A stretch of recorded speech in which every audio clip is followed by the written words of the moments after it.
And we're live. It's draft night, everybody, and this is quite a night. I have to admit, I've got butterflies. I get butterflies every draft night. This is a special night for the NFL calendar. It's a special night for many, many individuals that will be watching for many years. And I think it's one that I always like to say the plate tectonics are in motion. So we're going to rumble tonight. And for tonight, we're going to be all live all night tomorrow night, too. Got a lot of guests lined up. But for the whole ride, first, and I love it, and check out the picture of the Abita and the suit. See, you got to go show us up. You don't look like a janitor now. You look like a real professional. You are a real professional. There it is. The real professional. I sense the little Chong. There's a little bit of Cheech and Chong in that picture. But nothing but business from Matt Waldman. Good evening, Matt. Good evening. I think actually it's business on the bottom and work on the top, because real work goes on right here. Right. You know, the brain pan. You got this here, and then when it's time to have a good time, then you need to have a little bit of that. Of course. It's going to be a great time tonight. I think that the fact that we can all hang out and just kind of enjoy this as if we were just sitting in front of a living room TV or at a bar and have a good time. Maybe not too good of a time, but enough that we can laugh about things and then deliver some real analysis as things go on, but still give you some insights that that we can react to some of the things that we're seeing on TV and hearing on Twitter and on the rest of the internet, but at the same time kind of offer our own unique blend of what we do.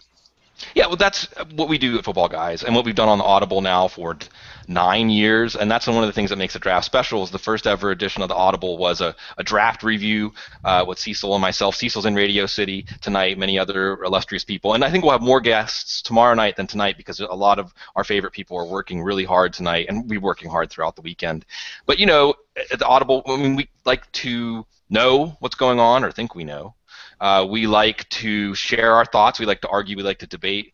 We like to try to get at the truth inside of things. But mostly, we just like hanging out with everybody. We love our crowd. I know I've been hearing back from people like Riv and Five-ish and a lot of the people who've been along with us for the whole journey. And before I start waxing poetic or philosophical about that, I got to say another with it tonight on the other side. As Matt, you and I are going to be like balloons floating off into the stratosphere. Gene's going to keep us grounded. Gene's going to make sure we don't fly away, right, Gene? I'm seriously underdressed.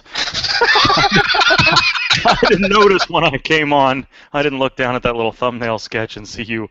Like, I think I'm going to put my little potty break sign up early and go, and I don't know what I'm going to put on, but I got to can do pass something. you a bandana. I can't. The do-rag. You'll be good. I don't think anybody wants to see me in a bandana. Okay. I don't think anybody wants to see me in that bandana either, but that didn't stop me. So this is true. Right. This is about us. No, it's not really about us, and that actually gets back to what I was going to say. And please indulge me as you all have for 9 years, really. And I just want to start off this night on a couple of notes. One being a thank you to everybody. I brought up Riv and Five-ish, and I could bring up many, many other names. And some of the people that are going to be on this show are going to be some guests are people that I first encountered through our Audible crowd. And it's a great privilege to get to do something that is a delight and joy for us, to get to do this and have it be considered something with a purpose or something of value. That's all because of you, and we're reflecting back at you the passion and energy and just the spirit of this community. And it's a great privilege to get to do this. And I see 146 people, and it just blows my mind. Don't encourage me, my wife would say. Don't encourage him to make him think that people really want to hear it. But honestly, folks, I hope you get some of this out that we do of this, the excitement, the buzz, as the plate tectonics of the NFL draft move, and why I've always loved the draft. It's quite a unique event in sports. It is like an entire season compressed into, it's maybe 14 hours, but really these first 3.5 hours tonight are what's going to move the needle. And the combatants are the front offices, the coaches, the GMs, the owners, and so many things change. Destinies change. Alternate universes spin off where if teams, because I feel confident that, for instance, with a player like Johnny Manziel, that there might be a war room or 2 or 5 that don't really know what they're going to do if Manziel's still there. They aren't sure. And I think he's not probably the only player like that. And it's all going to change right before our very eyes. But I do want to step back before we get caught up in everything and watching Roger Goodell up on the stage. Just to say, like, let's remember, and we've tried to hit this note, that these are all human beings, young human beings. If we can all reflect back to when we were at this stage of our life, we weren't trying to do anything remotely. Well, maybe some of you out there were, but I know I wasn't trying to. I'm still not trying to do anything remotely as intense. As not just risky, but I mean, you're basically spending years and years of your life for something that you're not really sure you can achieve, that are so difficult to achieve. And all of these people, it's not just the players, it's families, it's friends, it's coaches, it's mentors, it's teachers. All of these guys have had a cast of dozens, if not hundreds of people that have contributed to this dream. And it is a dream, and it is something that it's easy for us to trivialize it, because we're caught up on who's going where and what it means. That lives, I mean, really decades are culminating in this. Kids started picturing this when they were 5, 6, 7 years old and have been working for it. And this should be their night, and that's part of the reason I think that some of us have gotten offended whenever there have been certain things said about these players as they're going through the process. And we're harsh on them on the field, but as human beings, all of them should be commended. Every name we hear tonight for what they've been able to achieve. I don't care what kind of gifts you have, and for all the people behind them that have helped them get this far. It's fantastic. All right, not so serious now. I guess let's start while we have 15 more minutes until the clock starts. Matt, go ahead, Matt, please. Yeah, I'd like to add a corollary to that, because I think that it is very true that when you talk about these guys, these are young men who are entering their first profession, if you don't count college football as a profession. And as a result of that you have to understand that this is the first time that they're going to get real man feedback about what it is that they do. And not everyone's going to love them anymore. They're not going to be treated like, the best thing since sliced bread. And as a result of that, I think there are a couple things with that. One is that I think we're all rooting for, I'm rooting for all of these guys, even if I'm going to harsh on some of them in terms of what they do on the field or make fun of some of the things personality-wise or whatever tonight. But at the same time, what you root for more is what they do beyond football. Because football lasts such a short period of time, and it's just such a small part of their lives, is that what I root for all of them, no matter whether they succeed, they fail, or they completely bomb, is that they make the most out of what they get paid, and that they're able to do something with it for the next 20, 30, 40, 50 years of their lives and do something worthwhile, because really those next years after this are going to mean a whole heck of a lot more than football, even though this seems like it's paramount. Yes, and I think that these players are given more than they realize an amazing power to transform people. And I think we've seen it in things like this trend. It's a wonderful trend, where you see a kid with cancer that loves Nebraska come out and score the touchdown in the spring game or something like that, where it's so much energy and attention and investment this country and beyond this country, we're going to have an international guest tonight, invest themselves in this process. And it's kind of absurd, but we care so much about it, and it creates this intense energy. What goes down in Radio City tonight, it's nuclear, what we're going to witness, and it's rippling effect will go on, well into the future. But again, I don't want to pull me down, Gene. Gene, what are you excited about tonight? I mean, when you think about what is about to unfold, who are you most looking forward to seeing?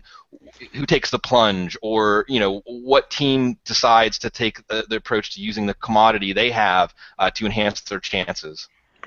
Well, I think two things are foremost on my mind. One, I'm a defensive guy, so I'm interested in where I think the three best defensive players in this draft, Clowney, Mack, and Donald, go, how soon Donald goes, whether Clowney is the first pick, should somebody trade up for him.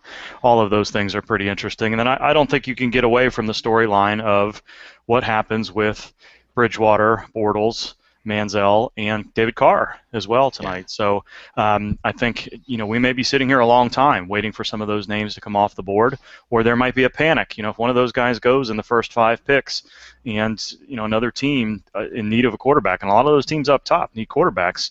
Are we going to see people trade back into the first round to get them if there's a panic run on those players? And when will that be? Will that be within the top 10? Will it be within the back half of the first round? It's going to be very interesting to see. I think that's probably the big breaking point in that, in the first half of this round. Are we going to see cornerbacks and not necessarily wide receivers, but cornerbacks and pass rushers and offensive linemen go, or are the quarterbacks going to go?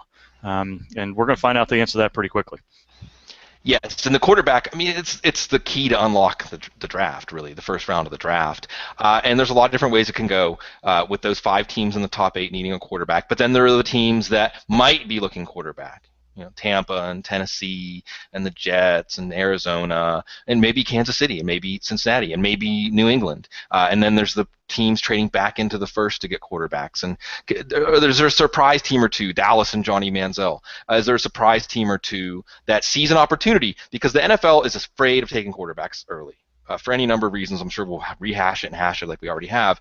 But is there a savvy organization that says it's not the most pressing need to get a quarterback, but we have evaluated Bridgewater, Manziel, Bortles, whoever, as a franchise quarterback, and we can get them for a fraction of what you had to pay to get a Luck or a Griffin or even a Tannehill, then are they going to pounce? It's going to be in the background. I think it's going to create suspense through the entire round. I think it's going to create a lot of change-ups. And that's one thing I want to say, too. Dane Brugler, a great CBS NFL draft expert, saying what he's hearing, just burn your mock drafts. Just light them on fire, because there will be very smart people who don't get one team player combination correct tonight. That's just excited. We want that suspense. And also, for the record, by the way, if David Carr does go off the draft board in the first round, then we've got bigger problems than Derek Carr. Carr tonight. Well, I think that Derek Carr does constitute that game that all the kids played back in the day, whether it's Operation or whatever game where something blows up or buzzes or something like that when you touch the sides or hit the, uncover something. And I think that he is going to represent that, in my mind at least, what were teams thinking, and what they were thinking was prototype. This guy screams prototype, as in Chris Brown's excellent article on Grantland talking about, are you a tape studier? Are you someone that looks at the classic prototype? Or are you looking at someone who offers the creativity angle? And Manziel's that creativity angle. Bridgewater's that tape study guy. And Bortles is seen as that kind of projectable prototype, even though I would say it's closer to Carr, because Bortles' arm strength, I think, is a little bit overemphasized in some ways. But I'm also interested in looking at Sammy Watkins and where he goes, because what happens with these quarterbacks, I mean, Watkins, the way Dane Brugler talked about it earlier, which I'm certainly interested in seeing, is that Watkins could easily go number 4 to Cleveland. Cleveland could easily trade back into the round and get a quarterback. And that could be a really exciting thing. And even if it's not, that tells you maybe they feel pretty good about Brian Hoyer. We'll see what happens in rounds 2 and 3, of course. But they might feel good enough about Hoyer to say, you know what, we'll take a chance with him, get a mid-round development guy, and we can have Gordon and Watkins working together, which could be a really exciting combination. So, I mean, there's a lot of fun combinations here, and I definitely think that the bottom end of this draft is going to offer a lot more intrigue than top end. And I wouldn't be shocked if, in addition to Carr, that like you said, if the scenario happens where we have a lot of quarterbacks going off the board early, then we could be seeing Tom Savage. We could be seeing Jimmy Garoppolo. Sure. And if we see that, that's going to be a whole lot of fun in this little 3. The end of the first round, the end of the first round could be wild and woolly, and the top of the second round could be wild and woolly. I mean, because of the value in this draft, and because of so many teams strategically positioning themselves with quarterbacks, both when they want to take them and who they want to take, this is going to have a lot more build-up tomorrow night. And again, we're going to be live all tomorrow night, and we're going to be bringing in every half hour somebody that we like and we respect. And there's so many people. There's so many people I wish I could have put on, we could have an infinite amount of time, because there's so many great draft writers out there. We're going to talk about what we thought about the first round with these people. But there's going to be important stuff going down on the second round, too. But getting back to what's about to unfold, and Gene, I'll go back to you, because it's funny, when I was meditating on it today, I kind of came back around full circle to, it's Clowney. It has to be Clowney. It was always Clowney. Any rational, and I'm even saying that I love Bridgewater, I love Manziel, and I can make an argument for either of them at number 1 because of quarterback scarcity. But if we're just looking at it, there's like, let it hit you, let it wash over you. Clowney is that guy. I know you've been studying him. Am I oversimplifying this? No, I don't think so. I think there's an argument there. I think Khalil Mack is a good player. I think he's arguably a better fit as a 3-4 outside linebacker than Clowney, if only because he can do a few more things as an all-around linebacker. But that doesn't mean that Clowney can't drop once or twice a game that he can't play well enough on the edge in a stand-up position to be a 3-4 outside linebacker. And I don't know how you don't look at that tape and just drool over having Clowney on one side and J.J. Watt on the other. And if you're worried about what your offense is like, then what better way to relieve your worries than, if you're not certain about the quarterback, get a dominant defense out there and tread water with the quarterback until you can. And just to go back to that quarterback issue, that if it does go down where we're talking about those 4 guys have already gone or 3 of the 4 guys have gone, do you want to get in a bidding war for that first pick in the second round overnight? Because that's what will happen. If there's 3 or 4 teams still quarterback hungry and nobody decides to move back up, and then maybe somebody jumps up and there's only one guy that you like left on the board, and maybe a couple of other teams are looking at that player as well, do you want to get in a bidding war this time tomorrow night to come up and get that first pick in the second round for that guy? So, and that goes for a couple of different positions. It may not just be the quarterback position, but I really think that, definitely I'm very interested in Clowney. I don't mean to turn this Clowney discussion back to the quarterback thing, but but it's the end of the first round is going to be pretty interesting tonight. No, and I think it's a good thing that you turn it back to that, because what happens if they do take Clowney? I think that's a really good way to go, because say if Dallas does draft Manziel, now suddenly in a few years or in a year or two, maybe Tony Romo's expendable. Maybe if they draft Teddy Bridgewater, New England drafts them, or they draft somebody else, maybe they think Tom Brady's expendable at some point. What do you know? You've got a Texans team that's a lot like the Broncos team of last year. Suddenly you have a team with some strong parts that needs a quarterback. Or the Vikings from a few years ago with Favre, strong parts that need a quarterback. You could very likely end up seeing the Texans in a situation where they have everything you need except a quarterback, and then you just plug in the guy and let the offense work the way that he does it best. You let him be the coach on the field and ride that team deep into the playoffs. And I think I don't think there's anything wrong with that approach. I mean, I know people say, well, you're taking some risks, but if you study the market enough and you see what goes on, it might not be a bad risk to take, because it doesn't pay off this year. Obviously, you're taking a longer bet. But in a year or two, there may be another quarterback that comes down the pike in college that you can take advantage of, and your team's still in that open window. Or then again, another quarterback comes open. Maybe something stupid happens on the team, and they, Jarrah Jr. get into some sort of issue, and and next thing you know, they get into a spitting match with each other with Tony Romo, and Tony Romo wants out, and we have that whole type of drama that goes on, like the Housewives of Fort Worth. So then we can go on from there. Yeah, my wife's from Fort Worth, so we could talk. We could definitely sketch out some storylines for that show. No, I'm glad you brought up Minnesota and Favre too, because I think that takes us back to, and let's keep this in mind while we have this quarterback storyline.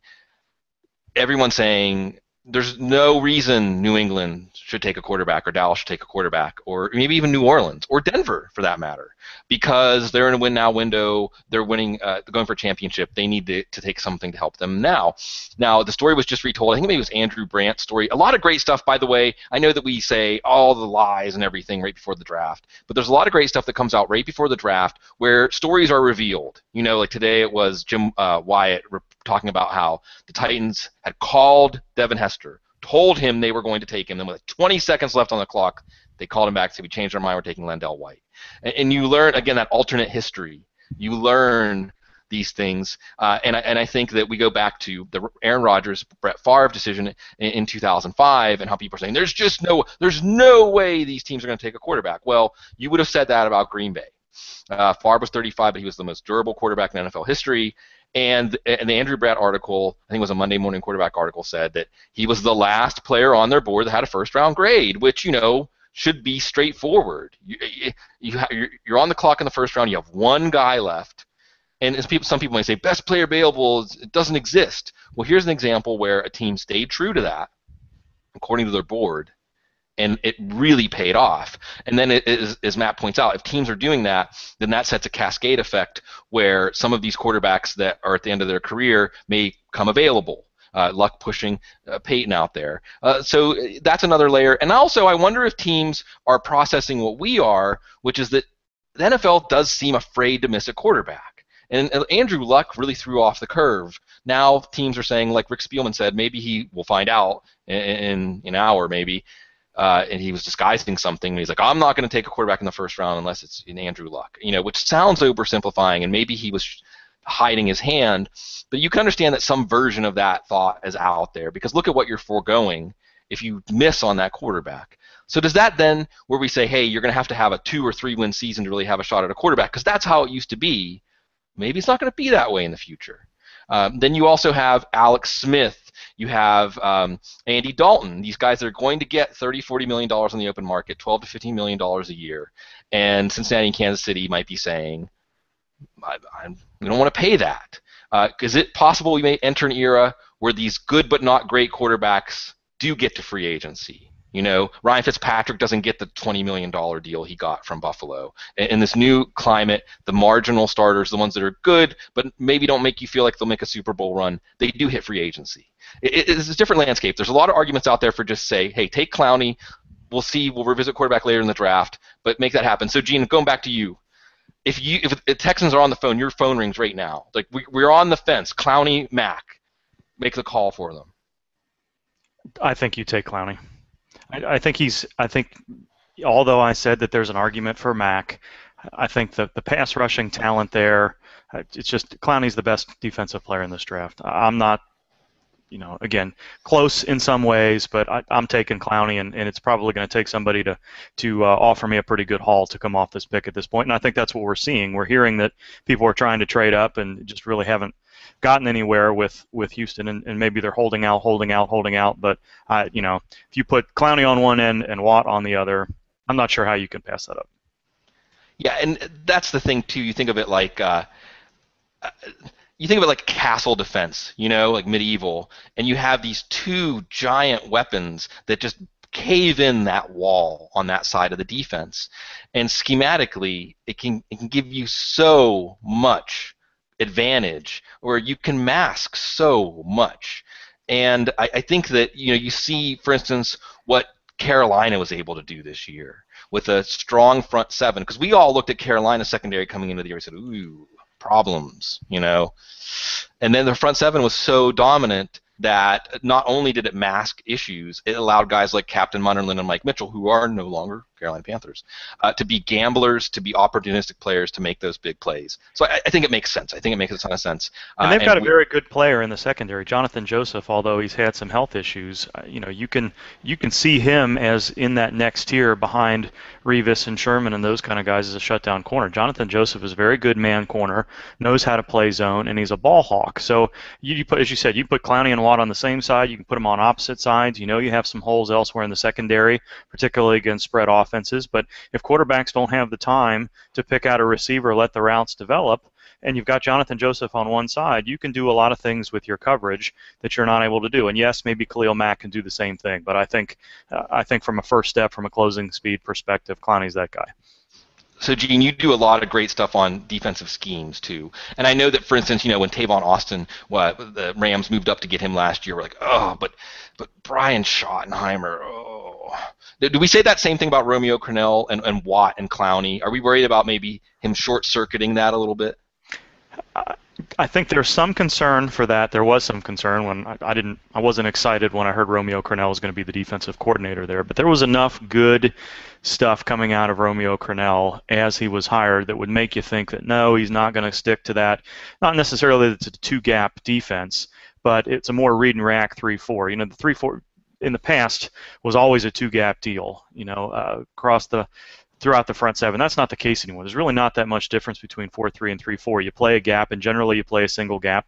There's just as many 4-3 teams that play some two-gap concepts on one side as there are 3-4 teams that play one gap on one side. So Romeo Crennel was talking about, no, we are not going to put J.J. Watt, use him as a planet theory defensive end, where he's in charge of two gaps, and he's playing the run, and then he goes to the quarterback. I don't think we're going to see much different in the way that J.J. Watt is used, and that would go for Clowney as well.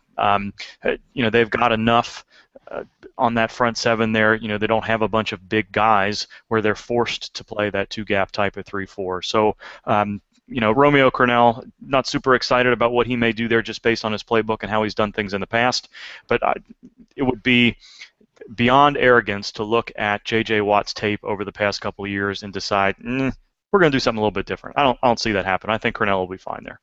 Yes. Release him. Unleash him. Looks quiet, and Roger Goodell has started the clock. It looks very quiet in the Texans' war room. I love the war room camera, by the way. I think it's an excellent innovation. So Matt, putting yourself in the Texans' war room right now, what would you be advising? I would be advising Clowney as well, and I think that one of the things that you have to look at is also the development angle. I know that you have two different theories of how teams develop players. One is that they don't, which is Ryan Riddle's kind of theory, I would say. Maybe I'm paraphrasing that a bit, is that it's actually veterans, and the onus is also on that player to learn what he can from those veterans and coaches in any way possible, and do his homework and do extra credit work, and be his own coach in that sense. And that really most of it's about scheme when it comes to learning about the nuts and bolts of pro football. It's about scheme, not technique. So I think that if you're new to outside linebacker, or if you have to learn new techniques because you're not going to be able to dominate at the college level, then it's going to be up to you and maybe some veterans. Who better than to have on your team if you're Jadeveon Clowney drafted than J.J. Watt?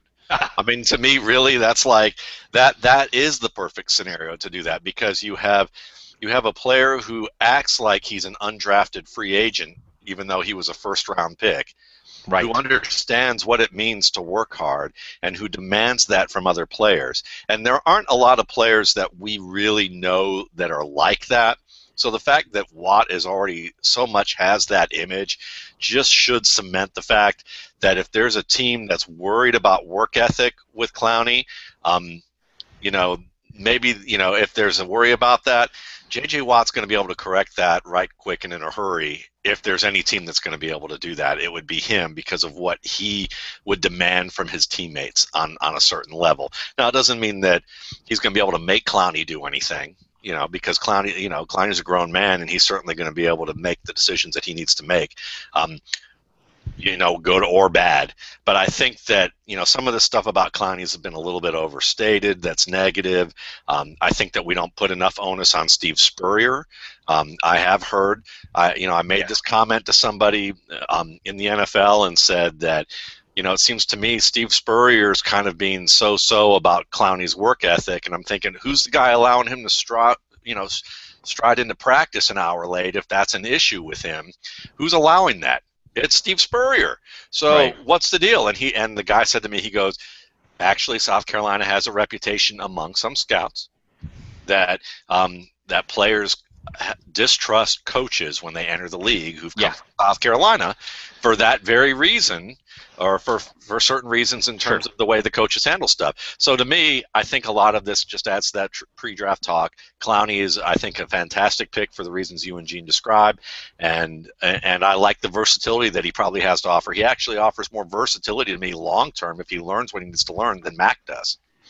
Yeah, well, or at the very least, it's not as big an edge, like you said, if he projects. And some of the things I want to tease out there. One, about South Carolina and Spurrier. I want to say Jared Cook was a player that maybe did not get ringing endorsements. And then the thing is, in this process, would you expect the coaches to say he's an A1 worker and things like that? When a coach won't back his kid, that's a red flag. But like you said, it's been frequent enough with South Carolina guys, and there's a few others that aren't, and the names aren't coming to mind, but I know that I've heard more than once that, we've heard the coaches aren't really endorsing him, just like LSU with Sam Montgomery and the strength and training coach putting up that sign, like, these guys don't want to work. That's something, but, you brought up J.J. Watt, and I think this is a good moment for us to revisit a great story. And you look, I understand that I am certainly prone to hyperbole. I like mythologizing things. And who knows if the story really went down that way, but I talked about that human drama. And J.J. Watt is a terrific example of that, and the journey that all of these guys have taken to get there. And they all have twists and turns.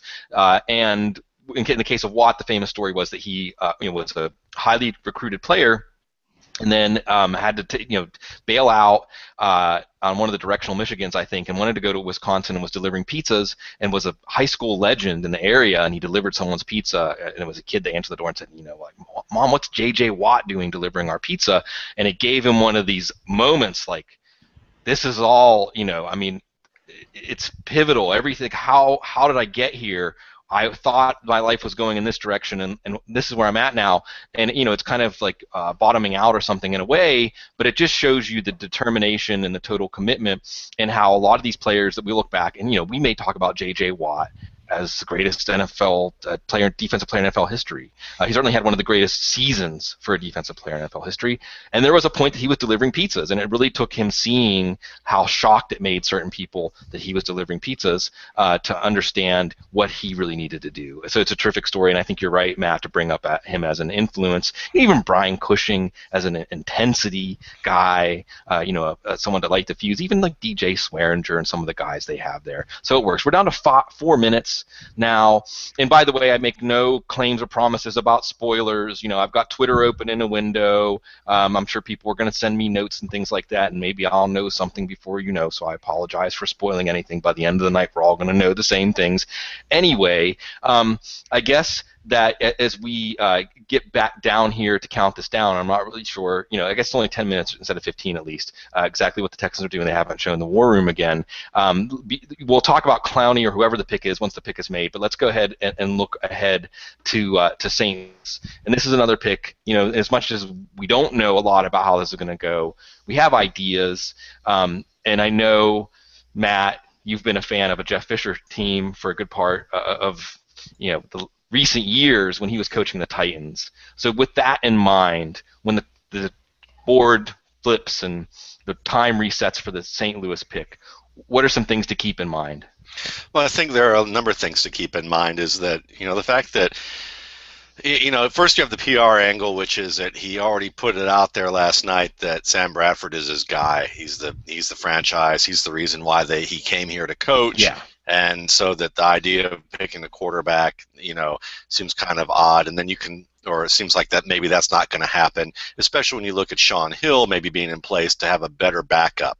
Because to me, Shaun Hill looks like the type of guy that he's a good backup. He's dynamic enough that you can allow him to work in offense with a good running game. And that's exactly what the Rams are trying to strive to do, is to provide some balance. And I think the three things that they're really going to try and look for, in my mind, is you're probably going to see a little bit, maybe another wide receiver. I think you want to see extra depth at running back, maybe in the mid to late rounds. And I think you're going to be looking at left tackle, and I think that Robinson certainly to me seems like that pick, and we'll talk about that more as we get to that point. But I think that Bradford, I know, is, people are ready to, they've basically saying Bradford's horrible. I go on Twitter, and it seems like at least once a week somebody who has a big name that I respect is saying that Sam Bradford's done. He's not any good. He's had his chance. Let's give up on him. And certainly from the year standpoint and the way that things work out, if you just look at it on the surface, that could be the case.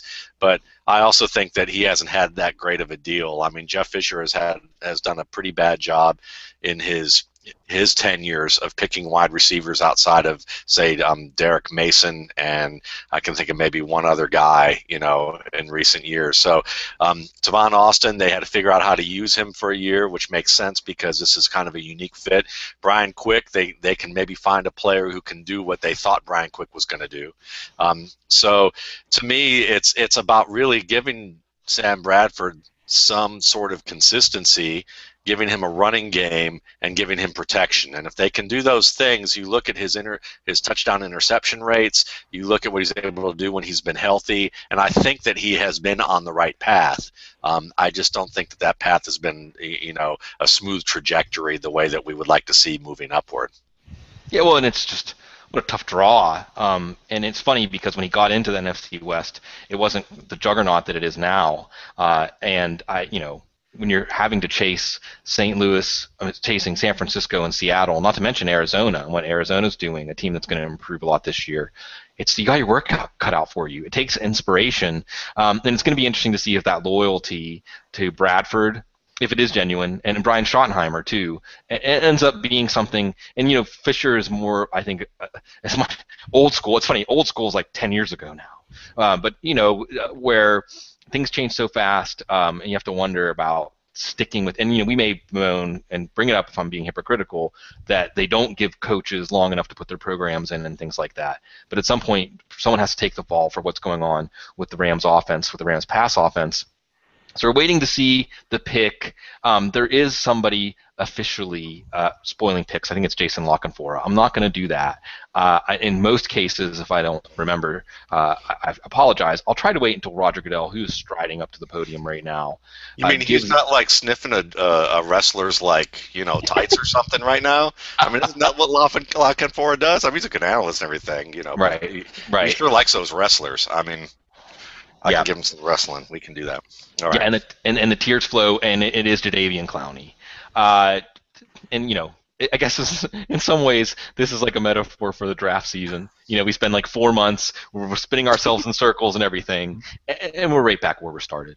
But Gene, tell everybody out there what they're getting, what the Texans are getting, and why this player, as somebody you think of as a potentially transcendent talent, a generational talent, whatever hyperbole you want to use, it may not be out of whack. And I see him, as I see it on the screen also, Gene, address the 3 sacks. I know that you telling me someone that got 3 sacks should be the number 1 pick. Address that if you can.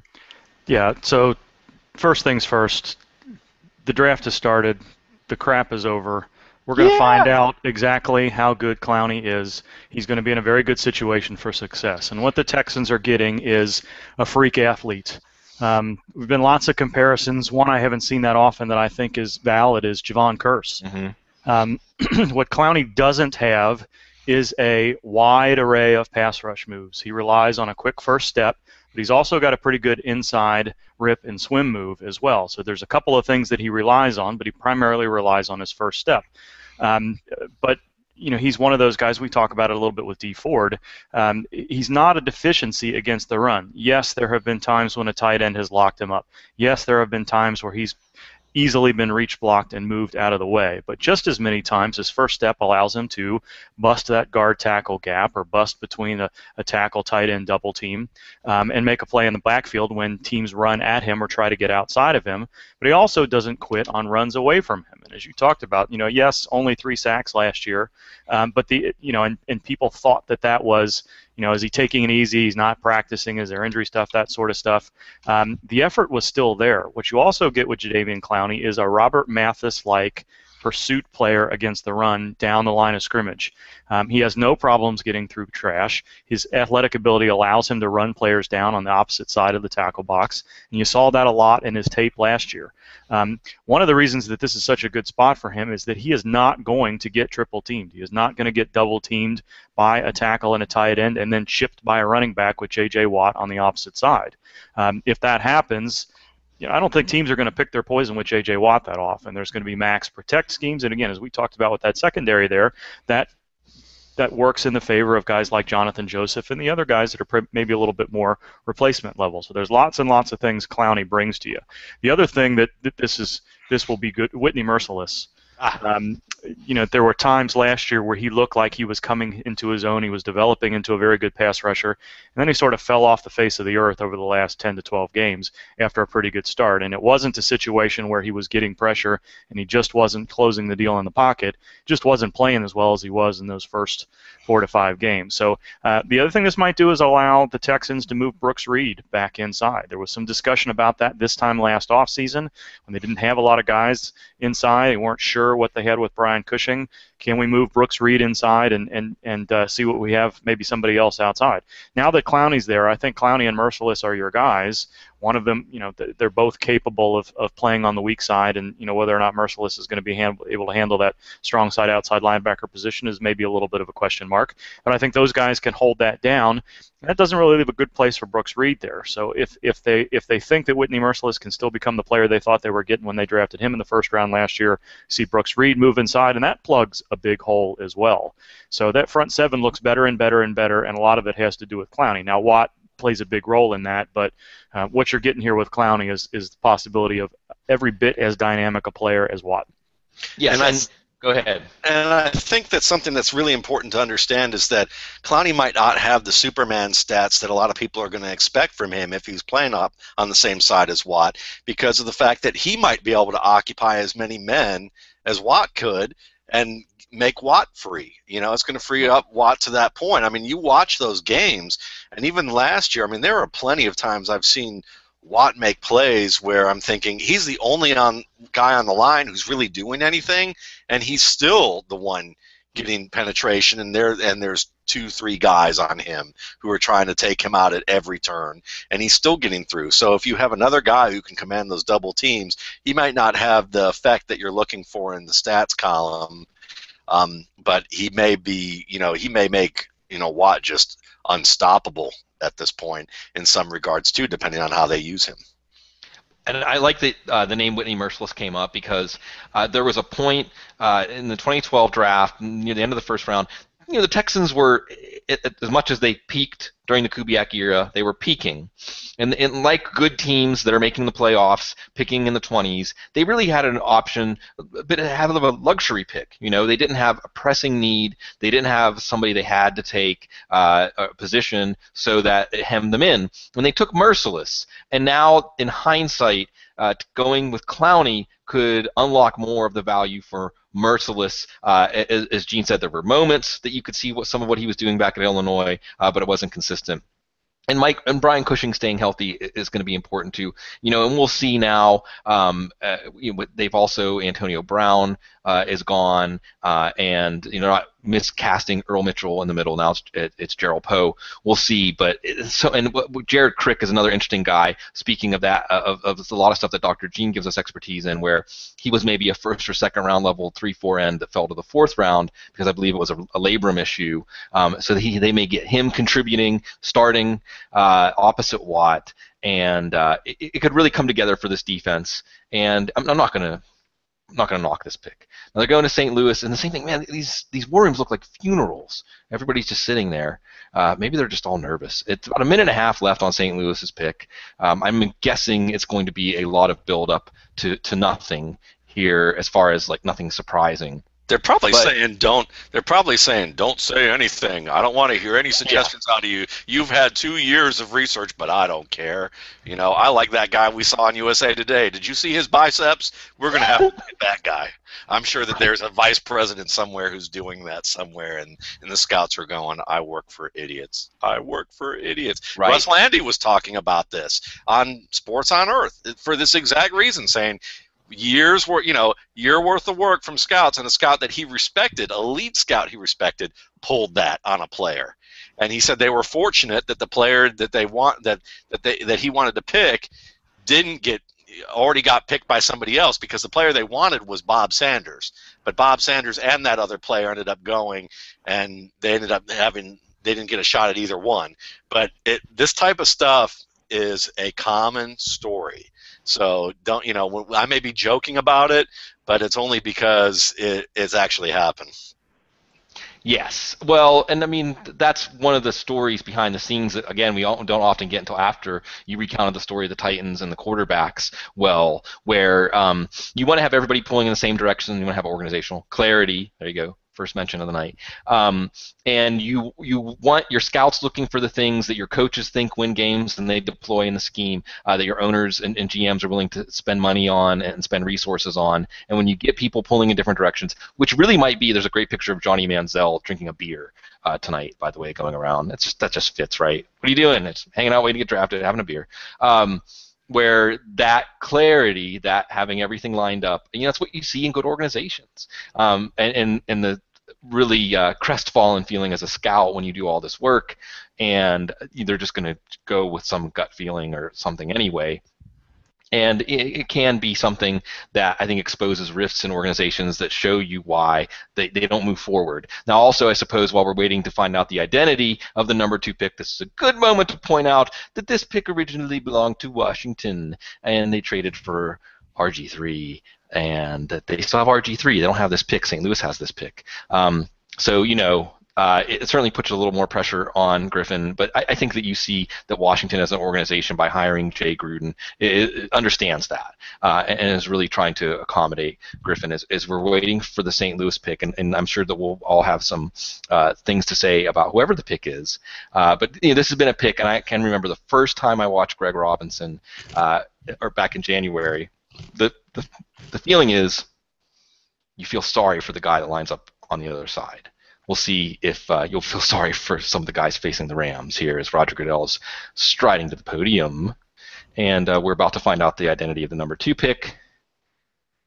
And the suspense is killing me. And it is, of course, Greg Robinson. I mean, Matt, let's just start with this. Let's do the first fantasy football mention of the night. Zach Stacy owners, how excited are you? Giddy up. Giddy up. That's what you should be excited about. I mean, because really you get a road grader, and I think that's probably one of the nicest things is that you're going to have a very consistent hammer in St. Louis if Robinson plays up to his ability, and then on top of that, if Robinson improves fast enough as a pass protector, you kind of get that projectable Tyvon Smith type of thing with the Cowboys. If he turns into that type of a player and more, which is what a lot of people do presume, then you could very well wind up with a great backside protector for Sam Bradford to go deep. And now they just need that receiver. They need that big play receiver who's tall, who can do the work in the end zone, in the red area, as well as on the sideline. And then you have that change up in Austin and maybe another slot player, when you look at, depending on how you look at Bailey and the rest there and Cook, and suddenly you have enough pieces in place to make things happen. So to me, if you're a fantasy owner of Zach Stacy, you're feeling good right now. Yes. Gene, you're the defensive guy, so I want to ask, they have Jake Long coming back from an ACL tear. They have Joseph Barksdale, who really came on as a right tackle. They have Roger Saffold, who they paid like $20 million to keep and maybe play at right tackle, maybe play at guard. Robinson, you probably plug in at guard right away. I mean, is this overkill, or do you think that this kind of idea of stacking your advantage can work? I think you take the best player on your board, and if that best player is an offensive lineman, and we've had discussions that offensive tackles may not be as valuable as they were in the past because of how defenses deploy their pass rushers, a left tackle is not necessarily your blindside protector anymore in the way these exotic blitz and coverage schemes happen. But I still think the offensive line is important. And I think this probably comes down just as much to, Sammy Watkins is a very good talent, but are we going to be able to get a better wide receiver than offensive tackle if we think that's the case with our later picks? And that may have just as much to do with this as anything else, but if they decided that we're going to finally give Bradford a chance with protection, this is the way to do that. And I know we're talking about him as a road grader and a run guy as well, but that's part of protecting your quarterback, is to have a valuable run game, have a sustaining run game, and not put your quarterback in down and distance situations that doesn't play to his strengths. So I think there's room to get some playmakers later in the draft. I think Greg Robinson fits this offensive line, and I think it's easy to see why the Rams came to this conclusion. And I think another corollary to this too is that it may not necessarily be Stacy again. Stacy's the type of player that I've said even last year that as good as he can be, he may be that type of running back that will always be looking over his shoulder when it comes to his career. And I remember when Jeff Fisher had Rodney Thomas, who had a 900-yard season, then went right back to the well and got Eddie George. Now that was a first-round pick. But Rodney Thomas, I remember Thomas being a pretty good running back for the Titans in terms of getting the job done for them. So it's quite possible second, third, fourth round that the Rams could pick up another running back who could challenge Zach Stacy for playing time. So I wouldn't necessarily be trying to trade for Zach Stacy right away at this stage, but after, probably if you don't see a pick by, the third or fourth round, if you don't see a pick by the fourth round with a running back, then you can feel pretty safe about Zach Stacy heading into this year. So, and I think that's important to point out too, is if you've created this massive advantage in the running game, I forget who it was. My poor memory since I've had a son. But somebody said it's like Panzer tanks. You're rolling out Panzer tanks in front of him, and Blitzkrieg. You get the picture, right? And the thing is, like you said, Daryl Richardson is a better running back than he looked last year, or than his numbers looked last year. But it does make sense that if you created that gigantic edge, then what you're going to do is make sure that if your starter goes down, you don't lose that edge. So in this running back class, you're going to get in the third, fourth, fifth round somebody maybe not as good as Stacy, because I think Stacy was one of those players that Draft Twitter was saying, I don't understand. He's got Doug Martin measurables. He looks great on tape. He's still going to fall the fifth round. We've got the Jaguars pick coming down on the clock. And before we get to the Jags, yeah, please. Schefter's got. He's been told that St. Louis is going to use Robinson at left guard. Yeah. So they're going to go ahead and run with those tackles and let him do what he does best in the beginning, be a run blocker, sustain that run game. And, the plan eventually, you don't take a guy at 2 overall to play guard long term. So he's going to be a tackle there in time. But at least in the beginning, they're going to have a pretty formidable left side of that line. Well, and I mean, look, this is one of those things where you're saying, like I said, you've got Barksdale. The worry about Robinson was, well, how will he pass block? Because the Auburn offense, and also he's got the physical traits, but he doesn't have a lot of experience. You can find some kind of ugly tape, to be honest, where switching off and on stunts and twists and things like that, not coming naturally to him. So how do you mitigate that? You start him out at guard. You start his career as guard. He can work on those things. He have an off season maybe. And we'll see what happens. Now, the Jaguar selection, and as I said back in February, and yes, I rarely retweet my own tweets, but I did say after watching them February 11th that the real draft starts at number 3 after Clowney and Robinson go 1 and 2. And that pick where the real draft starts, I think where we all are going to see, just wondering, it's Blake Bortles. Here we go. Blake Bortles. Well, at least they aren't going for one of the true zonks. But Matt, RSP, and by the way, folks, get your RSP. It's still just as good after the draft as it is before it. You've studied these guys. Tell me first before you get into your take.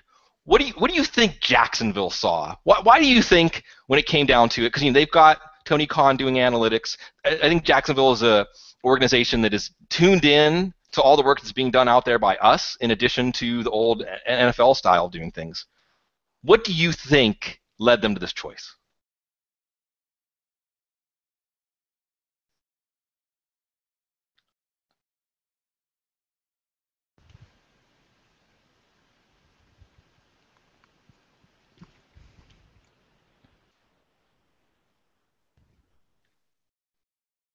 I believe Matt might be muted. Sorry about that. That's all right. There we go. I think that probably what's going on here is that Bortles represents a player that can take a beating compared to the other players that they would have probably looked at here, because the Jaguars are going to be a team that is going to force their quarterback to take a beating for a year or two as they shore up that offensive line and add another receiver to the mix.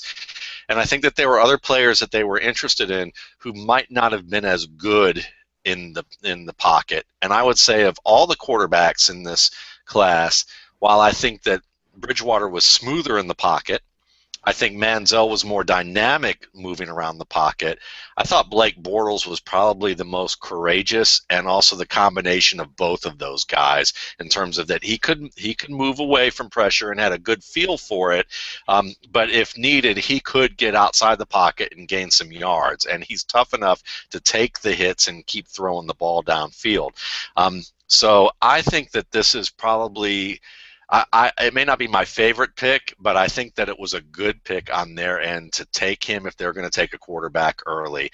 I think that the thing about Bortles that you've got to like is, again, that 6th sense for pressure. I thought he was extremely impressive against Clowney and South Carolina in terms of his ability to avoid pressure. He has some mechanical flaws with his feet, but I think they're things that he can correct. He tends to put his body into his throws to be able to get velocity in the deeper portions of the zone. And I think that that's something that may be a little harder for him to correct than maybe somebody like Greg Cosell, who said in an article that it was Bridgewater who had more of these issues to correct and might have a harder time than Bortles, where I think it was exactly the opposite. And then on top of that, the thing about Bortles that I also like is... The Bills are on the clock, by the way. The Bills have traded up. Go ahead. Yeah, the thing that I like about this is that also he is someone that I think is that he's confident in his reads. Even when he's wrong, he's not tentative about it.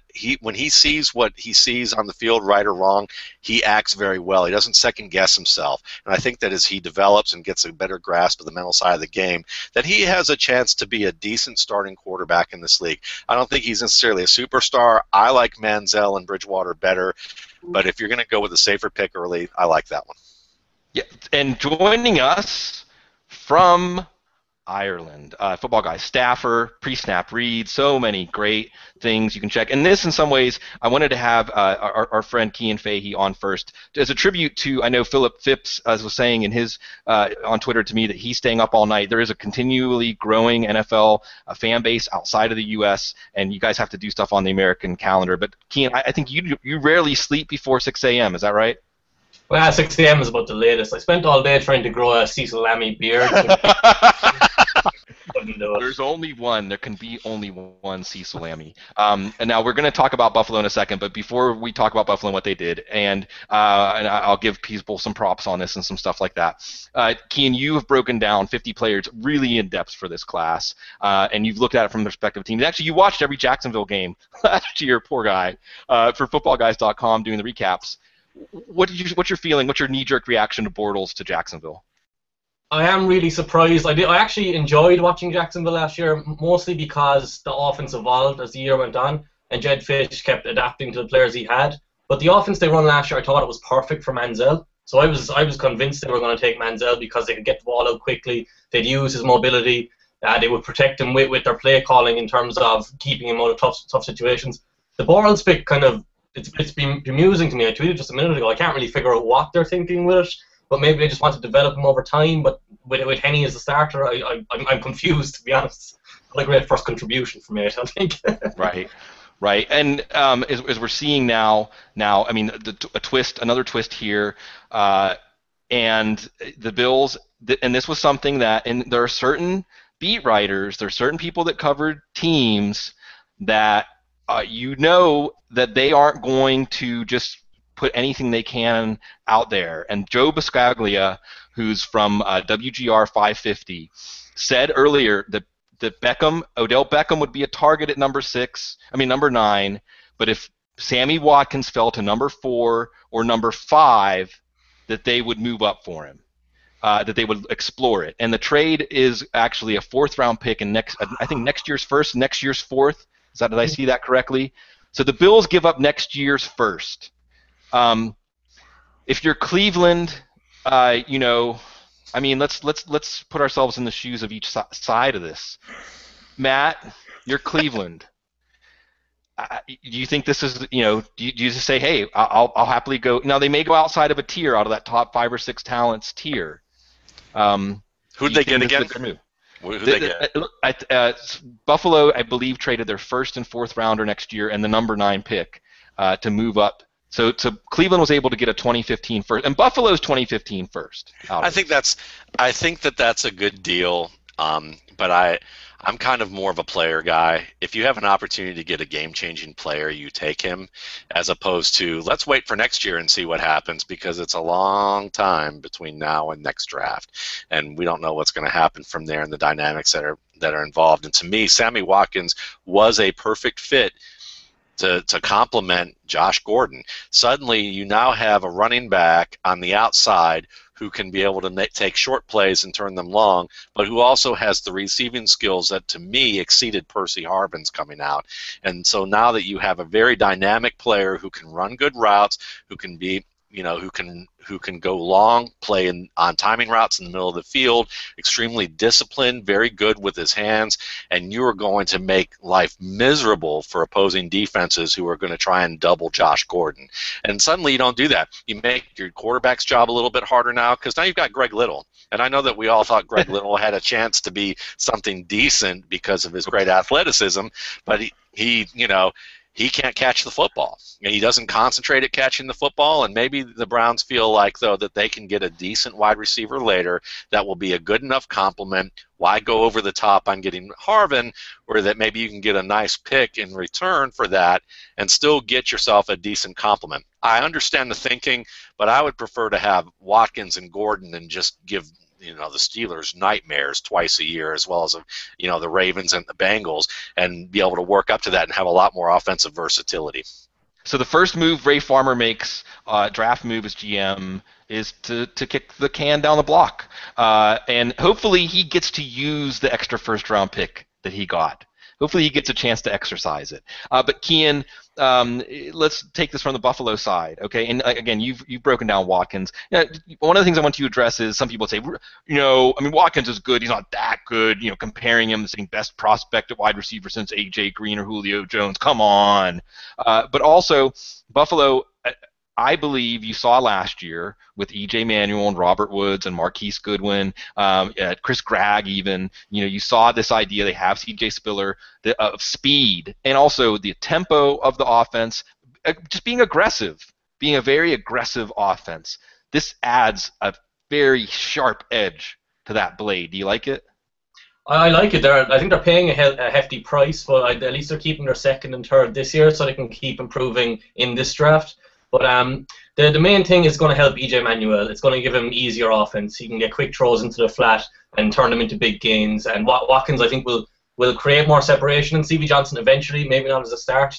There is a thought line that Stevie Johnson might be being moved in this draft. We don't know that yet, obviously. Right. Watkins is obviously going to be their number one receiver. I think Manuel struggled last year. And if you can give him someone who can help him get him rhythm with quick throws into the flat screens and adjusting to poorly thrown passes, it could be massive for them. And the main point for their offense now is they've got their quarterback in place for the long term, they've got their left tackle in place for the long term, and they've got their number one wide receiver in place for the long term. Next year they re-sign C.J. Spiller, and that offense is set up for the next few years at least. It all hinges on Manuel, and which goes back to the theme we hit on earlier, which is you take a quarterback in the first round, you're married, but you're buying your bride some nice presents now to try to make a happy home, I guess, because this is absolutely setting up Manuel where there's no excuses in terms of skill, talent, and like you said, Kian, you want to take the nuance out for him. You want him to be in. It's just to an extent, and Marone was sort of similar at Syracuse. What Chip Kelly has done with Nick Foles. You want it to every play to be almost just like a flow chart, A or B, and then if you go down B, C or D, and at that point you're going to run or, just make it very simple, very straightforward, and get the ball in the hands of your playmakers. The pick is in for Oakland, and we'll see. What's interesting here now is, Khalil Mack was thought of as maybe a Leo for Jacksonville, assuming Clowney went number one. Then, Cleveland and their defense. You could fit Mack into any scheme. The Raiders did not trade down, like they did last year, and instead, the Raiders' selection is going to be Khalil Mack. So, I think that, Gene, I'm going to toss it back to you and just say, kind of to do with Clowney. I mean, Mack is a player that if you tuned in, you're a casual college football watcher, you saw him against Ohio State, and talk about rising to the occasion.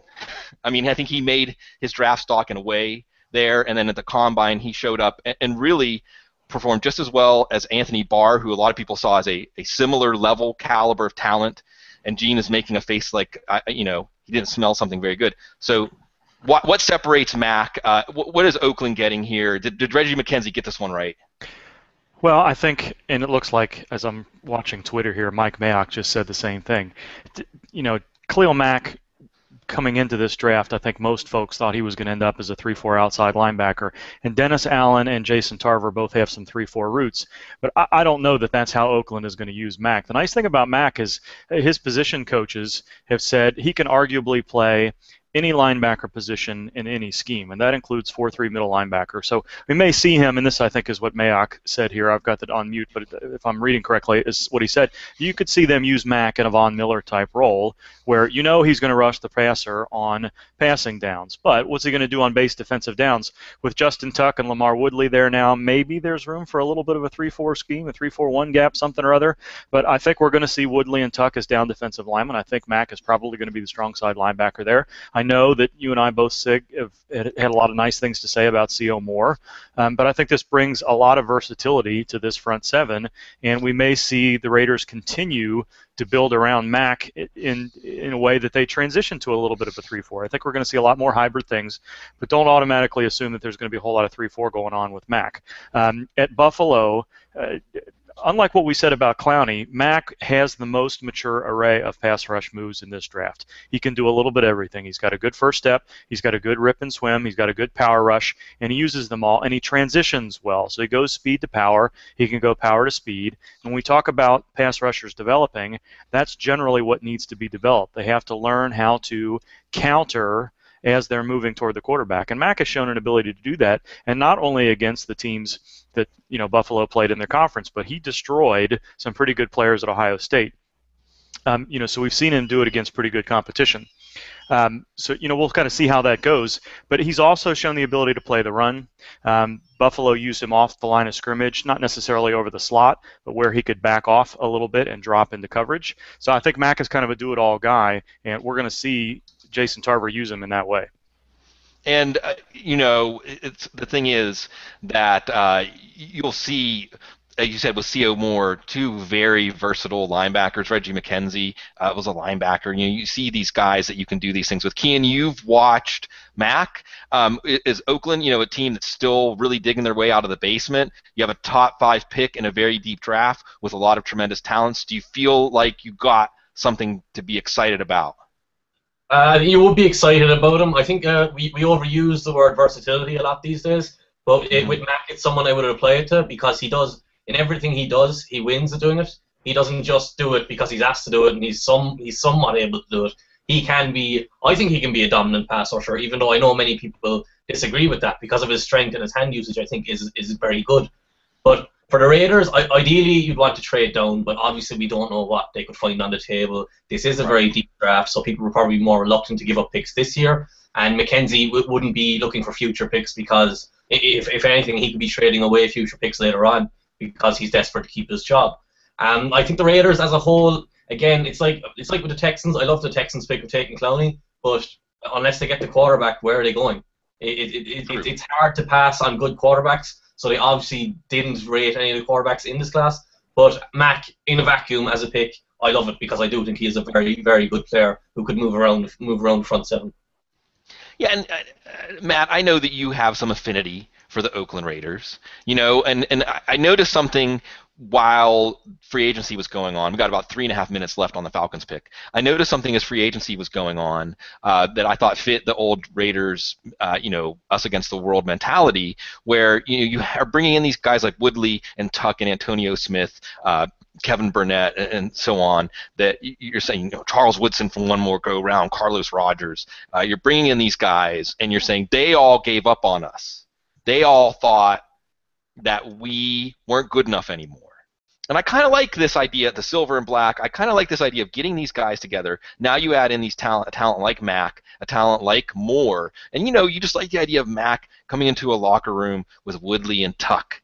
I'd like it. I think it could set things up. Am I trying to be too positive? I'm trying to do the old mom rule. You don't say anything unless you have something nice to say.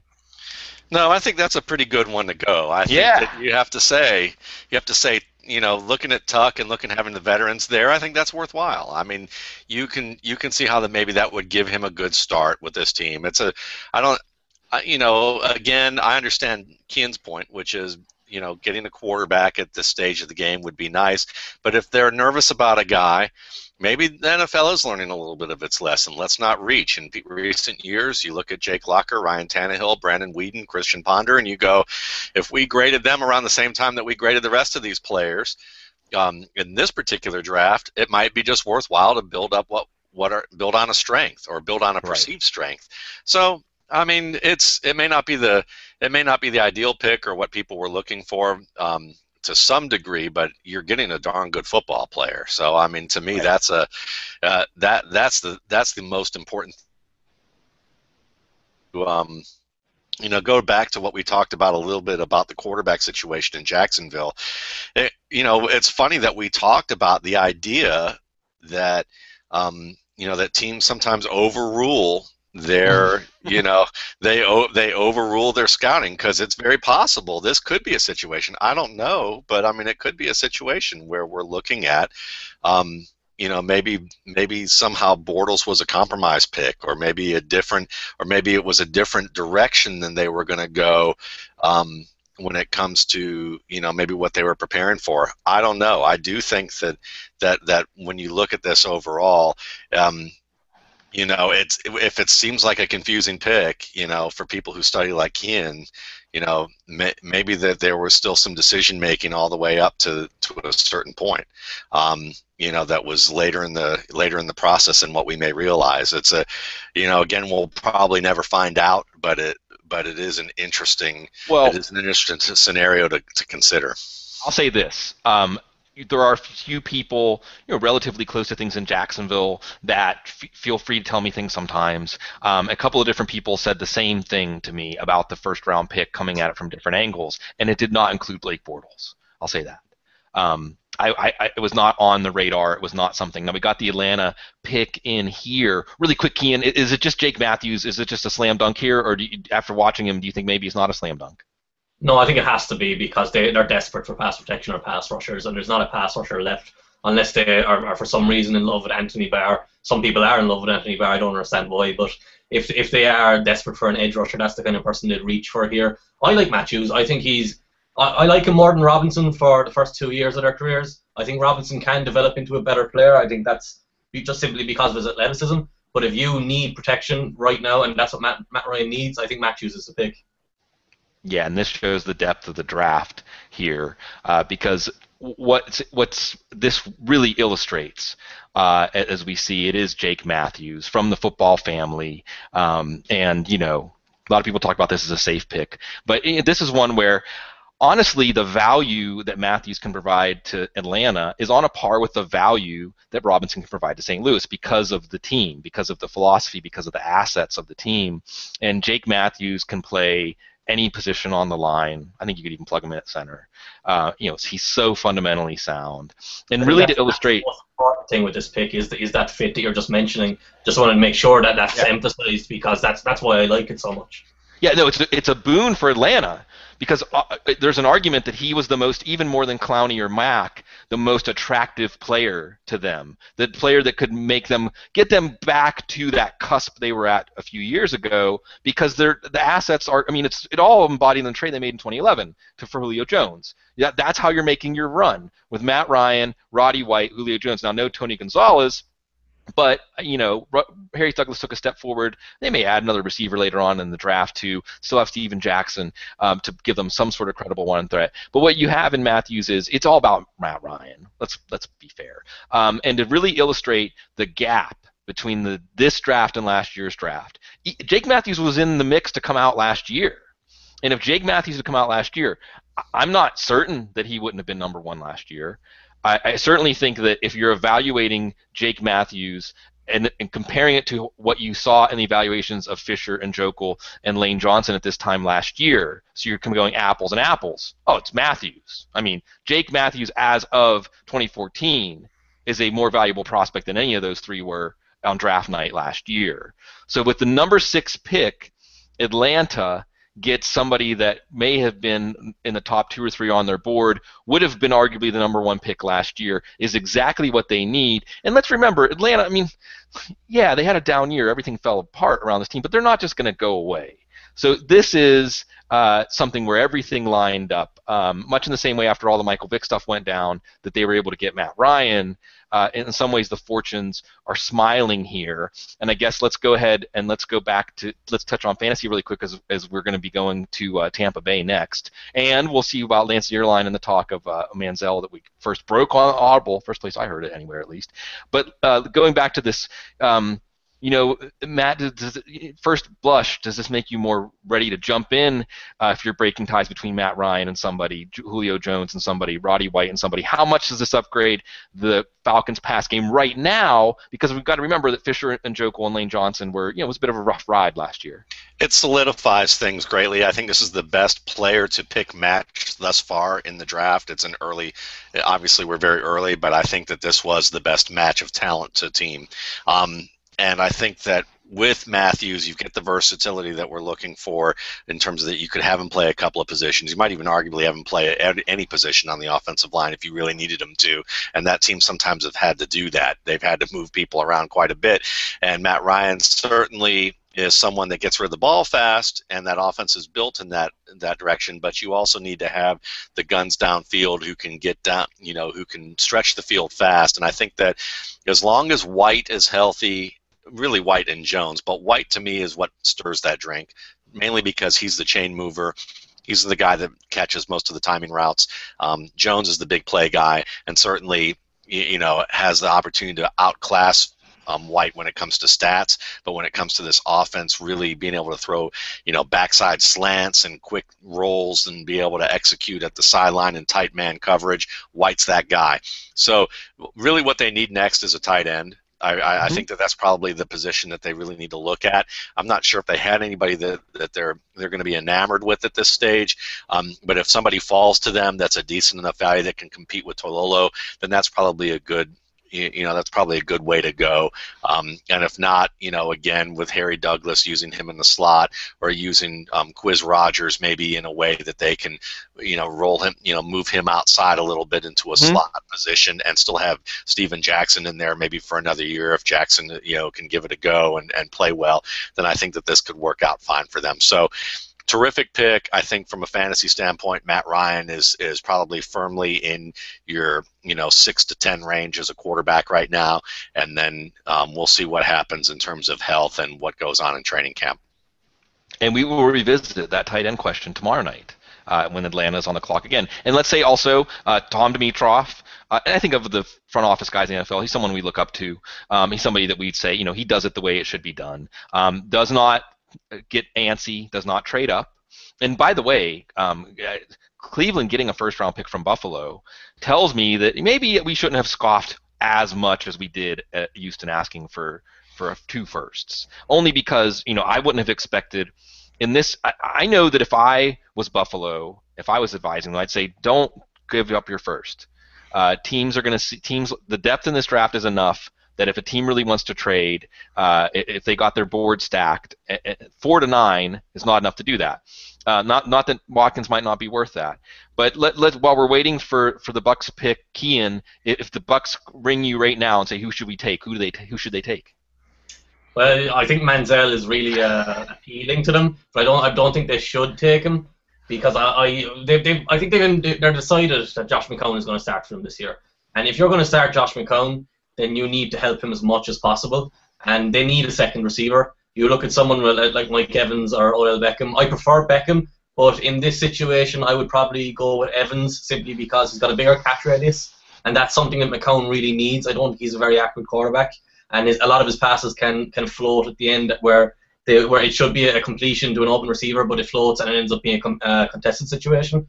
So if you've got Evans and Vincent Jackson on the outside, and Tim Wright isn't great, but he's a big tight end, relatively big tight end. They might get another tight end later in the draft.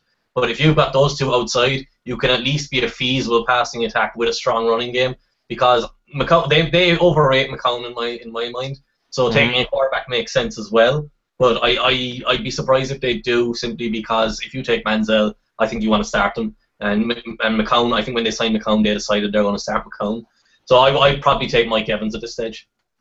And that's fair. I mean, and going back to McCown, I mean, he flourished with Jeffrey and Marshall, and you're putting him back in his element with those 2 big receivers. It's good value for the pick, and it fits a team that seems to be in a they believe they can win now. This team does not seem like they're rebuilding. This team seems like they want to compete right now, as tough as the NFC is. So that makes sense.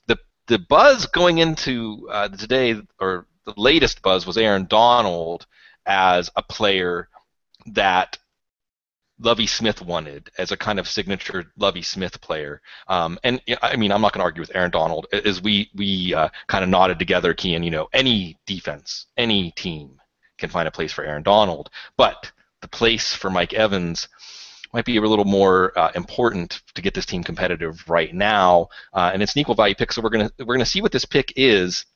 And so far, I mean, surprises.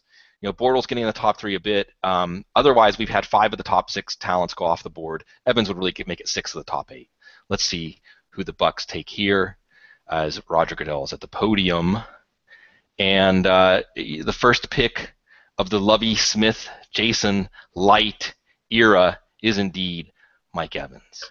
And this pick was, as soon as they traded away Mike Williams, who now is a teammate of Sammy Watkins, it just seemed like, unless Cleveland or Oakland, who you heard a little buzz about Cleveland and Evans, a little buzz, and of course who knows if Cleveland hadn't found a trade partner, who knows? But with him getting through those two, you knew Atlanta wasn't going to take him. And it's good. And and I know we've heard about this from guys, and we saw Clowney crying, now we see Evans wiping the tears from his face. I want to say again, this is massive. This night this is everything. This is everything. Years and years and so many people.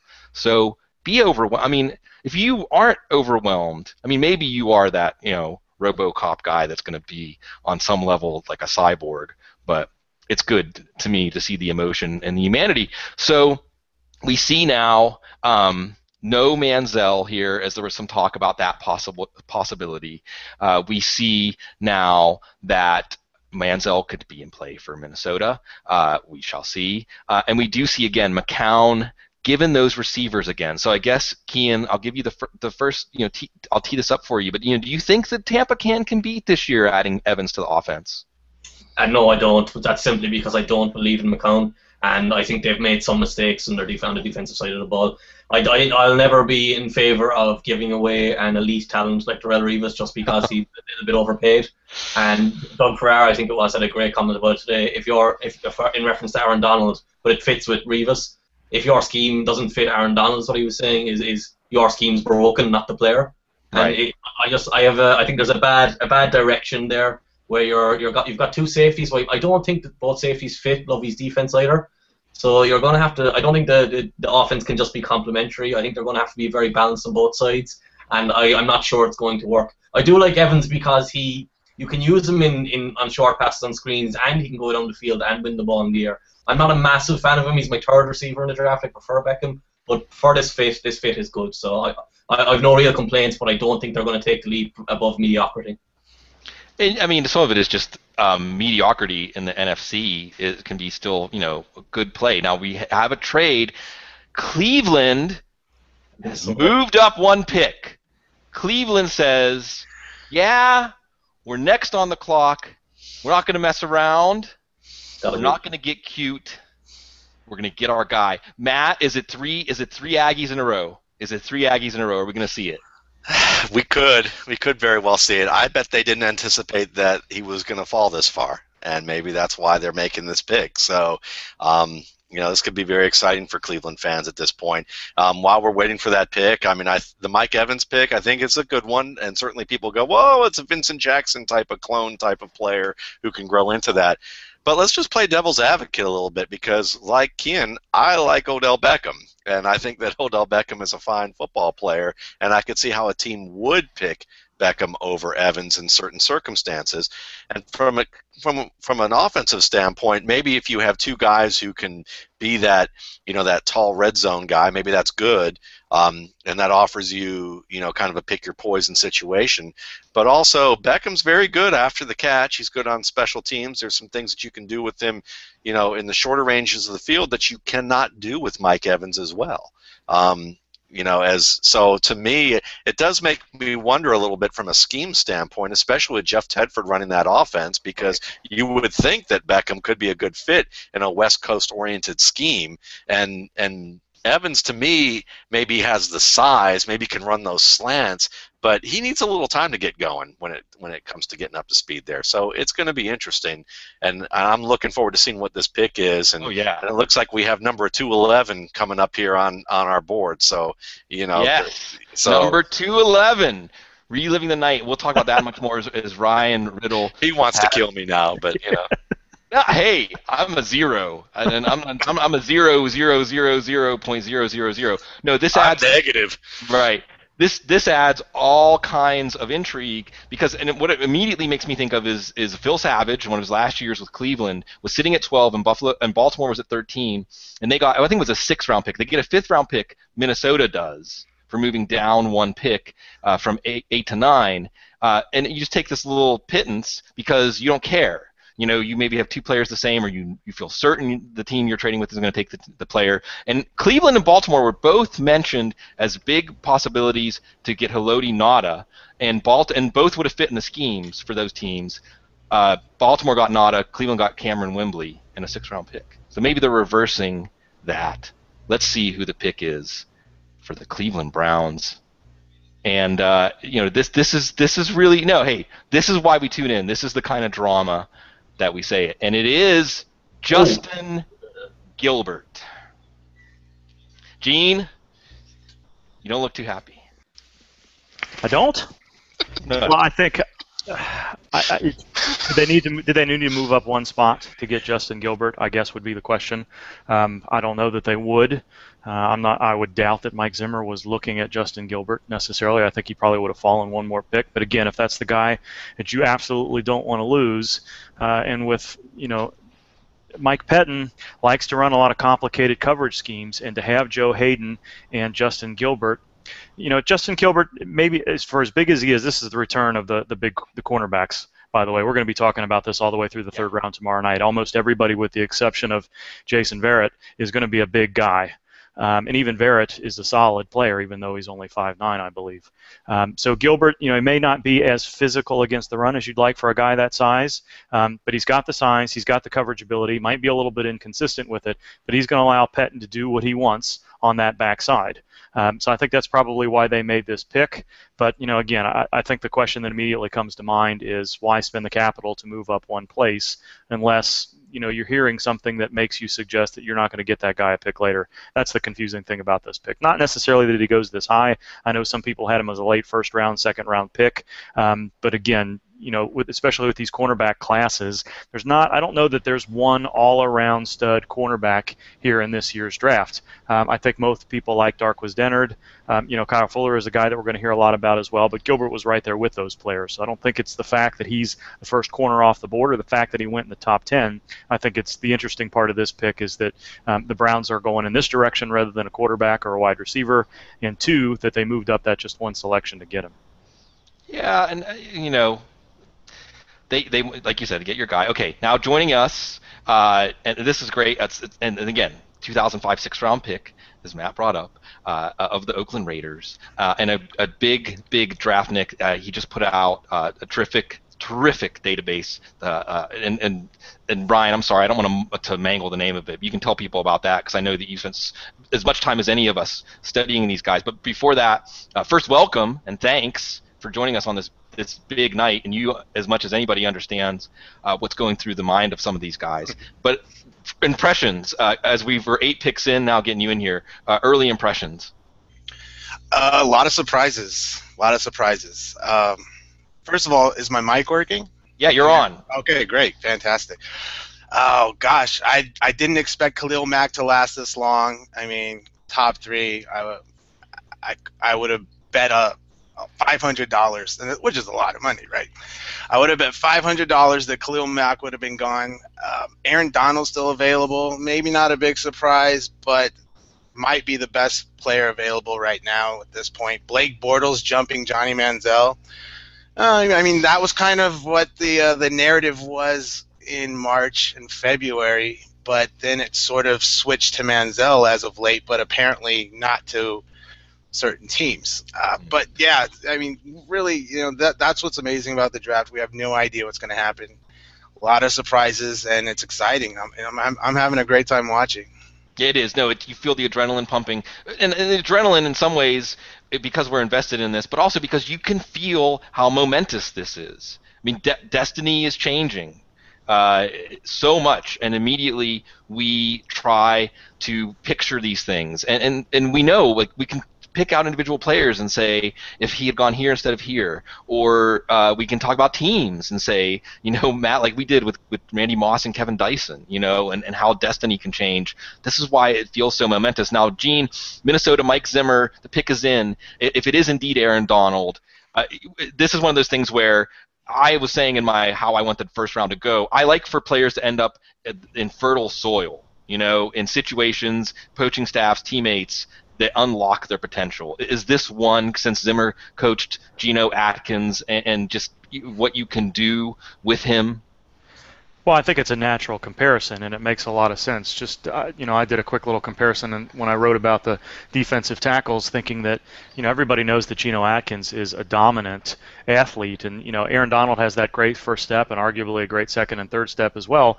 But I don't know that everybody fully understood how athletic he was before he went to the combine. And if you compare his numbers to Atkins had 34 reps at 225 pounds and a ridiculously good three-cone time of 7:33. Donald had 35 reps and a three-cone time of 7:11. Those numbers rival speed rushers off the outside. So what we know about Mike Zimmer is that he wants productive players in the front seven. He doesn't necessarily need guys to play 800 or 900 snaps. He likes a rotation at that defensive line. And we know what he did with Geno Atkins already. He turned him into, Atkins had the talent there, but it was under Zimmer that blossomed at the end of his rookie year and into the second season and beyond.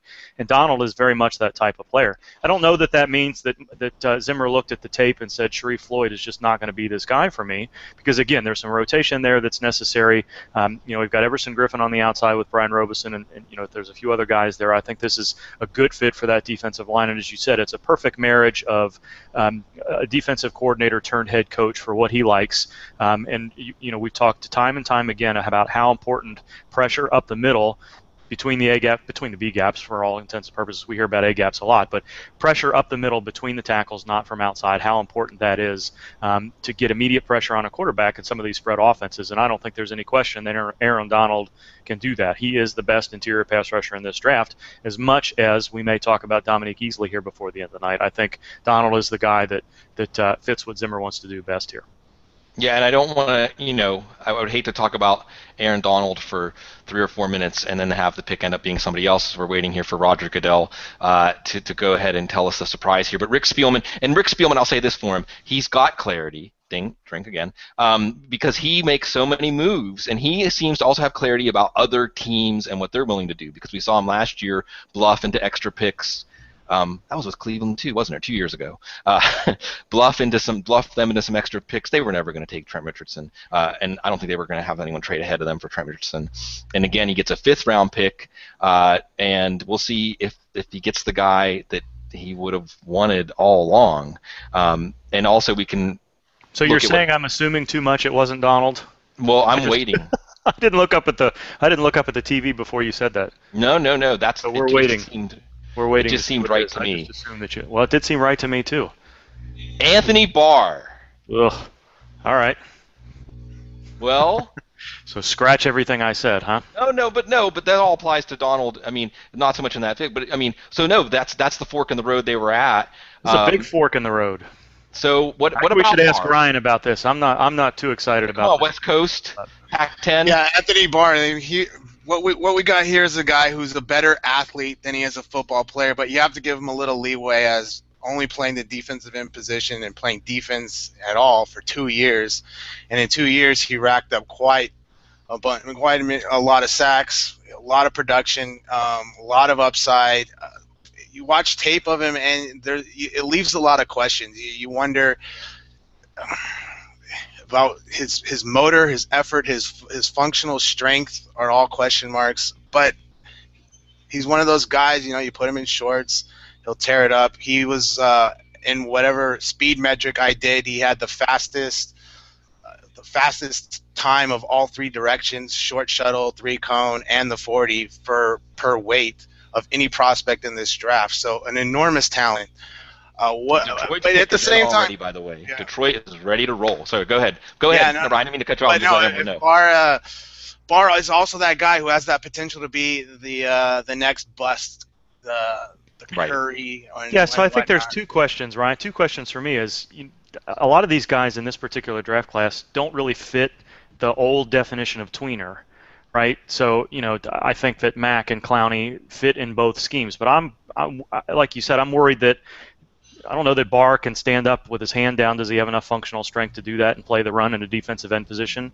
He definitely is speedy enough, but does he have enough of an all-around game to play an outside linebacker position? And Mike Zimmer, he's going to play linebacker here, so I think we're looking at another Khalil Mack type player where we're looking at probably a base strong side linebacker. Maybe he'll put him on the weak side. I don't know, and then let him put his hand down on nickel downs. Do you think they're looking at him as a situational guy, almost like what Miami probably erroneously did with Deion Jordan last year, and then let him grow into one role or the other over time? Or yeah, and here goes the Lions pick, and that, 1 second. Well, we'll see, and we'll see if it is what we thought Minnesota was going to do. Is Barry Sanders is up there. Barry Sanders needs to lower the mic. Yeah, the microphone. I mean, I know the guy's short, but it's like Eric Ebron. Oh, wow. Okay, so finishing up on current Barr, I guess. Yeah, definitely out of position for what the Vikings want to do in a 4-3 scheme primarily. And it's like, do they want to turn him into what they tried to get out of Pittsburgh's aging linebacker who's no longer with them anymore? Defensive end, he's not really strong enough to play that for 3 downs. Then you can think maybe a Von Miller type, right? What they did in Denver, right. But that's proven successful one time, and then you basically got to use him as a pass rusher. I would want him ideally as a 3-4 outside linebacker, but who knows? Who knows? Well, and I don't want to. I mean, they're not necessarily totally similar players as far as strengths and weaknesses. But I know a guy I'm thinking of right now is Aaron Maben. In so much that you're taking him and you're saying we know he can create pressure off the edge. We know he's got the first step and things like that. There's a lot of other questions, and we'll worry about that later. Like we're discussing with Anthony Barr, and it is a very valuable commodity, that edge pressure. But Keen, I want to, yeah. Now we've got our first Senator Clay Davis appearance. So I guess I'd love to get your take on Gilbert and Barr, but I want to just touch on Ebron quickly because this is one where they did give Brandon Pettigrew $8 million guaranteed. We do know that Joe Lombardi, the new offensive coordinator, is coming from New Orleans. He knows what you can do with Jimmy Graham. I do think that much in the same way we talked about Matt Ryan, E.J. Manuel, I mean, your commodity's Matthew Stafford. And it makes sense to me. I know they've got problems in the secondary and this and that and so forth, but I understand the philosophy of continue to maximize your advantage on offense. Matt, Ebron, just give us the Cliff's Notes scouting report. Certainly, and I think that with Eric Ebron, really what you're looking at here is a player who can make nice catches and be able to work downfield as a player after the catch. He can block decently. I think he's a type of player that if you have a really strong team can be a terrific asset for you on offense. And I think that they're good enough that just might happen, but I don't think he's quite Vernon Davis material that some people thought early on in this process. So you're looking at a guy who may not take over games for you on a consistent basis, but someone who is going to be able to take some pressure off of Calvin Johnson, take some pressure off the run game, take some pressure off Matthew Stafford. The problem is that I still look at this and I think the only guy who's going to make a spectacular play for you when the ball is in the air still is Calvin Johnson after you look at this pick. Ebron may be able to do that occasionally, but not enough that to me, warrants picking him 10th in this draft. To me, that this fits another pattern of Lions players who are really talented, but not quite there other than Calvin Johnson. No, I agree with that. And I'll say quickly that I think with Ebron, you have a guy where the parts are greater than the sum. The physical qualities, the attributes, and like you said, the fingertip catches sometimes, soft hands, the mismatches he can create, that you can have him, whether it's a linebacker, safety, or a corner, he's going to have some sort of upper hand. But you didn't see that translate to dominance the way that you would want it to merit a top 10 pick in a class like this. Kian, we've got you until the Steelers are on the clock. So before we go any further, I want to get any takes you have, anything that comes to mind. You see these picks coming off the board: Gilbert to Cleveland, Barr to Minnesota, Ebron to Detroit. I know that you've studied all three of these guys. Thoughts? Well, the one thing that stood out to me immediately with Barr was I know the other day our resident Bengals expert Joe Goodbury said that Barr is the perfect replacement for Michael Johnson over the long term. So I imagine that's where Zimmer saw Barr, and he thinks he can develop him into that. as an edge, as a 4-3 edge. I'm not a fan of Barr. I think he's got too far to go in terms of developing into a player. I know Ryan touched on that. He's more of an athlete than a player. Gilbert, I thought Gilbert's a developmental type of cornerback. He has these plays where you think he looks like a superstar, and then he has these plays where you just don't know what he's doing with his feet, what he's doing, where he's looking. Right. When he sees the ball, he's brilliant to attacking the ball. So I think he's the kind of guy who's going to get a lot of interceptions, but also give up a lot of big plays. I think he's probably one of these guys who's benefiting from the success of Richard Sherman, where he's a bigger body. He looks like he could be very physical. So the Browns are looking at him thinking we might have the next Richard Sherman, which is the kind of thing that people were talking about earlier this year, but it kind of died down before we led up to the draft. Personally, I'm not a fan of either pick, and I can understand the Ebron move from the Lions' point of view because they think he's a big body who will help with Matthew Stafford's inaccuracy. But I don't think he's that great of a natural receiver, like you said, so I agree with you and Matt primarily there. So we've got Tennessee on the clock, a minute left. And I do want to say this is great on Twitter. I see Mike Clay at Mike Clay NFL already has Eric Ebron projections up. You haven't even got to the next pick in the draft. He's got Eric Ebron. Ever the opportunist. 41 receptions, 500 yards, 4 touchdowns, tight end 24. Mike Clay, he just named to the FSWA board of directors. So that's awesome. I mean, and somebody said earlier tonight, I wish I remember who it was, but I retweeted them and said, so many great hangouts. And folks, if you're watching, well, obviously you're not listening to me right now if you're watching this, but whatever. If you were checking out GM Jr. and Josh Liskowitz and Russ Landy and Scott Bischoff, or you're checking out Draft Mecca, we're gonna have a lot of those guys on tomorrow night, and any number of other hangouts and things going on, or even watching NFL Network and checking this out later on or something. But what we have in our community, getting back to Mecca and those guys, are people that create so many great resources, and the draft is being attacked from so many different angles, and getting past maybe occasional personality differences, we all learn from each other, and I think we've created a collective intelligence that is maybe changing things a little bit for the NFL. Honestly, they are paying attention to what they're doing. What we're doing, I'm saying, and it's really fun to be part of that. And then you have Mike Clay coming in, accountants do by the book, by the numbers, and ready to plug these guys right in and give us fantasy football projections. This is awesome. I mean, there are things happening tonight that 5 years ago I never could have envisioned, and we're just getting started. We're just getting started now. The pick is in for Tennessee. Ryan, I'll give you a chance to be the speculator here. Who is Tennessee going to take, and who should they take? Oh my God! Oh jeez. Who should they take? I mean, Aaron Donald's still available. Yeah. And they like those little fast interior rushers, but they're loaded there. That would be adding. And we talked about that on Twitter earlier. Do they increase a strength or address a weakness? They lost Werner, right? And they replaced him with who was their free agent replacement to Werner? Someone not as good as Werner.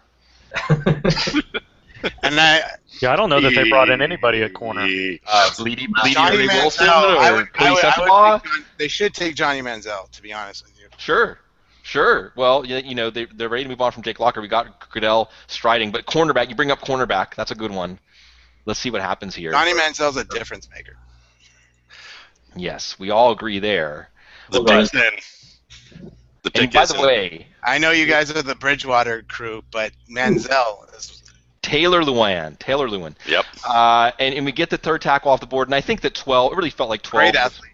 Yeah, I mean, and athletically, there was even an argument that maybe he goes ahead of Jake Matthews if you're just looking at them strictly through that. But you do have, with the Titans here, for the longest time they had those tackle positions handled. Michael Russo is getting up there. Michael Orr, we may look back at that signing and say, maybe you kick Orr inside the guard right now, although you've got Levitri and Warmack. So I'm not sure how that's going to work. But I understand saying Lewan is one of those players that, Ryan, do you see him projecting as a long-term left tackle?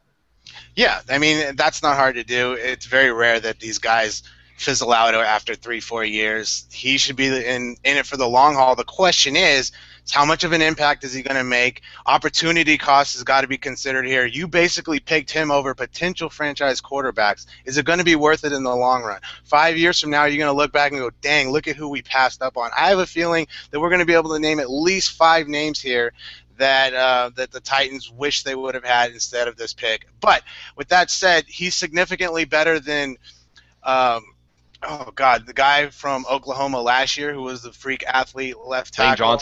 Lane Johnson. He's better than Lane Johnson. He's an upgrade from that, and he went really early as well. Sure. But at the same time, he's not a finisher. There's even character concerns for some. I think he'll be fine in that area. It's a solid pick. I just think that there's going to be guys that, if you do a redraft in 5 years, that you'd rather have. Kean, you're nodding.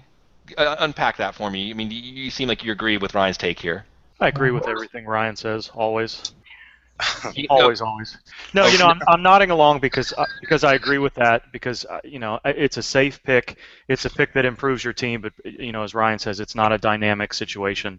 I'm also kind of nodding my head at Twitter here because there was a little bit. I think Schefter had it first, and then there's some little bit of other buzz going on that the Browns were trying to get back up to this pick. And again, we keep bringing up Johnny Manziel. Could they be coming up for a defensive player instead? Why you move up one pick for Justin Gilbert and then you're trying to get back up another couple of picks later just suggests that maybe they're not exactly sure what's going on with their draft board right now, and they can't decide. Maybe they're just trying to find ways to get two players at once. But if you want to come up 2 or 3 picks after you just traded up again, it has to make you wonder a little bit about what's going on with Cleveland's score room right now. Ray Farmer's maiden voyage. Now, Kean and Gene, I guess we're both nodding along. So now I will pass the baton to Kean, as you were agreeing with Ryan. I'll get your take here. Yeah, I just said more. I think our names sound the same when you said it. Where does he fit immediately? Because I think they paid Orr quite a bit. Yep. They didn't get him cheap, and you've got Roos as their left tackle. I know it's his last year. But I don't think you take someone this high to project as a starter in 2015. Could someone out of those 3 play center? Maybe Roos could play center? I'm not sure, because they already have 2 guards in place. Right. Yeah, no, and you don't want to necessarily take too short of a view, but as I said, there's not much, and you sign Orr, you certainly don't go back in time and say, well, there's always a chance that Lewan could be there, and maybe we shouldn't sign Orr, because what if that happens? I mean, you just have to make the best decisions in the moment that you can.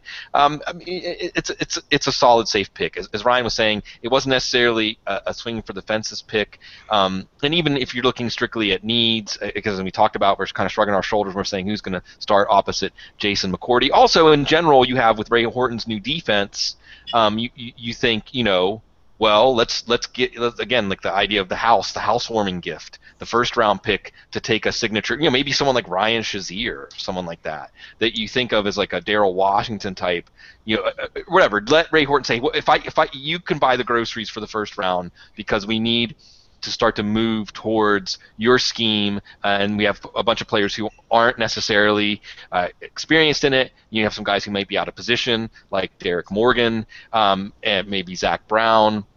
You're not sure what you're going to get out of them. You're not sure where the edge rush presence is going to come, depending on how these guys work out and how they're used. We'll see. It's certainly a pick, and I think that what this pick reinforces is in the second half of the round, and we're going to be all over the place in the second half of the round. This is going by fast, though, isn't it? This format, I feel like a fast format for the first round. I remember when it was like a 30-minute per pick, right? And well, we were 15 minutes per pick until the 3-day format. But I think what's been interesting is, I think we almost took 60 minutes for the first 6 picks. I mean, 50 minutes. But since that trade up by Cleveland, we've been seeing the picks go off the board faster. I think the Jaguars and the Titans have more in common than just the AFC South. They both picked kind of milquetoast picks, I think, when it came to what they did. They weren't very bold at all, and I wonder how aligned they really were. Right, and Schefter's now saying St. Louis not expected to take Johnny Manziel. It's going to happen. Dallas. It has to happen. It has to. It has to. Jera. And I know, it has to happen. It has to. And I'm not saying it's going to be a bad thing either. I know everybody's going to, just you name the gifts and the memes and everything that people are going to put out there for that. But it works. It works on so many levels. What are they going to do with Romo? Are they going to sit Manziel for a year? People don't have that kind of patience nowadays. Yeah, I think the idea would be that There's Larry. You have a chance to get a Manziel, and some of us, maybe not all of us, sitting here have watched this and had that moment where you at least can't dismiss the idea of saying you get one shot to get a guy like that. You get one shot, and at number 16, you especially only get one shot. Are you guys upset that are you guys upset that Bridgewater hasn't gone yet? Anybody feel like there's I dealt with that emotionally like about a month ago.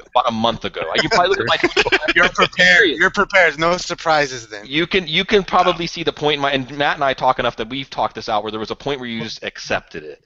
And we'll see what the Giants pick is. Go ahead, Matt. Yeah, I mean, I think this is pretty natural. I figured that he's gonna drop to the end of the first round or early second round, yeah. And I think that looks like we're well on track. If Johnny Manziel's still on the board and Derek Carr's still on the board, those are probably the two guys that are going to go ahead of him. And the Giants pick Odell Beckham. There goes Beckham. Well, and folks, Ruben Randle was going in the wrong direction in 2013, okay? Every time they had a chance on the record to endorse Ruben Randle, they're like, well, he could be a 1 or a 2 or a 3, we'll see. It's 2 years into his career. I know that they had him as a first-round level grade, and everybody was applauding Jerry Reese, and it was good. You let the draft come to them. Giants fans don't look too happy. But it's not... What did they want? That's interesting. I don't know. I having been at Radio City a handful of times, the East Coast fans in particular are, it's just sometimes I think that it's just a release of emotion, no matter what the pick is. So I mean, Aaron Donald maybe. I think I think we all would have agreed. And Donald, I mean, it's adjusted a little bit because 4 months ago we would have said Donald, does he get into the first round because he's kind of a specialist? By a week or two ago we were saying top 10, maybe even as high as 5 to Oakland. Now he's sliding a little bit. I mean, if Chicago gets him, I mean that's a dream come true. Teddy number 15. Teddy. Can the Cowboys pass up Donald? Like, how badly do they need... St. Louis has already made their pick here, and there's a little bit of discussion that Jeff Fisher might like Donald a little bit. Can you imagine Donald and Brockers with Long and Quinn outside? I mean, we're talking about Clowney and Watt here, but put Donald and Quinn next to each other, and that could be a little bit crazy. Yeah. Close the door on the Barr discussion, by the way. Mike Zimmer just told in his press conference that he's going to play Sam on base downs, and he's going to let him rush, which is kind of what we expected. The Von Miller thing. Yeah, we'll see. Well, Anthony Barr is not going to play the run like Von Miller. So we may not have much time to talk about this before we get to the pick, but Matt, again, the Cliff Notes on Odell Beckham. Versatile player. Certainly a guy that you're going to like because he can beat the jam. He can get downfield and make big plays as a downfield route runner, but he also can make plays in the open field on short routes. He's developing as a route runner, and I think that he's gotten better as the years have gone along with him making catches in tight coverage. So I think that he's the type of guy that has shown throughout his career an ability to make plays against physical coverage, and I think that that's something that the Giants really like, because to me also Ruben Randle hasn't always been a very polished player or a very focused player, and I think that Beckham has some bouts with focus issues, but not nearly as many as what Randle had when he was at LSU. Ryan, you've got a master algorithm where you're putting together a lot of different metrics on these players, and Odell Beckham is one of the other people that have had stat models have maybe doubted him as this caliber of player. In your mind, does this look like a reach? I mean, we would have talked about Beckham in the 20s a few months ago. Does he fit here? Yeah, well, first of all, the algorithm is very rudimentary. It's just a simple consolidation of all the factors that I would consider of a prospect. But in that, Odell Beckham's rated 16th, which more or less fits in line with where he's drafted. However, he was not my best wide receiver on the board.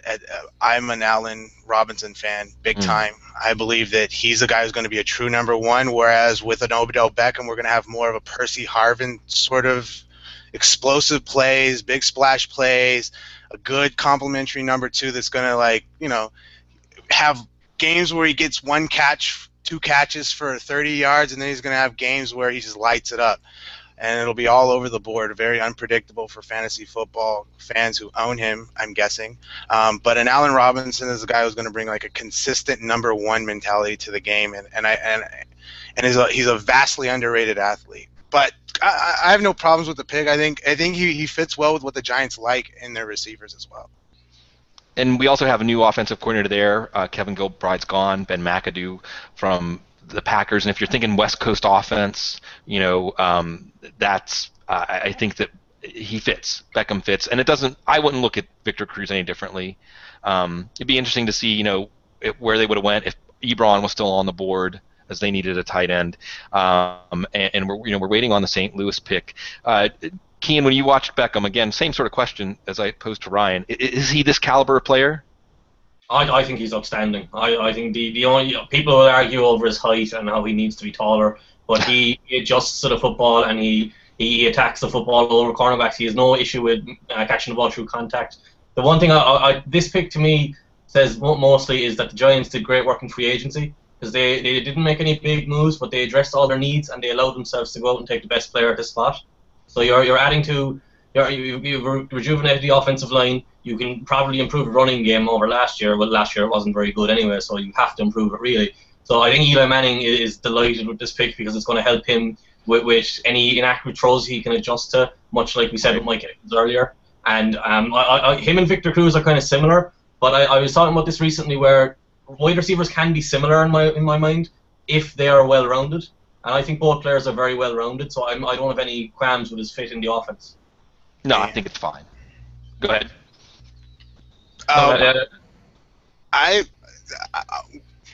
It's funny when we think about how he was not even the number one receiver in his college offense, and that's a bit of a concern when going in the top half of the first round.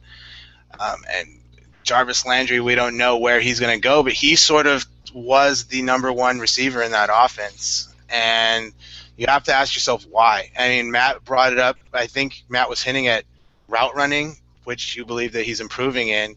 But that leaves me with a question. I don't have answers, but I have those questions. And if anybody has a theory or something, I'd be interested. But I'm wondering why he never was able to, with all of that explosive ability and athleticism, why he wasn't able to take it to the next level and just become Steve Smithian of a short type number one receiver. Yeah, well, it's the production argument. I think it fits for Ebron. I mean, if you want to pose the question of, what he can be, you're looking at the constellation of abilities, skills, and you are projecting him. But where's more evidence of that? At least to the tune of being the number 12 overall pick. I definitely think that's fair enough. We've got St. Louis. Wow, the Dallas Cowboys war room looks like a bunch of statues. I mean, it makes me think that maybe they're like, we could get into them. Yeah, we might be able to get in. That's going to be, I hope it's at least in play. I hope we at least have the suspense for the pick. I know that Kean would not be here because you're going to be over at the Draft Mecca podcast reacting to Pittsburgh. So really quick, just, 50 words or less kind of reaction. If it does end up being Manziel, since you're not going to be here to react to it with us, what would your reaction be? I wouldn't know. I'd be stunned. I don't think they'll go with Manziel. They might see some Roethlisberger in him, to be fair, but if they're trying to go to a more structured offense, I don't think so. The one thing I would just like to touch on, Ryan said about Beckham not being the number one receiver. My impression of that was Landry was a much better blocker and they were a run-first offense. That was my thought on it. I don't have any other theory outside of that, but I don't know if any of you have any thoughts on it. Yeah, I mean, I think that they were both excellent, and that's the thing though. It kind of circles back around to the height deal, where you have like a number one receiver, and you hope that if you're taking a receiver number 12 overall, you're getting a number one receiver has like a gravitational pull. And because Beckham isn't a 6'3", 220 guy, he doesn't necessarily have that gravitational pull in an offense. But Beckham's been a fast riser at the end here. And it seemed like 10 to 18 was the range for him. Maybe the Steelers were the team mentioned, but now that's taken care of, and we get the Rams selection. Again, we're going to keep saying Aaron Donald until he's taken. Man, you wouldn't know. And the thing is, both make sense. It's Jeff Fisher picks, and if you say they come away from this night with Greg Robinson. Yeah. And Aaron Donald, you had a good night. Did you have good luck, everybody. Is this the Gene? Yeah, good luck, everybody. You can put Aaron Donald at 3 technique next to Robert Quinn. Yeah, have fun blocking those two guys and those guys. In the words of my good friend from County Cork, good luck. Yeah, well, and this is one I think a scenario that Matt, you're still muted, buddy. Good luck, Arizona. That's what I'm saying. Well, Jonathan Cooper. Good luck, Arizona. They're going to get stepped on the way to the fight for number 3 in that division, if not number 2 or number 1. I mean, Bruce Arians is going to have to do David Dodd's like impersonation shows to make some money, when it comes to like his career after this, if they end up with Donald and they can, because Arizona's going to be looking for a new coach, and then he'll do David Dodd's appearances from that point forward. And to kind of put a fine point on that analysis, I don't mean to interrupt you, but the concern with Donald was that he was a little bit short and a little bit small. But Kendall Langford is there, and so is Michael Brocker. So you got the makings of a very good rotation. And if you don't think that Aaron Donald is big enough or able to play the run well enough in the beginning, you've got an unbelievable group of situational rushers in a rotational situation here. So we're just kind of not really teasing by saying, Long, Brockers, Donald, and Quinn, but that Langford's a good player in his own right, and that's going to be a dominant defensive tackle rotation, I think. Well, you mentioned Bruce Arians. It's like, hey, Jonathan Cooper, pop quiz. You're going to have to see something like that, and certainly, and this gets back to why Donald. If we rewind before the Senior Bowl, most people would have had him in the first round because you're saying he's a player. Maybe you're playing on 50 or 60% of the snaps. Tilted heavily towards passing situations. But now that you have these other players to maximize that front four in every situation, I like the idea of going to maximize tactical advantages instead of trying to be even and balanced and level across the board. No, where you can win, go for the jugular. This is a go for the jugular pick, Kian. What do you think? Well, interior pressure is huge in this league, and if you've got someone who can be just consistently shooting through gaps and knocking players to the ground on his way while doing so, you're going to have a very quality player, a valuable player, even if he's not a great run defender. If you put, like Gene said it perfectly, if you put him next to Robert Quinn, like what can the offense do? You're going to be getting rid of the ball quickly on every single play, or you're going to have to be dominating in the run to set up play action shots and stuff like that. But I love the pick because they'll be able to rotate him a lot as well. And it's just, my God, the defensive lines in the NFC West are just terrifying. The whole division is terrifying, absolutely terrifying, and it's the games are. It reminds me of the height of the AFC North, where you have these wars where guys are basically just dragging themselves away from the field when these teams play because of the intensity, because of this idea that you get this in good divisions where it's nice to go up against the team that was the number 1 team last year, the Super Bowl champ or whatever. Well, it came from the division in this case, but it's how you perform against your brothers in your division. You measure yourself by. And, coming away from Robinson and Donald, and one of the things I love about the draft is this is that moment that the doors are, we were peeking through keyholes all year, but for the night of the draft, the doors are thrown open. And we get to rifle through their papers, and we get to see what organizations are all about. You can't fake this, okay? Greg Robinson and Aaron Donald just says to me volumes. Jeff Fisher hasn't changed, basically.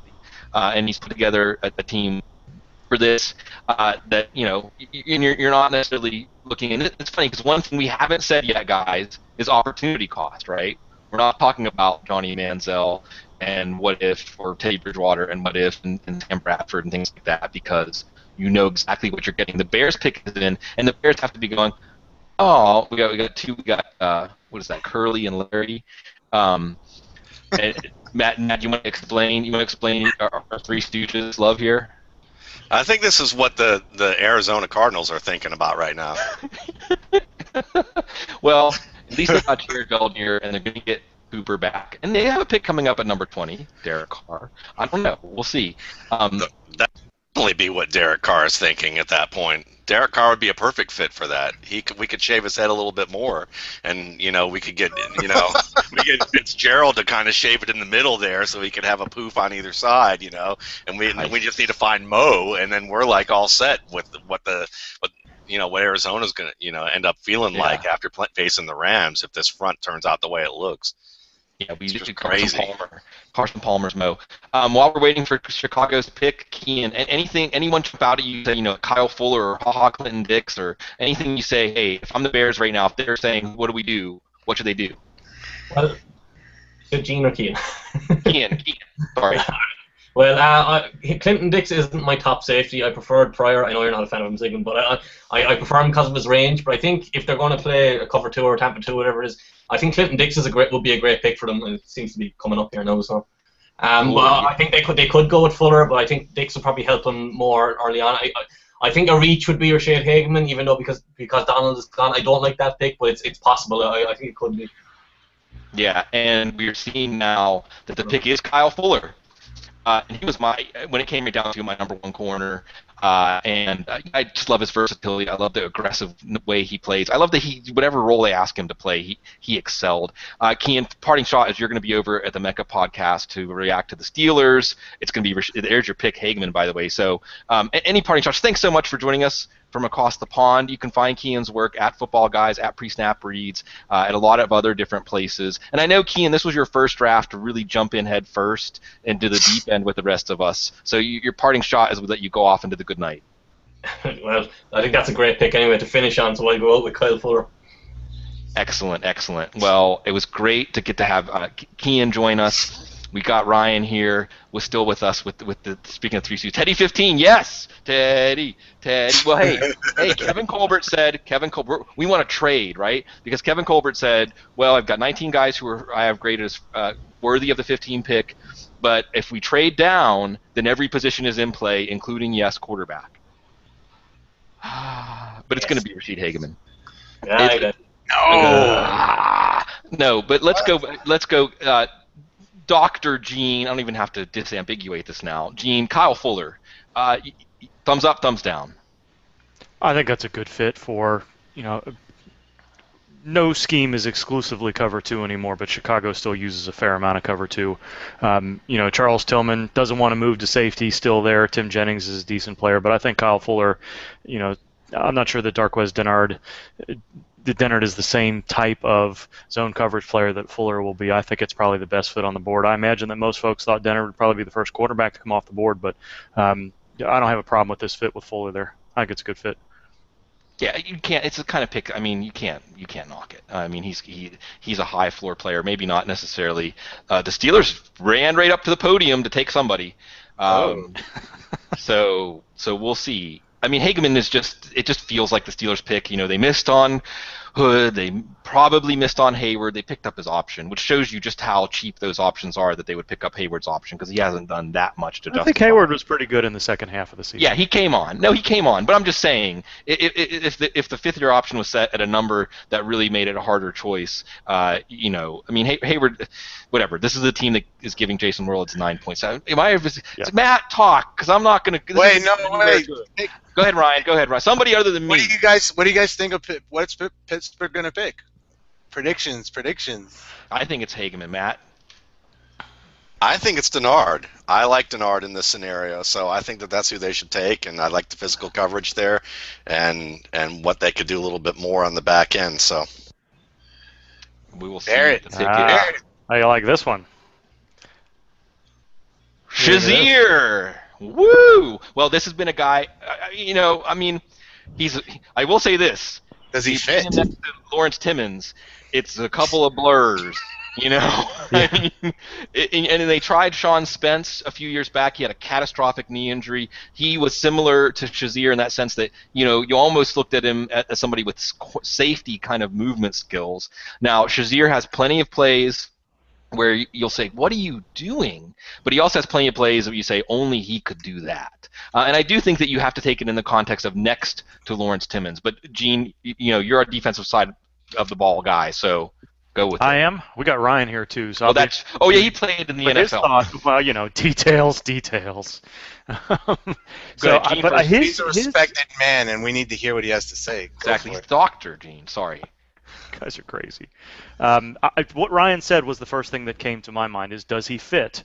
I don't think that Ryan Shazier is necessarily a point of attack player, and I know if you play somebody a weak inside linebacker, even in a Dick LeBeau scheme, which is a little bit more two gap 3-4 wise than others, does he fit there? I don't know. You've already got Lawrence Timmons as kind of your flow and chase guy.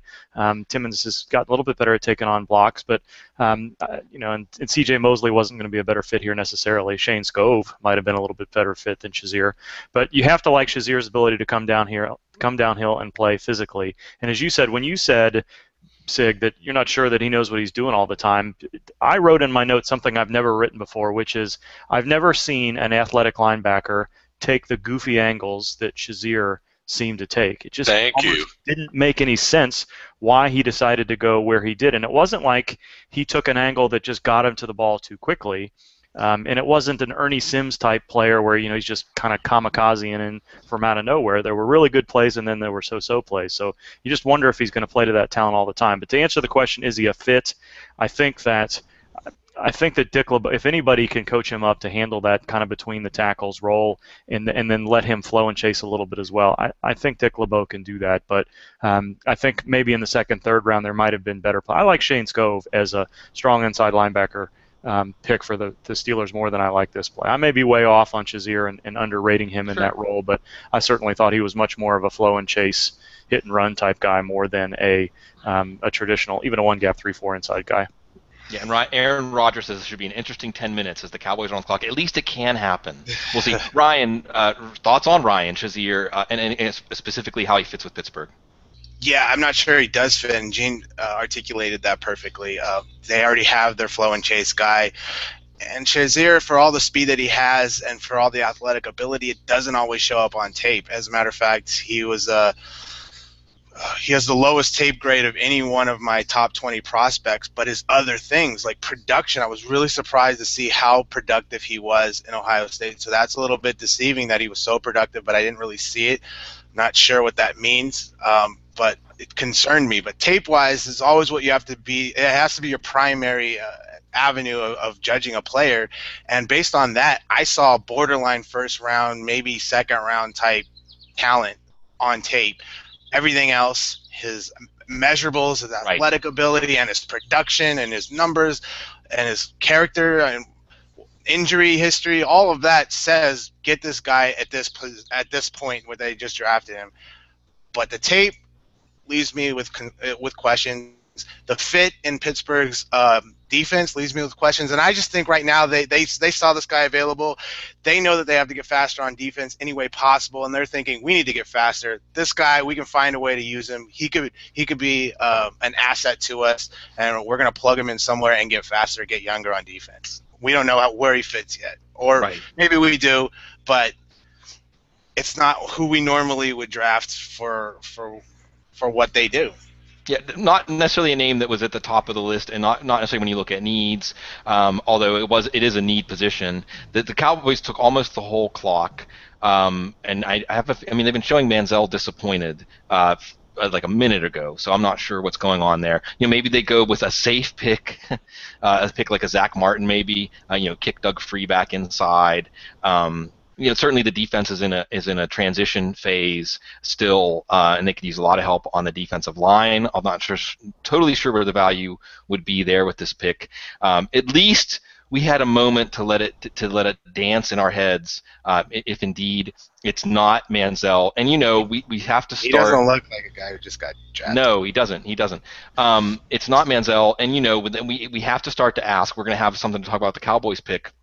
We have to start to ask now, Matt, where does the fall stop for Manziel? What are we thinking? Well, certainly you can look at number of ideas. I don't see him going to the Cardinals, though I think that might not be a bad place for him to be. To me, Larry Fitzgerald is a better version of Mike Evans. Mike Evans is faster, but you're going to have that same type of player who you can throw the ball up to and bail out a little bit. you also have somebody who's going to be mobile enough that can really get some of your offensive skill players open and create. So I like that opportunity for him. Then you look at the Chiefs. I mean, I don't think the Chiefs are a great fit, but that's certainly, and we saw Shazier just go to the Steelers. So sometimes NFL teams get a little, have different ideas than we do. The Browns certainly are still hanging around there. They might look at Manziel at that point. And then you're going to start looking at teams that might trade up, Right. and say, Eagles. yeah, Eagles. there you go. That's the next one. Chip Kelly. Exactly. It is Zach Martin, Exactly. by the way. It is the safe pick. And then, this is Stephen Jones' influence, right? That you beef up the offensive line. Maybe you kick Doug Free inside. And, so the Manziel drop is on, and you can tell on his face right now as they're showing him that this is certainly not what he was expecting. It's an emotion you cannot hide, no matter how much you want to put on a face for the camera and for everyone out there watching. It's like that emotion is going to boil to the surface, and it's utter disappointment. And the competitor that Manziel is, that he's definitely just devastated right now. He's angry and talking about a chip on his shoulder. He never would have anticipated dropping this far. That chip has got to be monumental now. At this Do you have any stories, Ryan, in addition to your own, of other people that you knew in camp and you've shared about your draft experiences together? Have you ever had conversations with other people and they say, yeah, it's kind of like a thing that guys don't really talk about with each other in locker rooms that I've experienced. It's just like it's like maybe a taboo topic. It's so emotionally charged amongst players. It's kind of like the same thing. They don't talk about contracts and they don't talk about draft day until like maybe the first day of camp, when the vets like to rag on the rookies, where they got drafted, how much money they're going to make, and yada, yada, yada. But in actual conversation, it seems to be more taboo and an unspoken thing. Yeah, but Manziel is hurting. He's hurting. And let me introduce this idea and get your thoughts on it, Ryan, because one of the things that's always struck me, we could bring up someone like Vontaze Burfict as an extreme example, where that wake-up call during the draft changes the course of a player's career. Would you say that it's possible that if Jacksonville had taken Manziel at 3, and for all we know, the two were very close. How much does that potentially change the arc of Manziel's career? Whereas now he's falling who knows how far. And where every drop that he makes from one team to the next, it's a drop into a more talented surrounding, right? A more successful franchise. So maybe that is in the long run beneficial, and we could see where that helped Aaron Rodgers, where he didn't have to struggle through the abysmal days of San Francisco rebuilding. Who knows? I personally believe that no matter where Manziel was going to go, he can turn any team into an immediate contender in any game. Not a contender for a Super Bowl, but any game they can win. Any single game, any given week, he will give that team a chance to win. Maybe more so than any other guy in this draft. People are concerned about his longevity. Is he going to be one of those guys who just gets beaten up and 5 years he's kind of worn down and broken? Is he going to be able to stay healthy? Is his character going to be able to translate into somebody that they can depend on and build around? And those are the real things that I believe are causing him to drop where he is. But if you just look at a game-by-game what he can bring on a game-by-game basis, he's the top of this draft class. Ryan, do you think that teams are overrating the idea that you have to be a big quarterback to take punishment, when it seems like oftentimes these guys, to me, seem like heavy bags hanging off the ceiling by a chain and just getting pummeled, where some of these smaller guys can avoid some of this contact? Do you buy into any of that theory? Overblowing it, it's hard to say. When you look at history, has the prejudice against smaller quarterbacks created the history that we barely have any examples of success at that level? Or do you say that those guys haven't been given a chance? In any other organization, Russell Wilson would likely have been sitting on a bench for 5 years, right? We're fortunate that he got the chance that he got, and is proving that, maybe your theory is correct. That's a question that time maybe will answer, that I don't actually have an answer to. But what I believe that it matters to be big, it matters to be fast, and it matters to be strong, because those are aside from mental ability, those are the primary tools of playing football: big, fast, strong. And if you have that to work with, you have an incredible advantage over your opponents, and at any position, really. Yeah, well, and I think that that has to be playing into it. We got Baltimore coming up. I feel like poor Zach Martin is getting totally glossed over here, Ryan. So what do you think about that pick? What do you think about that fit I don't for like Dallas? that pick. Oh, sorry. I didn't like Frederick pick last year, but he turned out to be a very good center for them. I'm not a big Zach Martin fan. I'm not sure where they're going to play him. He can play any position. That's good. Versatility. Justin Pugh brought that same thing to the Giants. Big whoop, right? Maybe he's going to turn out to be really good. Offensive lineman, I'm very picky about drafting offensive linemen in the first round, and I hope that's well known at this point, anyone who knows me. But I was okay with the Lewan pick. This is one that I don't believe Zach Martin. I believe he's an overrated offensive lineman who does not bring enough to the table to warrant such a high draft position. Other than versatility, and versatility, it didn't do a whole lot for the Giants last year. Right. Well, it's not. One of the things that I always like to keep in mind is scarcity of the commodity that the player represents. It's tough to find. I mean, you can say that for Shazier at least. It's or more of a singular player. You want to get singular players with your first round picks, at least top 20 picks in a class this stacked. The pick is in for Baltimore, Gene. And before we learn the pick, we still see Clinton-Dix out there as a number one safety on many boards. They took Matt Elam last year, who I would roughly compare to Calvin Pryor, who may be the first safety off the board. Is Clinton-Dix someone that you could pair up with an Elam? Any chance he's the pick? Sure, I think so. I'm surprised that the Cowboys didn't look at Mosley or Dix, or maybe even Pryor. I think they had needs at both those positions, but I think Clinton-Dix fits fine next to Elam. Okay, we'll see what they do here. We'll see what the pick is, and it's C.J. Mosley. Omar.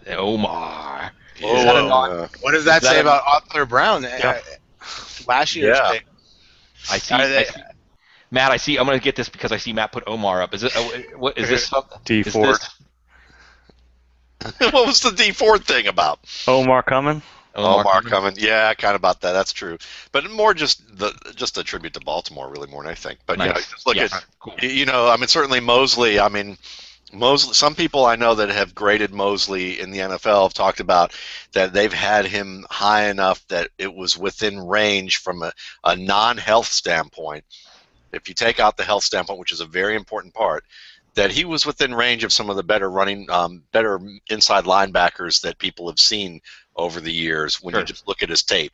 So certainly I think that what Ryan says is a very good point. What does that say about Arthur Brown? But it also is, it's one of it could be a hedge there. It could certainly be that they just felt like he's the most talented player on the board at this stage. Scarcity of position really applies here, by the way, Clark. Yes. Yeah. So, I mean, there's a lot of good things to look at when you're talking about Mosley here, and he's certainly a smart football player, and you can see what he does in pass coverage. I liked what he did in pass coverage very much. So, I mean, I think that there's a lot to like, but I wasn't really quite anticipating this with the Arthur Brown pick, so I definitely want to hear what Ryan has to say about that. Yeah, go ahead, Ryan. Oh, best interior linebacker in this draft. Yeah. By far, in my opinion, and the most complete. And after that, the drop off is enormous. You like Portland? No. I think he has a chance, a mild chance to be a very solid starter. Just a mild chance at that. Right. So that's what I'm not even next one. Yeah, but and that's Borland. Mosley, by the way, is a guy who can be that replacement for Ray Lewis that obviously that they want. And that's really what I think they're doing here is they're finding their next Ray Lewis. So, Gene, we're going to have this set up now. Pittsburgh, Baltimore. Pittsburgh takes Shazier. Would have been nice if they would have taken Mosley. I don't know. But Yeah, Baltimore gets him. Go ahead. Yeah, I think there's an argument that Mosley isn't necessarily a better fit inside than Shazier is. I think he's a better fit than Shazier would be, but I like Mosley as a move type player too.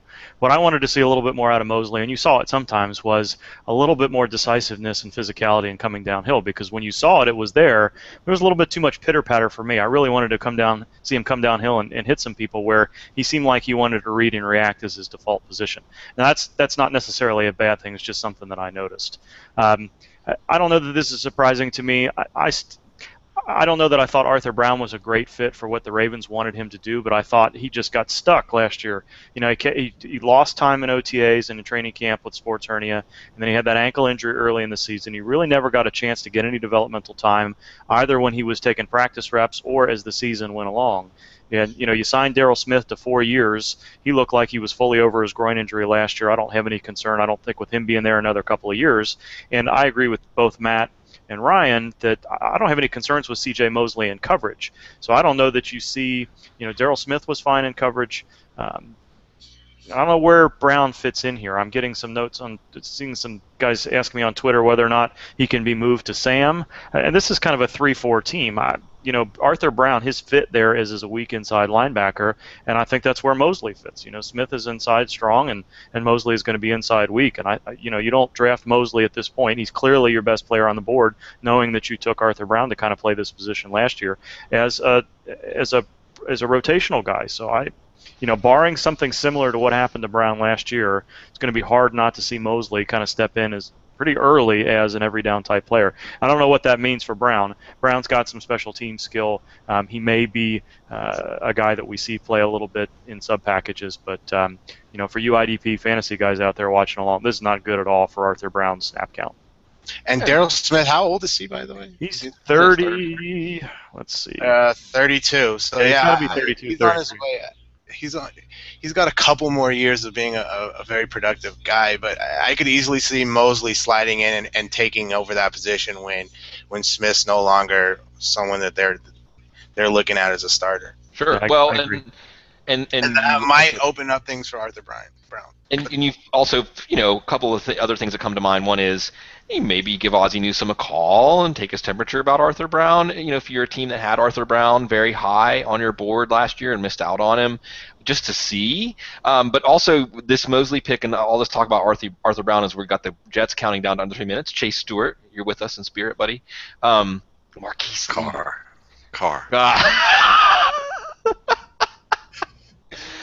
Arizona's not picking for 2 more picks after this. But you do have this question where, you know, you took Arthur Brown, you have these expectations of Arthur Brown, but maybe you did have C.J. Mosley, as Gene was alluding to, you know, as Ryan alluding to, like you have him on a par with Patrick Willis, you know, Luke Kuechly type of prospects in a war room. And I always say, hey, the most important thing in the first round is not need, it's not even value, it's don't miss on the pick, don't miss. And I feel like C.J. Mosley gives you a high, don't miss on the pick. But from a philosophical point of view, Ryan, you know, should that give teams more hesitation in the first round, what they have on the roster, or should they really pick more in a vacuum and say, we know this guy is worth this pick? I think if the guy that they want is valued, generally speaking, a little lower than where they're at, and the value, the player that is first on their board is not necessarily something that they need, no problem with trading down, acquiring more picks, waiting to get that guy later. But you have to consider to some degree what your team needs, and at the same time, if like you have 2 players that it's hard to determine which one you want to go with, you go with the guy who you need more in that position. But at the same time, you don't overdraft for filling in holes and leaving very talented players on the board, because in the long run that's going to hurt you. Yeah, I think that's been something that we can look back and see where teams went wrong, and that can definitely be where they went wrong. And then we're waiting for the Jets to count down. You know, quarterback is possible, although Manziel's still sitting there with that look on his face like someone just took a dump on his front lawn. So I don't think he's gotten any word that the Jets are going to be the team. And I mean, at this point, who knows how far the slide goes? And go ahead. Even if you do draft a quarterback and you already have two, or you draft a receiver and you don't need it, or any position that is not a need and you draft that position in the first round, you acquire a lot of options in trade as well, and it allows you to maybe use one of those picks as a bargaining chip. You never know what it opens up the floor, it gives you versatility, and most of the time when picks like that are made, they usually pan out for that franchise. Right. Well, needs change so quickly. I mean, watching the Giants between the two Super Bowls. Yeah. When you take certain picks, and the Jets pick is in now, you take certain picks and you think, oh, well, but look at their roster right now. And within a year or two, because of injuries, also because of these salaries, I can't remember who put it out there, that someone was saying that, you need to look at, if you're looking for needs, so to speak, look at the high-name, high-dollar players on a roster that in a year or two are going to outlive their welcome at that price. And that's how teams look at needs. They're not looking at needs necessarily in terms of where are the holes on our roster right now. They're looking a year or two down the line where fiscally it's going to make sense. Projections. Yeah, exactly. Good point. That's an excellent point. Go ahead. Yeah, I mean, I'd like to add. I mean, we got our next pick, which is the Jets are up, and they did pick Calvin Pryor, the safety from Louisville. And I know that we have probably some disagreements about him, but I know that from someone that someone that I trust has talked about him, says that he's the top safety in this draft. And some of the arguments that come from that is that some of the analysis that's been made about Pryor, especially on the internet and from the internet community, is that they aren't really looking at the coaching tape, that they aren't really looking at what his assignments were, and they're not understanding, what he's done and how he's had to make certain types of adjustments.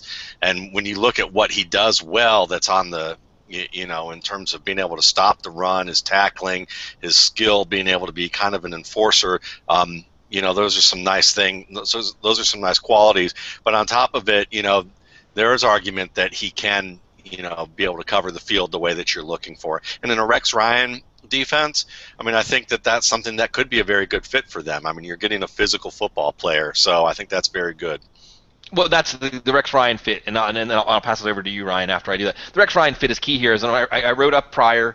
I thought he's one of the more overrated players in the draft, in so much as I would not spend a first-round pick on a player that has to be schemed around. I don't like reducing flexibility because I feel like even though Calvin Pryor might have physical attributes to play as sort of a single high center field role, when I watched him, and granted, I'm not watching all 22, I saw somebody who meandered, did not really get meaningful instructions from the action, and generally just was very predictable in the way he would react to things, and mostly played in straight lines, straight forward, was not good side to side, was not good backwards. That being said, if you put him in a Cam Chancellor kind of role, you have him close to the line of scrimmage in a short zone where he can basically just look to blow things up in front of him, close really quickly, you can blitz him, you can do some different things with him, then you're setting him up to succeed and to have the highest impact.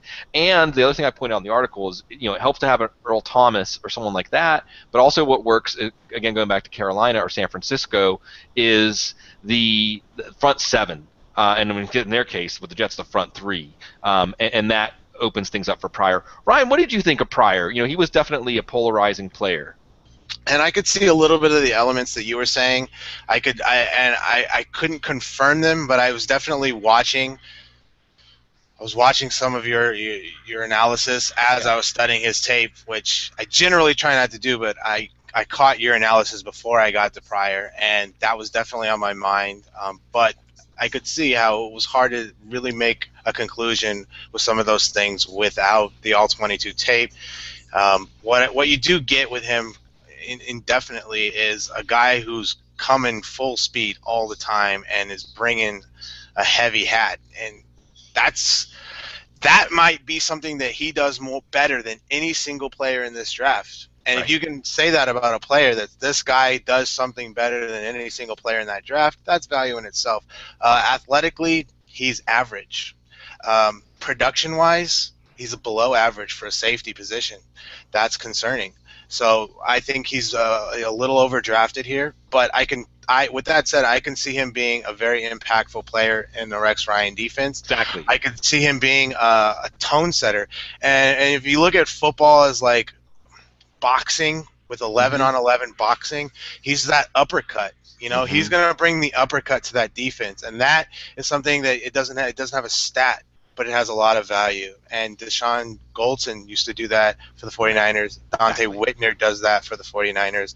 And that tone, and you see what Cam Chancellor did in the Super Bowl, setting that tone against the Denver Broncos. And it's when you're scared, it really doesn't matter how good you are. If you're scared, all your talent sort of gets evaporated out of you. And that's one of the most enjoyable things about football, playing it and watching it, is that you can actually like take someone's will by being physical. And that's I've always been hesitant about the rules changes because I love that dynamic of the game, but that's something Calvin Pryor does do. Whether or not he's going to be a liability in coverage, yet to be determined, I can definitely see that as a possibility. Well, and all the notes we're hitting on here, it's the fit in Rex Ryan's defense. It's the culture. It's you see how he plays, and then you think about Rex Ryan's defense, and you say, well, they're going to ask him to be him, and that makes it potentially a very good pick. And it is that impact intimidation. Gene, what do you think? Calvin Pryor off of the board ahead of Clinton-Dix, Calvin Pryor with Rex Ryan. Yeah, and I think I just caught the end of what Ryan said, and as I was thinking about Calvin Pryor and writing him up over the past couple of weeks, those were my thoughts, which is the Cam Chancellor aspect. We hear about interchangeable safeties. We hear about safeties that have to cover, but the Super Bowl winning team didn't have any problems with a safety that played in the box. And no, the Jets do not have a deep safety like Earl Thomas and cornerbacks necessarily along the lines of Richard Sherman and all of the depth that Seattle has had over the years, but I do think there's a role for this particular type of player in a Rex Ryan defense. So I think it's a good fit there. I think Clinton-Dix would have been just as good for the opposite reason. He would have been that free safety that would have allowed maybe a lesser player than Calvin Pryor to come up and play in the box. But I think it's an okay fit. Does he deserve to be the first safety off the board ahead of Dix? I don't know, but I think it's worth, over the past 3 or 4 years, we've talked a lot about the decline of the strong safety, the decline of the in-the-box safety. I think there's still a role for those players, and Pryor fits that category. I think what will be interesting is I didn't notice, and Ryan or Matt, you guys may talk a little bit more about this, I don't remember seeing too much pass rush out of Pryor, and I think that's something that Rex Ryan asks his safeties to do quite a bit. So if there's a little bit of a pass rush situation there with Pryor maybe over Dix, you saw Dix come up as a pretty aggressive, almost Bob Sanders-like at times, attacking the line of scrimmage, but I didn't see him rush the passer all that much as a safety blitz type of guy. So if either one of you guys saw a little bit out of Pryor and I missed it, that might be another reason why Rex Ryan had Pryor a little bit higher on the board than Clinton-Dix. I did some analysis and saw some good stuff from that. And that was something I featured in the futures column about his pass rushing. So that might be another angle. That's a good point. And he'll flush the quarterback. I mean, he is not good at reacting to moves, breaking down someone in space. He's either going to blow him up or he's going to whiff. But that's all right. If you got his closing speed and he can time his blitzes well, then you're still going to create that production just for somebody else because he's coming so fast. It does inspire the fear. And one of the things I noticed, Ryan, and I note this in the article, I try to be level-headed about these guys and point out all the good things that I see before I proceed to tear them down. But he often loaded up some of his biggest hits in the first series of the game. He would send a message right away. And that's a very good point, and I did see that, and I didn't even make that mental note. Actually, yeah. He's, so he gives you that intimidation factor, and you break down the word in timid, making those players timid. So when I think of players catching those little short, you think about New England, coming up there and rocking Julian Edelman or Danny Amendola on those little 4 or 5 yard routes that are like stealing from the defense. Well, next time, you maybe even knock the guy out of the game or something, not intentionally. And that's the one thing about Pryor. And you brought this up, and it's been under the undertone of all of our talk about him. He is an intimidator. He is a player that, both in his tackling and his regard for his own body and his regard for the player that he's tackling, is reckless. And the NFL is trying to legislate that style of play out of the game. Now, that was another reason why I thought first-round pick. I mean, it's just a question. It's going to be interesting to watch, but I think we can all say that. As I said in that, how I want the first round to go, I like it when picks match up with our as much as we can understand teams from the outside, their philosophy of football, how they win, and things like that. And I think that Calvin Pryor fits that. The Dolphins pick is up now. Zach Martin was a player that they were connected to a lot. Ryan, I'll throw it back to you, Ryan. Offensive tackle, it seems like, they got Brandon Albert, but they still have wreckage of an offensive line. They're in luck because Morgan Moses is not the guy who looks so pretty. He's not the guy who, oh, look at that footwork. Oh, that footwork just makes me tingle. No, but this guy is he executes extremely well. He's big, he's long, he's smart, he's a great guy. Like, rave reviews about this guy as a person, and I saw him struggle a little bit, and struggle is relative because every other game that I watched, and I just kept watching, dominance. And he struggled with a little short, fast guy as the pick's coming up. Let's see what happens. But I doubt it's Morgan Moses, but that would be a great pick. Juwan James, close. I mean, that's like, we're going to give you partial credit for that. That's a really good offensive tackle as well, and value, and that's the thing. Juwan James is going to give you probably the same kind of production that Lewan is going to give you, Zach Martin's going to give you, and they're getting that much at a better, cheaper value per pick. And you can get these guys in the second round, and there's not going to be a big difference. You're not going to see a vast difference between a Taylor Lewan or a Jake Matthews and a Juwan James, and that makes it that adds to the value of picking this guy here. Well, and you have Ryan Tannehill, he spent the number 8 pick on. He took a ridiculous amount of sacks. I don't know, was it 58 or something? I don't know. But, you have Albert now. You have now your right tackle. I think you probably look at James, hopefully, as an opening day right tackle starter. And I think this made sense. Moses made sense, too. Another point that this one brings up, I think, is position scarcity. And you have those 3 tackles who went off the board in the top 11. And then the next group was Moses, James, and Cyrus Kouandjio. And we'll see about Kouandjio and the medical stuff that was brought up during the combine and whether that weighs down his stock a little bit. But after you get through those 6 at tackle, this is just like you were talking about with inside linebacker, Ryan. You're not getting anybody that you can think of as a potential answer right away. And that, I think, is a big factor. You have it six deep as plug-in starters at offensive tackle? Pretty much. I mean, certainly, I think there's a drop-off. Whether you project that second group of 3 as instant starters or not, you're going a big. If you want Carolina, and now New Orleans has traded up to number 20. Oh. So the Cardinals must not want Derek Carr that badly. And they're trying not to show a whole lot of disappointed Manziel shots, but every now and then they got to get. Looks like he's about to cry. I mean, Teddy Bridgewater looks well prepared for this. Well, like Matt and I have been, I mean, like the whole Teddy Bridgewater crew has been, because this has been, and with the Manziel thing though, well, see, this shows you, by the way, whatever. This is the compelling story. We're going to see who New Orleans traded up for, but probably a corner, right? You think it's going to be a corner here? Just where Dennard goes. Dennard. I don't know if there's a linebacker there. I don't think Hageman here. Yeah, Dennard would make sense. Dennard, Verrett. Yeah, well, Verrett. I mean, if you're asking me which of the 2 would a team be more likely to say we have to pull the trigger and get up now and get him, it'd probably be Dennard. But going back to this Manziel Bridgewater thing really quick, because what's interesting is this is a perception game. One of the things I've seen people bring up kind of obliquely in relation to Bridgewater was something, and I don't know, I haven't verified any of this, so I don't want anybody to quote me on any of this stuff, but something about agents, and agents, you get what you pay for or something like that. Perception, and it's a perception game. And with quarterbacks especially, because opinions, whatever. I mean, when we're scouting quarterbacks, we're all going on much less complete information than we are at any other position because of the nature of the leap. And it really felt like Bridgewater lost control of the narrative, the Bridgewater camp or what have you, lost control of the narrative and never got it back, right? The Manziel crew, that early on the narrative was very negative, and after his pro day, and if there isn't a better example of controlling perception of putting him in his pads at pro day, so I think to downplay his size and to make him look more like a football player, and just to do something that's showman, that's Johnny, right?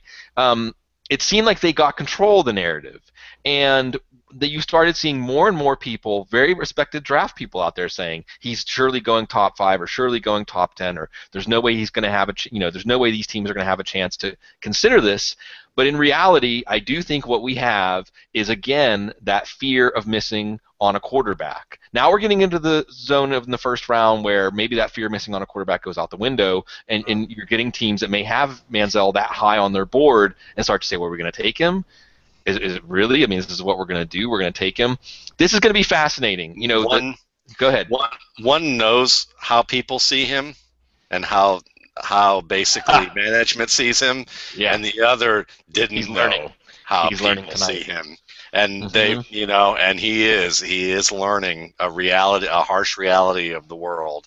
And I think the other one has known the harsh reality of the world for quite some time. So, this is I feel bad for Johnny Manziel because, I mean, certainly he's in a sense of what he wanted. But to be honest with you, I mean, I don't know what that feels like. Obviously, I would say that Ryan knows more what it feels like to have wanted to be in a position and what that feels like to have it not go the way you wanted to on that draft day. But like as Ryan said, he's going to end up in a better situation to be more prepared down the line. So sometimes not getting what you want isn't a bad thing. It could be the best thing. Let's be clear, though. He may not end up in a better situation. He can fall out of the first round. No, I'm saying that's good. He might. It might be a better situation. God, he might be with a better team. He might be with a better team. Yeah, no, I'm just thinking about the possibility of Johnny Manziel falling out of the first round, and it's a big wow. I mean, it's not impossible, but wow, that's.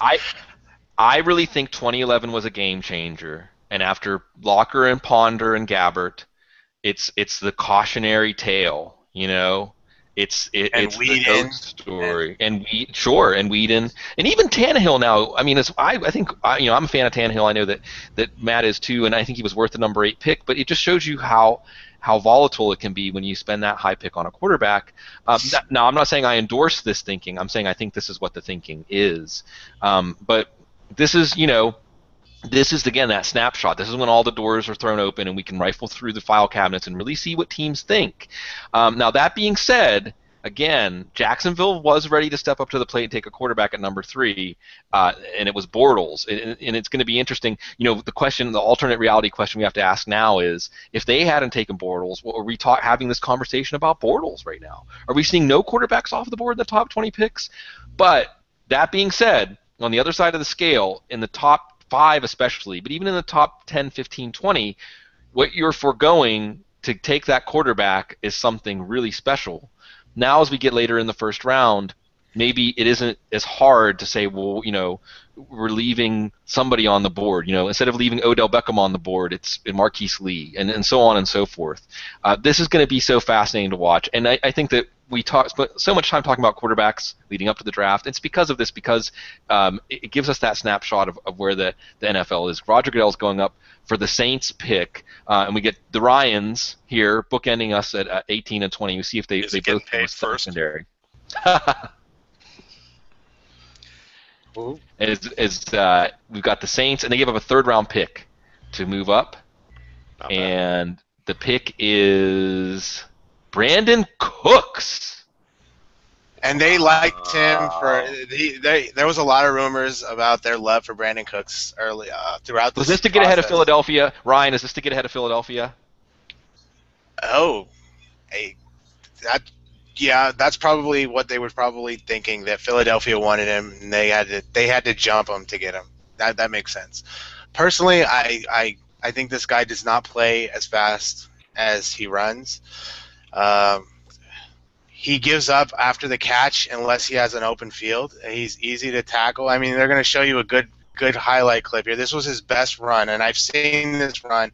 After I saw this run, I was like, okay, finally, after watching 6 games, he does an amazing run. But after that, it's open field or it's catch and go to the ground. And when he does catch the ball,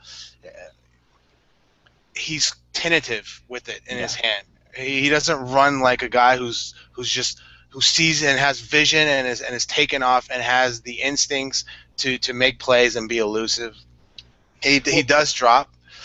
He's not going to be a number one receiver, in my opinion. And but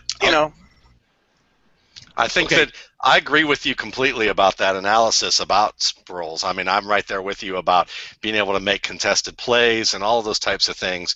I had questions about that against patient corners, which he's going to see an awful lot more of in the NFL. I thought he struggled. Will he get better? He certainly has the opportunity to, but I don't think that it's a. I didn't think this was a great pick. But then again, they lost this guy. And when you lose this guy, maybe they think that they're going to find a way to be able to use Sproles in that more of a running back sort of way in a short passing game, and use him in that component. But to me, to trade up to get him, again, maybe only a third-round pick, maybe I can understand why they would do that, because I would see a guy like Cooks as a third-round pick. But he did go to the best possible scenario, because under that offense with that quarterback, Brandon Cooks is going to put up numbers, and he's going to be productive. Just as Kenny Stills has demonstrated the same thing. But for a first-round guy, I think they could have done better. Yeah, I agree. Well, and it does bring up interesting questions. They need a defense. Or a center. There's a lot of places. What's interesting to me about this is we saw with the trading of Sproles and the release of Moore, and also Kyrie Robinson came on, and in December and in the playoffs, we saw the character of the New Orleans offense change to a much more balanced identity. Lance Dearline has said many times on our show that Sean Payton wants to run the ball. We can go back to the Mark Ingram pick as an aspirational pick to establish that balance, and it really felt like this was going to be the year, and it was trailing. It wasn't even like a guess. I mean, this was the way they played. This is how they beat Philadelphia. This is how in Seattle, when they, game was kind of close in the first half, they were running successfully on Seattle. And now this pick tells me a different direction, because I think that Colston and Stills and Graham was enough to keep the passing game going. We'll see about Joe Morgan. We'll see about Nick Toon. I thought it was enough, especially if you're establishing a run, like a 1-2 punch with Robinson and Ingram, and then Pierre Thomas doing what he does. Maybe it shows you they don't care about the run at all, and they just had to run last year. It makes you wonder, because again, we're looking at these picks, and I know that Robert Wright, one of our good buddies, would say that don't assume that the front office and the coaches are on the same page. Don't assume that what the front office does is reflective of what the coaches want. But this would, Matt, I think you're right. I mean, I think it's back to business as usual, because we would talk about Drew Brees and say, is he still going to be an elite fantasy quarterback if this is the character of the Saints offense? And now it looks like sure. And it does make you wonder, just for a second, if this isn't maybe a slight precursor to at least setting up not committing to Jimmy Graham long term, not paying Jimmy Graham like $40 or $50 million guaranteed, which if you would say the arguments might be like injuries he's had, he's old for a prospect, he's probably at his physical peak already, so you're paying for his peak on the way down. But I don't know. I mean, am I reading too much into this, Ryan? How old is Graham? Graham is, I think, 27 or 28, right? I don't think that they're picking a replacement here. I think that they want a complementary piece. They want that speedster that's going to stretch the field and give them that intermediate and deep threat. And right. How are they going to find a way to use him? I mean, I think that's what's going to be fun, because we all assumed that Tavon Austin was going to really get off to a great start with the St. Louis Rams, and it took almost the full season for that to happen. Now, you may say the answer is Brian Schottenheimer, but maybe we're going to find out if the Saints can do one better, because really you can look to the St. Louis Rams and say, you have to do a better job than they did if you're going to use Cooks right away. So I have full confidence. Sorry, I have full confidence that the Saints are going to maximize Cooks' potential. Yeah, and I think because of Breeze, honestly, I think that makes it. I mean, no matter what their aspirations are. Yeah, exactly. But Gene, early on in the first round, it was Aaron Donald. Now we're going to keep bringing up Clinton-Dix. We know that safety has been a sore spot for Green Bay, as they're down to 2:20 left on the clock now. Would you endorse that pick? Do you think this is where a slide stops for Clinton-Dix, or does it keep going? I think it's possible. I think they probably would have liked a linebacker here more than the safety. I think Clinton-Dix and Morgan Burnett are an awful lot alike. And again, although I just said, there's a little bit of a renaissance of the in-the-box safety guys. I still think there's plenty of room for interchangeable players, especially on a defense with an offense that's going to be good enough to where you're going to be defending the pass a fair amount. So I think Clinton-Dix and Morgan Burnett are a lot alike in that they can both play a little bit of a deep safety role, and they're both aggressive enough to come up and stop the run. I think Clinton-Dix is probably the more free safety type of this duo, but I think this takes some pressure off a pass rush that hasn't been great. Clay Matthews hasn't been all that durable. Nick Perry was mostly a flop. A.J. Hawk and Brad Jones have been okay as a pass rush inside, but you haven't seen a whole lot out of Jarrell Worthy yet. I know all of us like Mike Daniels, but maybe this is a way where you don't see the pass rusher you like necessarily. You're not fully bought into D Ford or some of these other guys that we'll be talking about through the night, maybe later tonight, but certainly into tomorrow. Clinton-Dix is arguably the best player available for need-wise, not just need-wise, but also just as a fit for their defense as well. If he falls through these guys, if he falls through Green Bay and Philadelphia, then I think we have to stop and wonder, is there something going on? Is he flagged for some reason, one way or the other, medical otherwise? I haven't heard anything specific. I know he had a little bit of a knee issue during the season last year, but it'll be interesting to see if he falls through two teams that could use a little bit of safety help, whether or not there's something more going on or not. I think Clinton-Dix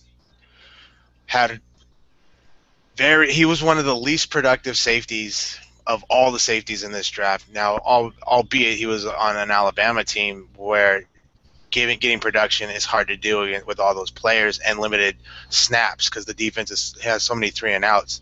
But he wasn't a big playmaker over the course of his career. He ran a 4.58. He didn't have explosive numbers. He didn't have a very good broad jump. He's marginal athletically. He's got good height and size in that department, but overall he's marginal athletically, and he didn't produce. Well, and we will see now the pick here.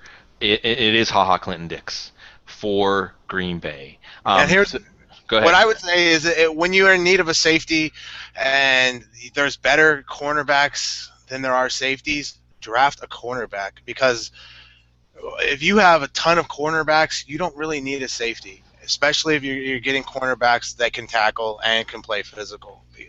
You don't. The safety position is not necessarily something that it has to be this designated thing. Cornerbacks can supplement a need at safety position, especially if you're loaded up at corners. You will barely even notice marginal safety play.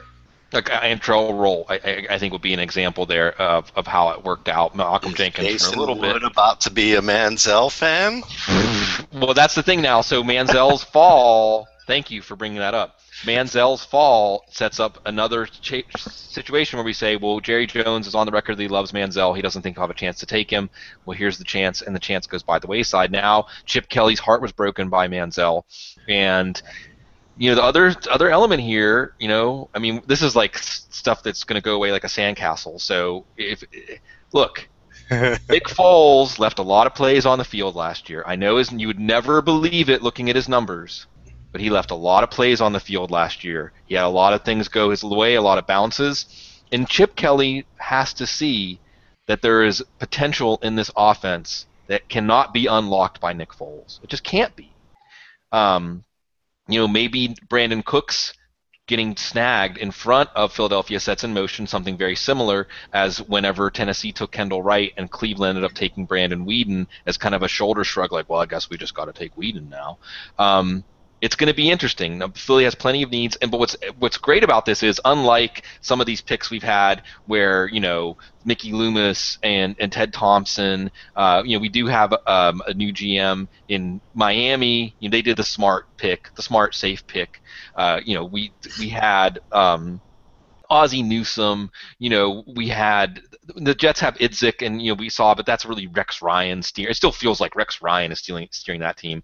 But with Philly, what's another excellent thing about a draft is it's another data point for a lot of these new regimes, Howie Roseman, Chip Kelly regime. Although I really think Chip Kelly gets the last say on personnel there.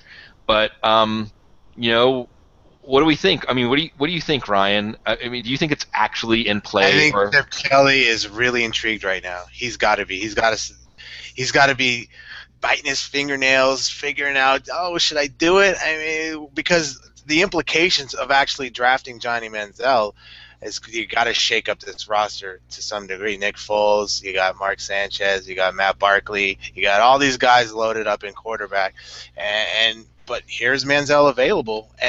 Do you take him and then figure out what you do? Trade some of these guys, Foles. open up the market for teams that need, or do you go ahead and let them duke it out to see who's your best quarterback, Sure. and then trade the runner-up?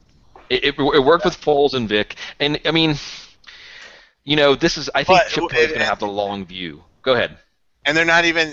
We don't even know if they're even looking that direction. Well, that's yeah. They're probably thinking this or receiver. So it's either Johnny Manziel or receiver at this point. Kelvin Benjamin.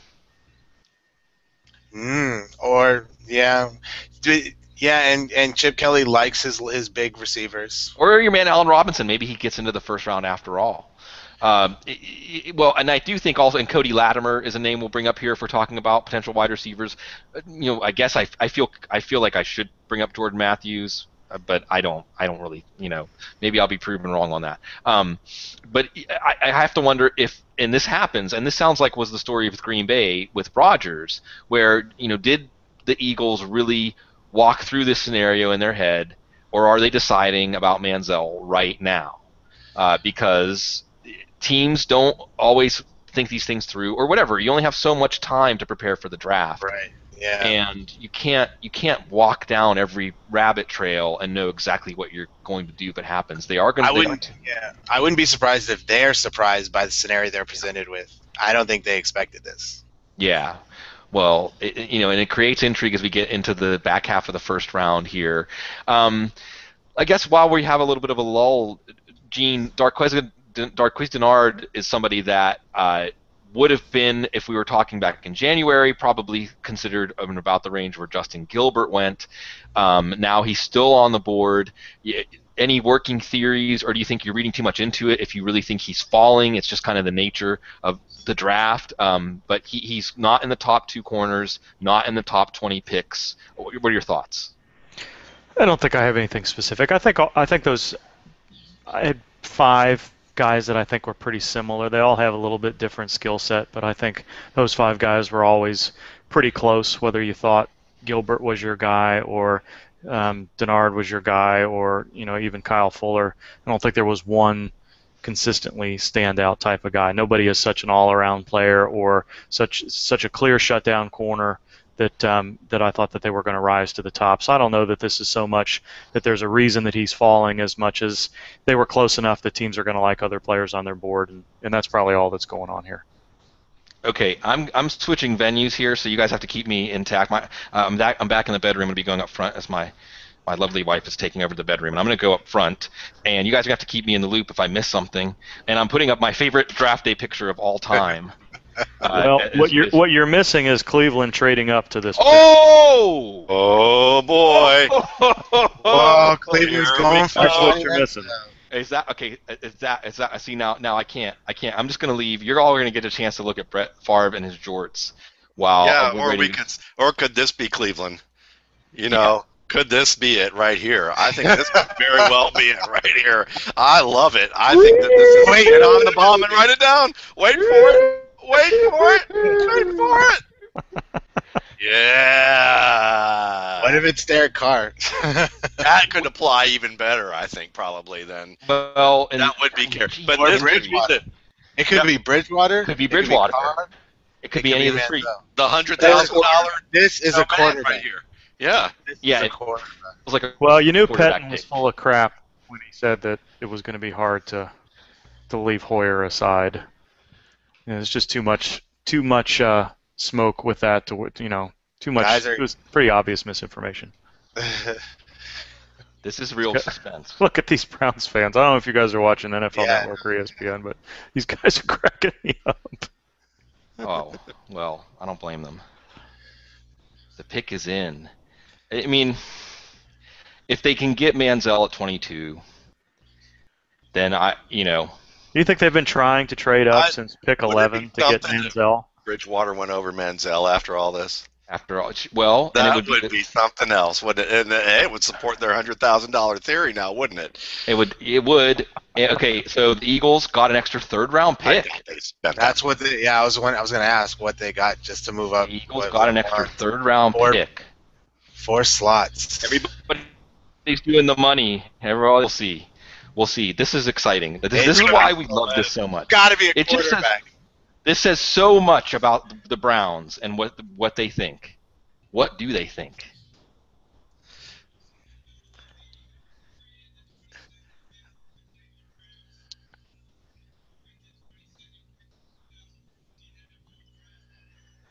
Giddy up.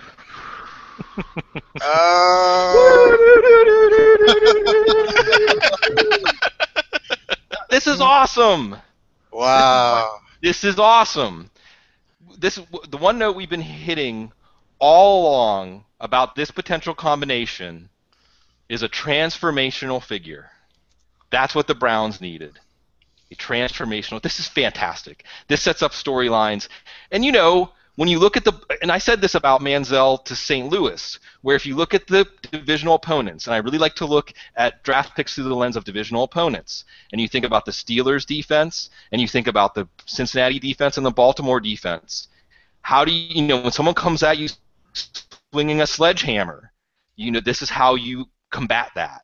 This is the kind of quarterback. And another interesting thing I want to point out here, and then we'll pass this around. Rick Goslin wrote a really good that's right.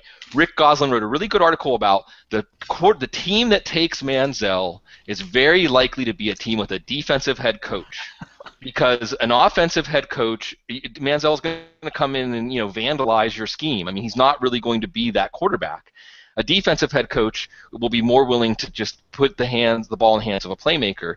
Another angle that Goslin didn't add to that, but that I think fits, is that as a defensive head coach, what you're thinking to yourself is, in a one-game scenario, I do not want to face that kind of guy. I do not want to have to prepare for that kind of quarterback. So I love the idea in a one-game scenario of putting that onus on my opponent. So Matt, you've got the Cleveland roots, man. Your thoughts right now? I think it's a great pick.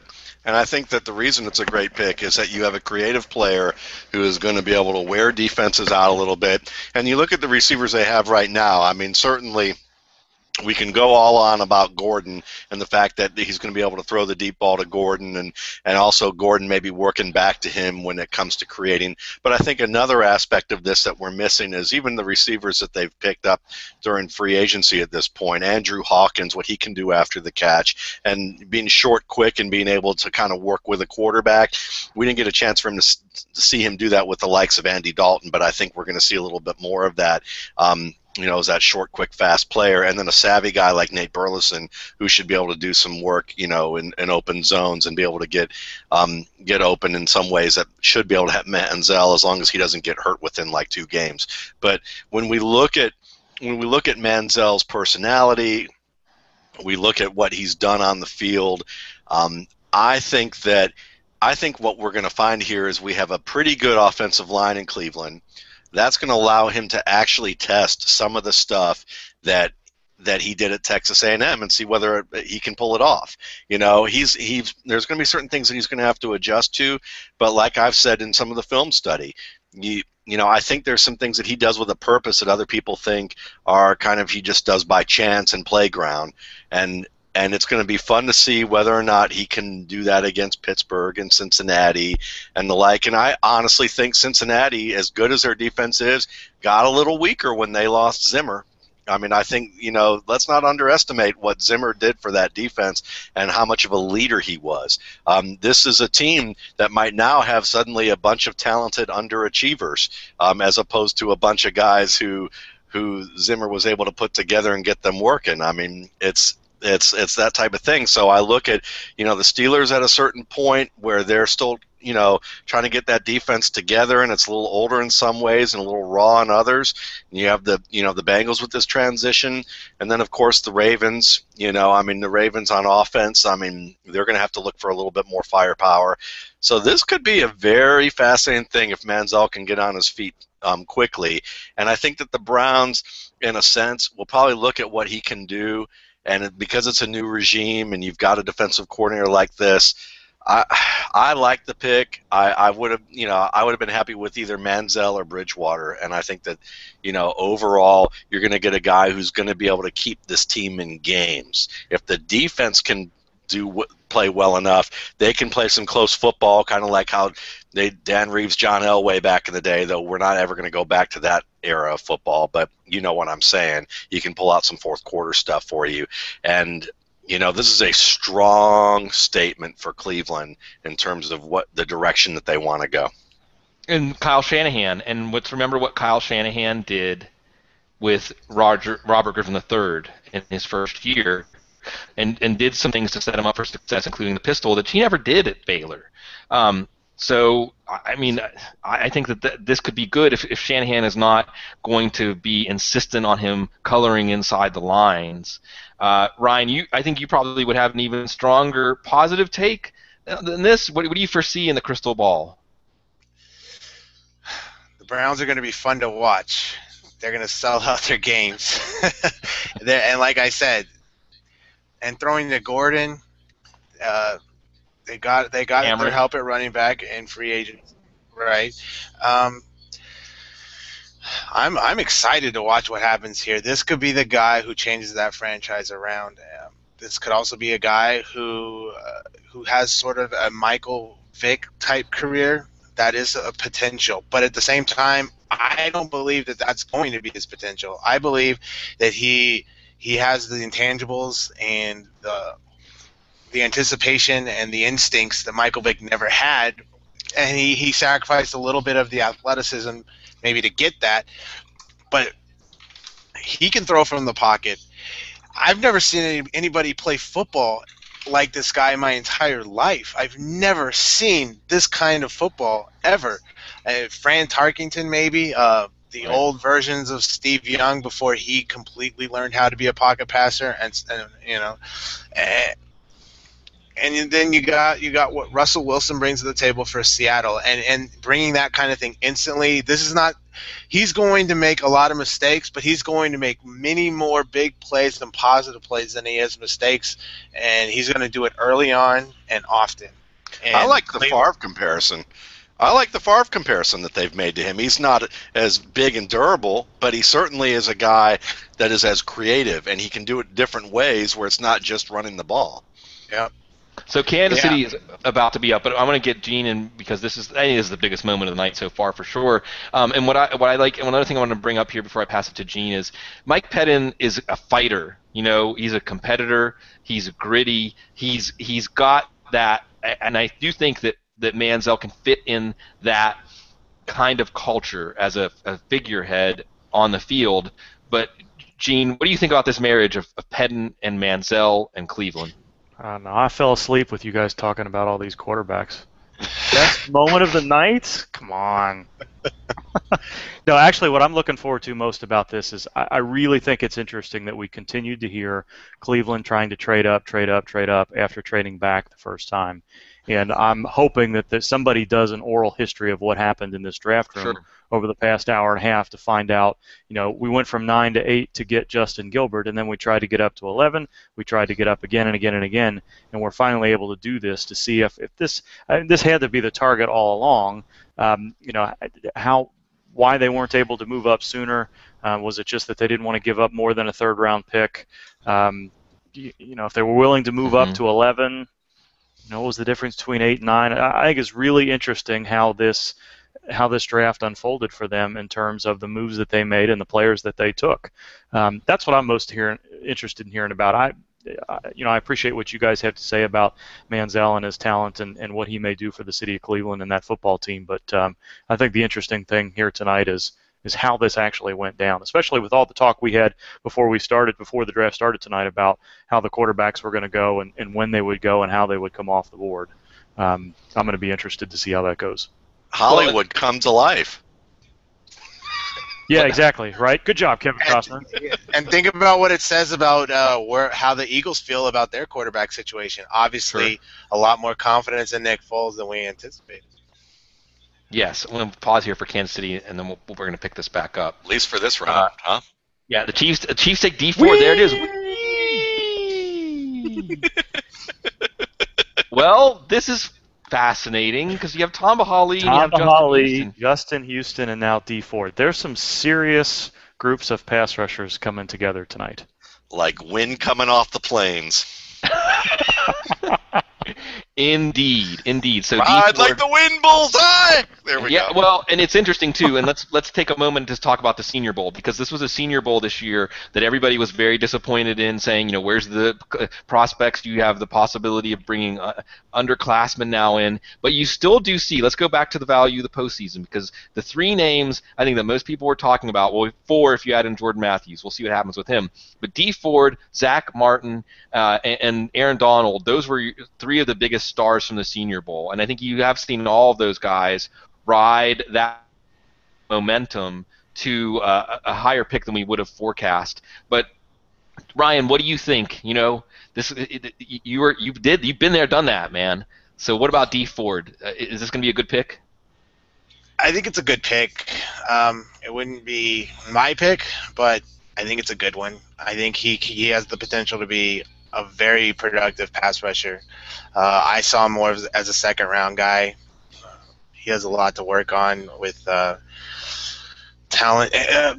Talent is there athletically and explosive, turns a corner great. But the thing that I was worried about with D Ford was instinct. And it was interesting to me because he complained, or not complained, but he talked about Jadeveon Clowney as like, what was that reference?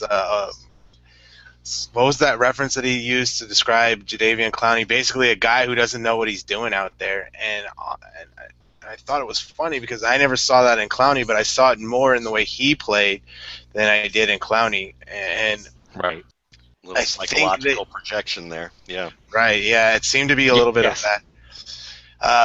And that's what really stood out to me on tape that put him in the second round for me. I'm not worried about his functional strength. I'm not worried about his 6'2" or his 250 pounds. I think he wears all that well and he uses it well on a football field. I'm more concerned about his awareness, his football awareness. Sure. Absolutely. Now, we can take a look here, and we can see that Tom Bahali, remember, signed that deal. And what did we just talk about a few minutes ago? Look at the veterans who have contracts coming up where you may say, are they going to be justifying that number? And Tom Bahali's 30 years old, will turn 31 during the season, still a very good player, but next year his salary is $6.75 million with a $2 million roster bonus, and he's a free agent in 2016. So, again, taking the 5-year view with this 5th-year option, the initial, and as Gene said, when in the meantime you have these three guys, and we also saw, by the way, I wonder if it stuck with them a little bit that we saw the Kansas City defense on a par with Carolina at times in the first half of the season, in really stifling everything an offense wanted to do. And then Justin Houston went down, and all of a sudden you had, who was the quarterback who started for the Bills the one week? Was it Tool time? Yes. There was a quarterback, and I mean the Bills. Anyway, the identity of the undrafted quarterback. What's that? The quarterback from Duke? No, but there was one game that they had to start the undrafted free agent. It was Tool. It was Tool, right? Yeah, Jeff Tool from Washington State. Yep, and then there was another guy. Oh yeah. So Thad Lewis was around too, wasn't he? Thad Lewis was the backup. Guy. No, That's what I'm saying. The guy from Duke. Yeah. Right. No, but there was another game. Tool. No, it was Tool who started against the Chiefs, and for a while, I mean, he made some passes in the first half, and when Houston wasn't the same. And I don't even know if Houston played in that game. My point is, you saw as soon as you took one of those pinchers off the field, all of a sudden this terrifying defense wasn't so terrifying anymore. I don't know if that's the year that it was really both of those guys. We got Cincinnati's pick in. It's fascinating, but I do think it gives us a good view of need and how teams view need, or maybe don't care so much about immediate need when they take D Ford. So it's a fascinating pick. And while we're waiting for the Cincinnati pick to find out what happens, Teddy, I do want to go back to Cleveland really quick and Gene's point about what happened, right? Because what we like about that is this is Ray Farmer's first draft. And what's great about it is, and I love this approach, because I know a lot of people will say, well, you want as many shots as you can. The draft's a crapshoot. Trade down, always trade down. But since Cleveland had an extra first-round pick, they had an extra third-round pick. I think the extra fourth. I'm not sure if they had an extra fifth or not. The point is that Ray Farmer had clarity. I think that's the third time I've used it tonight, to say, I know I want Gilbert and I know I want Manziel, and they had the extra picks to do it. When you go into a draft, that's why I'm surprised that San Francisco didn't maybe make a move. When you have the extra picks, then trust your scouting department, trust your player evaluations enough to follow through. And I'll say that for Ray Farmer, however Manziel and Gilbert's careers turn out, that and even the trading down and saying Gilbert's our guy, but we know we don't have to take him at number 4, and getting what you can. So now we have the Bengals and Roger Goodell giving us the selection, the 24th pick for the Bengals. There's Dennard. Dennard is there. He goes. So going back to the well here, and I mean, hey, Adam Pac-Man, don't call me Pac-Man Jones, Terrence Newman. I mean, who knows about Trey Kirkpatrick? Dennard, Gene, does he fit? And we just had a little conversation about maybe Cincinnati's defense without Zimmer falling off a little bit. Does this help? Maybe I don't say bleeding, but just in case it is bleeding, you have a Band-Aid. Well, I think the Bengals don't have a lot of needs, and this is very likely the best player on their board, Bradley Roby. Just listening to sports talk radio and reading blogs around here, being in the area, Roby was kind of the consensus pick over the last 48 hours how they would go. So it's not surprising that they take a corner. Leon Hall coming off a couple of Achilles injuries. Pac-Man and Terrence Newman are kind of their other guys because, as you said, Kirkpatrick really has never stepped up. Maybe he develops, and maybe Kirkpatrick and Dennard are their guys over the long term if Leon Hall is able to do much more than play slot corner duty moving forward. So I think this is going to be a best player available, those sorts of things. You need to go back to the D Ford pick. What's interesting about that, I don't know where they're going to put all 3 of those guys on pass rushing downs. You can never have enough pass rushers, but maybe they're going to move Tamba Hali a little bit more inside on those situations. Maybe we're going to see more of a 4-man front than the 2-man stuff they've been doing in the past. I think D Ford's probably going to be a situational player there. Justin Houston doesn't have a contract yet. I can't imagine they'll let him get away, even after signing Tamba Hali recently. But it's going to be interesting to see how those 3 kind of come together. And with Dontari Poe there, so maybe you got the makings of what could become a 4-man front and those sub packages with D Ford there. Yeah, and again, it's about teams and how they view need, and also how needs can change very quickly, contracts, injuries, and things. So we'll see. And I want to say at this moment, hats off and to all the guys, as I've just had on in the background.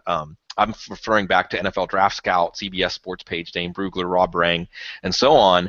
And even though we had so much uncertainty, and the San Diego pick is in, I wonder if it's Louis Nix. A lot of people putting Louis Nix to San Diego.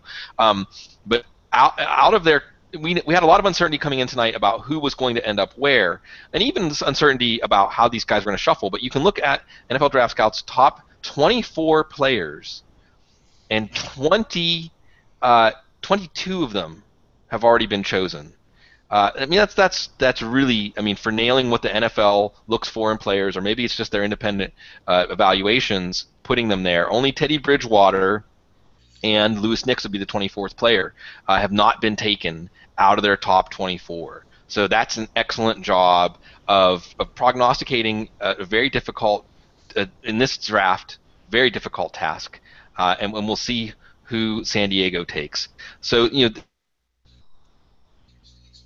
I want to say, baptism by fire for Ray Farmer, but what you like, I'm trying not to do too much of the Manziel talk, but I think it is a breathtaking move in so much as, for those of you out there that are poker players, you have your weekly game or the annual game, and you have this new guy sit down at the table. Well, he's ready to push some chips in. He's ready to play. That's what we want to see. So it's maybe the sign. I want it to be the sign of a new era in Cleveland. I want it to be there, but we'll see. You see they traded up, right? What's that? You see they traded up, right? Who? No, that's Eagles. I'm sorry. Excuse me. Forget it. I'm just looking at the line. What's going on online here?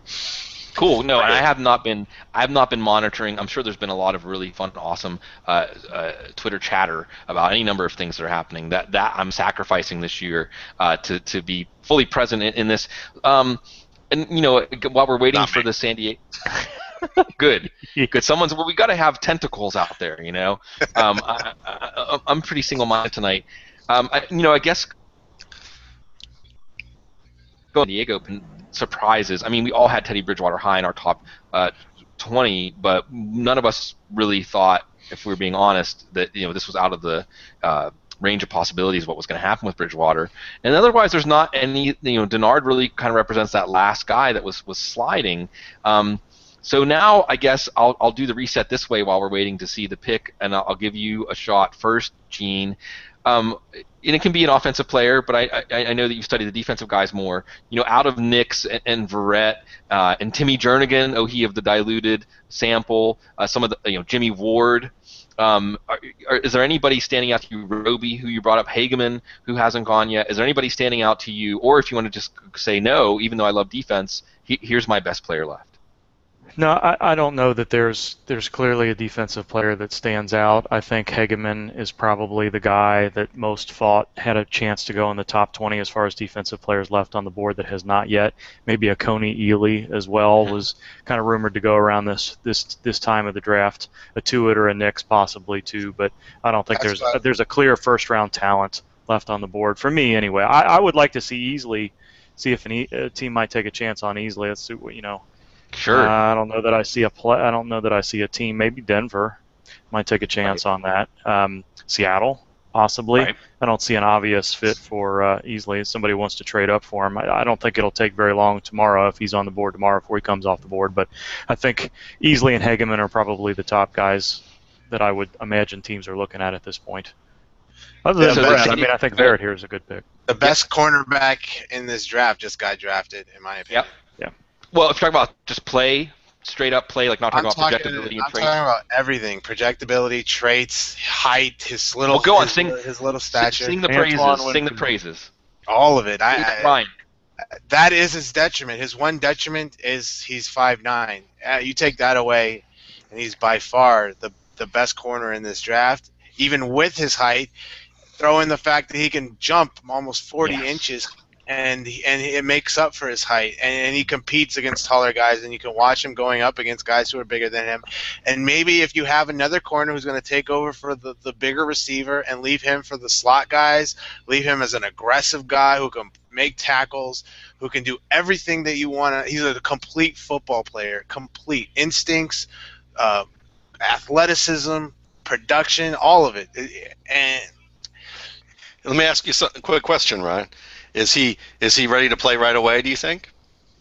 As much as a rookie is, yes, I believe From so. I think health standpoint is the question whether or not he'll be able to play right away. I'm with Ryan. I think there's a lot of Antoine Winfield here. So I think talent-wise, I think he'd go right away. But I think there's some question because he didn't have that labral surgery until March, whether or not he'll be able to participate enough in training camp to get off the pup list. That's a Gene question on that. To continue, actually, that wasn't my question, but it's a good answer to another question, which was, is he ready? But I think that if you think he's ready to play right away, that might answer your question a little bit more about Odell Beckham earlier on, because Odell Beckham wiped the floor with Jason Verrett in his game against TCU. So it might be a way of being able to say, hey, look, Verrett's the best cornerback in this draft. Now, and if he's ready to start right away, that might be what a team may look at and say, this is why we think Odell Beckham can be good. Might be. Yeah, great argument. Great argument. And, name I'll toss out there now also to the mix here when we're talking about Verrett is Brent Grimes. It's a competitiveness. I love that you brought that up, Ryan. He's just so competitive. It's almost a mirror image in negative of Justin Gilbert. Not so much the ideal tools, but the way he plays the position is exactly what you want. And and this is one of those picks that's easy to plug in. I mean, they needed a nose tackle, and there aren't many 3-4 nose tackles. Lewis Nix was a common pick, but they need cornerbacks, and they got more out of this somewhat underwhelming defense in terms of talent last year than I expected them to, and this continues to trend that in the right direction. We've got a minute and 20 left on the clock for Philadelphia, as obviously they're trading. Maybe they'll trade on again. I don't know. They might do that because the receivers that they want a receiver, and at this point that they know that they can get a good receiver later on. So that's a very possible scenario. Well, they're using up their time, and they've already traded down once. And Teddy Bridgewater's hanging out there. Maybe they're trying to get somebody and do somebody into a trade here, because now we are reaching that plateau. Is that question I asked Gene and his answer? That plateau in talent where teams may look and say, out of the next 5 or 10 players on our board, we feel confident they're going to be there for a while. So we're not going to trade up. We feel confident that we can sit tight. This now becomes kind of the Teddy Bridgewater and Derek Carr watch as we get to the end of the first round. Lewis Nix, another player maybe that again most people had in the first round, and it is, as you bring up, Ryan, the receivers. And I guess I know obviously you would put Allen Robinson at the top of the list right now, but you sounded pretty confident though that you think that in the Eagles' eyes there's not going to be a receiver that they're going to run up to the podium for. I mean, because you mentioned Kelvin Benjamin, right? And I think you can get later versions of Benjamin and Bryant from Clemson. You can get it from the guy from Rutgers. If you want a Benjamin, I think that those 2 players that I just mentioned are pretty equivalent, and you can get them for much cheaper. If you want the smaller guy, he's pretty much drafted. He's gone. Odell Beckham's out of here. Brandon Cook's out of here. And then that leaves Allen Robinson. And maybe they're not high on Robinson because I would imagine that they want either a guy who's a little bit taller or a little bit faster. And he's somewhat in the middle of both of those things. Not super tall and not super fast. And that might not be the kind of guy that they look for. And so a trade, if anyone's willing to jump up and take it, and what about if they surprise us with a Bridgewater pick? Well, it's interesting because you look at this and you say, will New England trade back into the first round? And if they don't, what about the Cardinals? Then you start thinking about other teams that might trade into that round, and you're thinking the Texans didn't get their quarterback yet. Certainly the Raiders haven't gotten their quarterback yet. Oakland. You still got the Buccaneers, and you still have the Vikings as teams that are very well into that. Tennessee, and maybe too. Even the Titans. Yep. Yeah. Well, they're going to make the pick. Yep. The Eagles are making the pick, and Goodell's striding up there. This is going to be interesting because I think that we're right that they maybe would have rather traded down again, or this isn't a pick that they're just thrilled. Let's see if the Eagles fans are thrilled. Always a fun bunch at the draft. Marcus, I caught on to this guy. Yeah. Go. Very Ryan. good. Very good. He played quarterback when he went to Louisville, and this guy, he's a better. If you gave Marcus Smith the tools that Anthony Barr had, we would have someone better than Jadeveon Clowney. But this guy's very athletic. Very good pass rusher, very fluid, turns corners, makes big plays, and has the instinct to, not just get the sack, but he'll try and knock the ball down.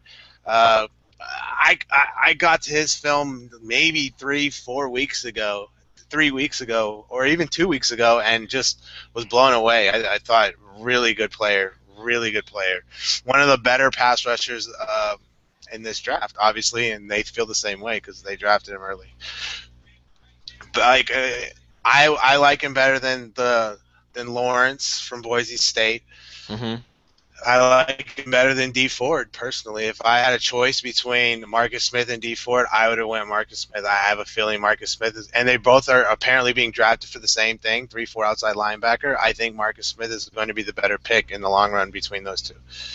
Yeah, I think Smith is probably a better fit outside than Ford is. I was kind of hoping Ford would play a Robert Mathis type 4-3 role as a weak side defensive end. The thing that disappointed me about Marcus Smith is he faced the same competition. I think he was on the south side with Atauchu and Ford and those guys, and he did nothing in one-on-one drills. I mean, they stymied him. He didn't play the run that well. He looked a little bit better in the game situation, but I liked much more what I saw on tape than what I saw in live action when he faced guys like, if I'm thinking correctly, Zach Martin and a few other guys. So, we'll sort of see how that goes.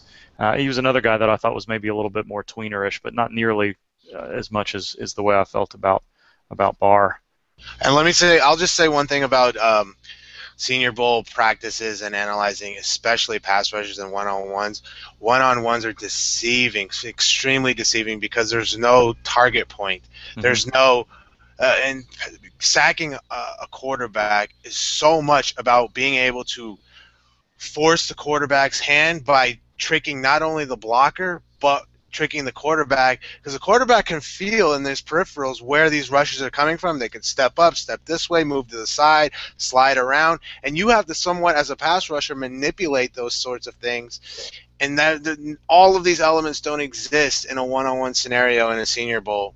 And it really, all you really can analyze is he getting a good bull rush? Can he turn that corner and actually beat the offensive tackle around the corner there? And it's all on air. And these guys, they go ahead and you throw them in a game, and they're running these big loops. The quarterback steps up, and they're like, hey, I ran my corner. Good job, me. I did nothing. And now the quarterback steps up, moves to the right, where that guy just vacated the area and has an open window and throws a pass. Meanwhile, that guy, he turned his corner really beautifully. And the offensive tackle's thinking, I did my job. It's weird that the offensive tackle and both the defensive end are thinking they did a good job there. And you know what? The offensive tackle did. The defensive lineman didn't. And the senior and all one-on-one offensive line scenarios really can be deceiving in that regard. You got to really analyze game tape with pass rushers. It's extremely. Someone put that last minute and a half on a loop and just run it on Twitter for like the next 2 years. No, and I agree with that, and I think that's part of the reason I was conflicted about Marcus Smith, because it was I don't know if, Ryan, you were here when we were talking a little bit earlier about transitioning speed to power and power speed and countering on the way to the quarterback, which I agree. You don't see that in the Senior Bowl. I just, in comparison to some of those other guys, I think it is difficult. The guys that are a little bit more speed rushers probably come off looking a lot better targeting a cone on those drills rather than a live body moving around.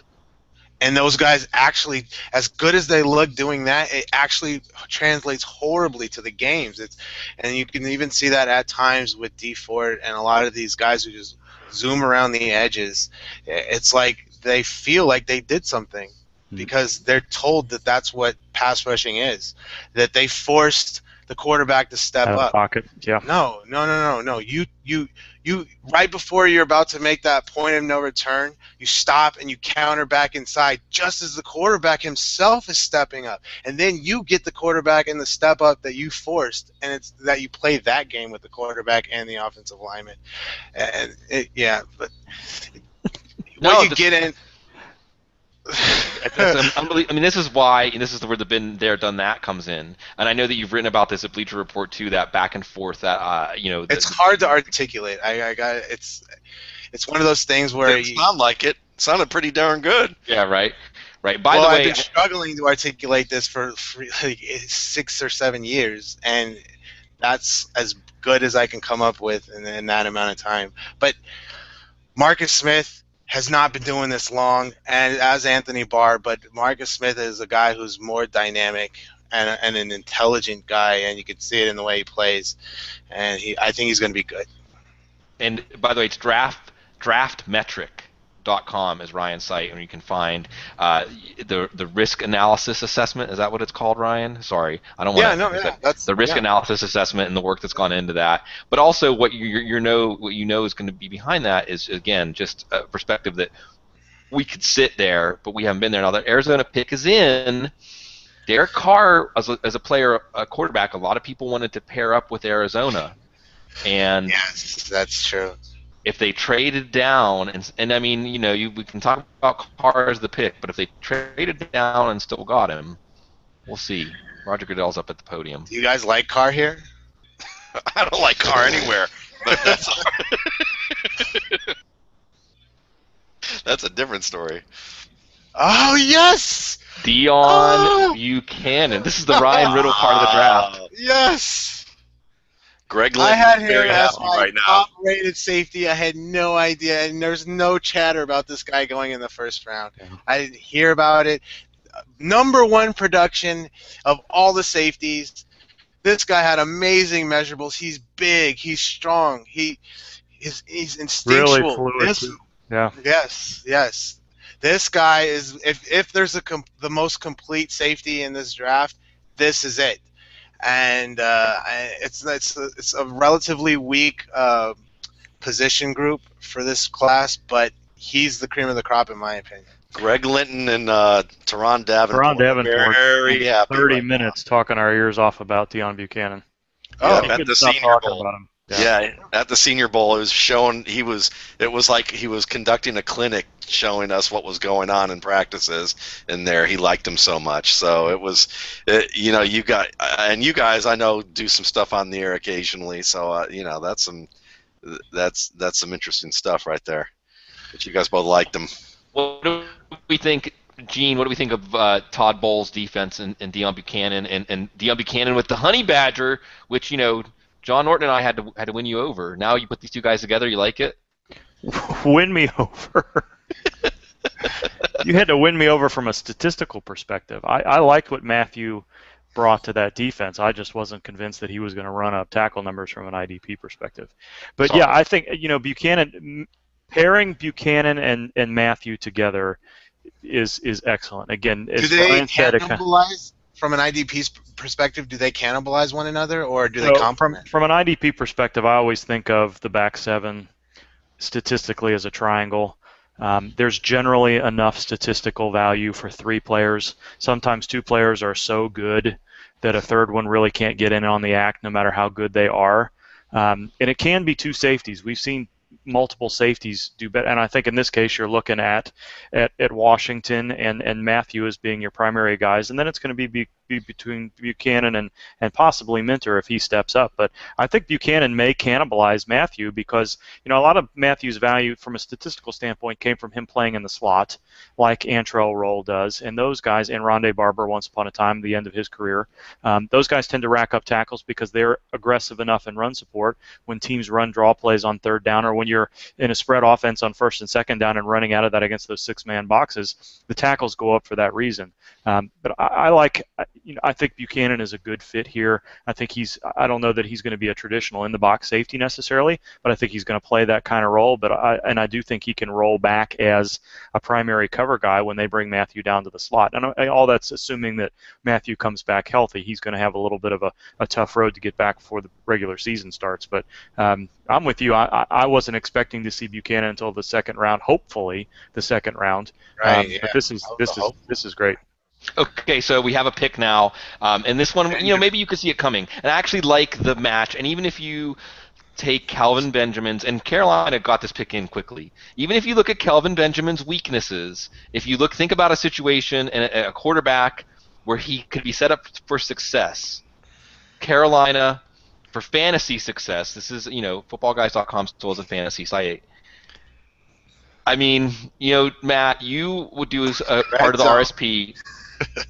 Yeah, well, and you do a part of the RSP where you have your guys ranked, and then, you know, we learn destinations, and it changes. How much does this change your feelings about Benjamin's NFL and fantasy potential? I don't know, honestly. I really don't know, because what I see is a guy who's supposed to do the things that we liked him to do, which is run fade routes and be an option in the red zone and be able to make those plays on at the sideline, and you know, quick slants and things like that. And honestly, you know, they don't have anybody else on the opposite him that I would say that is a huge threat. Jericho Cotchery, Jason Avant, I mean, decent journeyman type of players, you would say, but they're not great wide receivers. They're, you know. And to me, Kelvin Benjamin isn't that type of receiver. He's not going to learn from them in that regard, I would say. Right. And I still think he's still going to be. I think he's still somewhat of a disappointment. He's going to get on the field. He's going to have the opportunities, I think, even if they're kind of package type of plays, and they're going to anticipate a whole lot more out of Benjamin.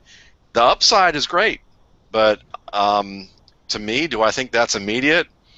I'm not looking at this and going, he's vaulting way up my rankings at this point. I've got to look at it a little bit more. And you've made a good point, I think. And you know, you got to think about. Go ahead. I was just going to say, he provides an element to the offense and to the passing attack that Cam Newton has needed for so long. He's the perfect receiver for Cam Newton. This guy's not going to be a number 1 receiver. Everything Matt Waldman just said is absolutely. I feel exactly the same way. But you need a guy that when all else fails, even everyone's covered, you can launch it up to him and hope that maybe even if he can't catch it, which is like a 50-50 proposition, that he's at least going to prevent the defensive guy from getting an interception. Sure. Well, and a point that Matt brought up. Head. Right. Well, and I mean, all the flaws are still there in Benjamin. The one-year wonder, the drops, the inconsistent effort, and things like that. Weight potentially ballooning up. And I think that Matt does bring up a good point that, in an ideal situation, you look at the second-year breakout for Alshon Jeffrey and Michael Floyd, and you see how essential Gerald were. Nobody. There is not even a Steve Smith anymore for Kelvin Benjamin to pattern himself after and to really see what it takes to capitalize. But Ryan, I want to know, because Benjamin is a polarizing player, and he is one of the players in the first round by far that has the widest gap between his outcomes, wide range of potential outcomes for Benjamin. Where do you fall on that spectrum? I think he's stiff. I think he has a weird he moves weird for me. He's never going to take over a game in any way other than a guy that he could use his size and be a good red zone target. Not a lot to expect after the catch.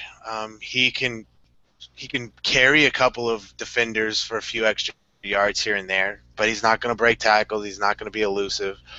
He's going to drop balls, and that's going to be something that he's going to do his entire career. But what he's going to give Cam Newton confidence.